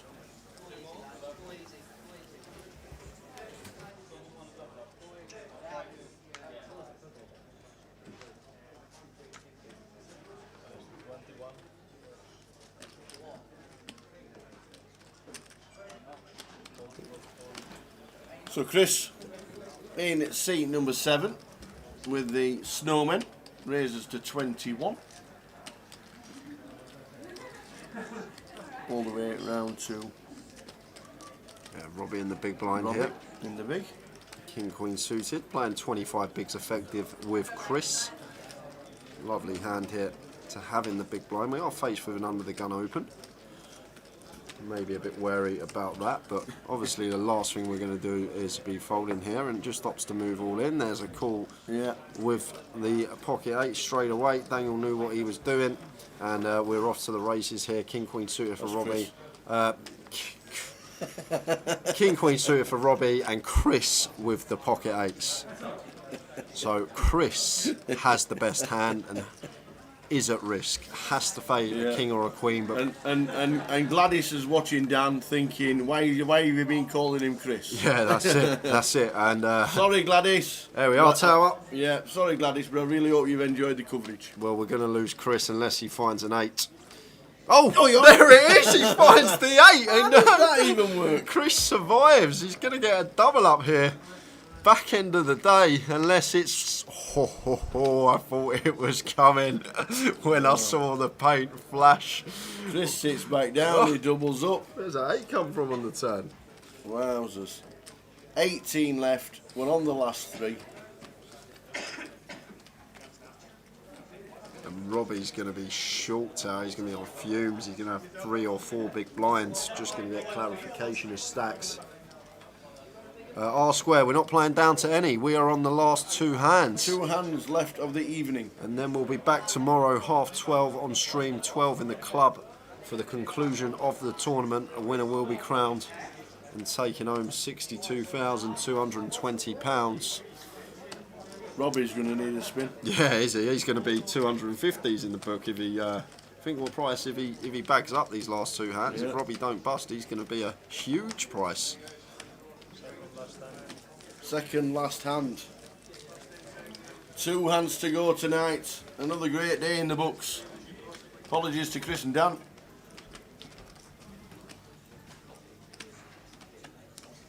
It was all over when you said good game. I was like, on the block, you're like, good game, TV. I was like, oh, no. Yeah. on his back. Put something on your back. I'll do it. 2 to go. Second last.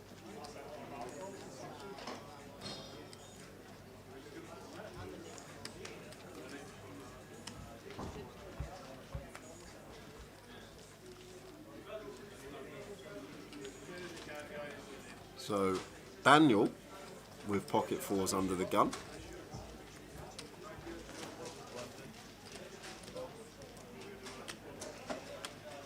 And Gary A6 suited here, working with 25 picks. Might be thinking about potentially free betting this one, but just going to let it go. And action on Robbie in the small 5-4 off. He's going to fold and see if he can find a hand on the button, but that's raise and take. So 1 hand to go, everyone, and we will be. Are you going to try and find a 5-10 game, or just straight in in the pit? I think I said there was a few at the bar. I said I'll have a beer with them later, so I might have one and hit the hay after that tower. Only one for me. I think it's going to be at the bar. Sounds good. King, queen. So the final hand of the day. Close enough. Apologies to Dan and to Chris from the names the wrong way around on the stream.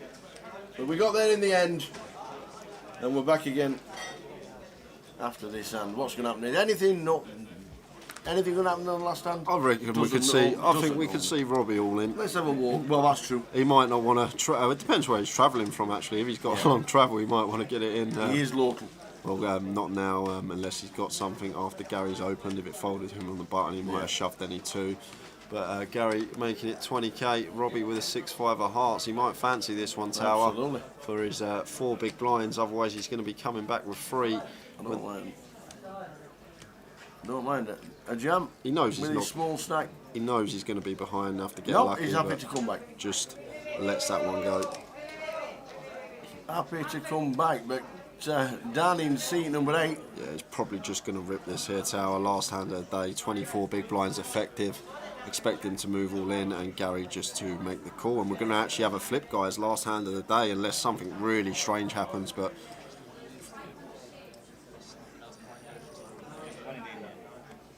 more often than not, especially now I know Daniel and his actual resume, I'd be very surprised if he didn't if he didn't move all in, and that's what he's done. I think he's a nice, and have some of that, he says. Gary's got an easy call. Last Last hand of the night, we got a flip. We'll put the cams on for that. We'll put the cam on for a flip. Let's Last see. hand of the evening. Last hand. Former final tableist Gary Bertrand, and also winner of a side event in Leeds last week. Yeah, so On Gary. the left-hand side. Set of 10. Gary's out the door, needs running Jack Queen. That's the only way he's getting there. There's a Jack. Here it comes. Here comes the Queen of Diamonds. Yeah, unlikely, but would be sick. River is it's the the ace. We have lost Gary on the final hand of the night, taken out by Irish Open winner Dan Wilson. Yeah, Takes Dan him Wilson. out the last hand of the night, which moves Dan. Oh no, I'm done Gormley a pint. He said 17. Oh no! 17 left. It was on that. We were literally flipping for a pint that last hand. He's already waiting. He's sat there waiting, watching the live stream in the bar, and he's shouting 10, 10, 10. So Dan Wilson will be one of the favourites tomorrow with his stack size. We're going to have a look at the chip counts from around the room, everybody. See how many everyone's got. Who's got them? Let's have a look. There we are. Wow, there we go. So Dan Wilson, 843,000, but chip leader, Tom Lagzawi, 888,000. Wowzers. Stack. Ludo will move tables in the last 10 minutes on 673. Dave's got a great stack. All these players will be on Grosvenor Sport overnight. It'll be on at 8 in the morning. The book will be there. The odds compilers will be sending out the odds for tomorrow morning. Have a little flutter and just a little bit of fun while you're watching the live stream for the final day in Edinburgh. We are going to crown a champion sometime tomorrow. So please join us if you fancy a couple of quid on Rich Kelly, Jamie Nixon, Kate. We look at Katie. Yeah, Katie. By the way, she was on 40,000. She's now on 201. She's had a little spin. It's good to see. She's had a double, and now back onto 200,000. And you never know, with Pam, we could have our first female winner of a GUKPT since we started in 2007. Yeah, chips and skill, a little bit of both. Yeah. Nice little book, bit of fun.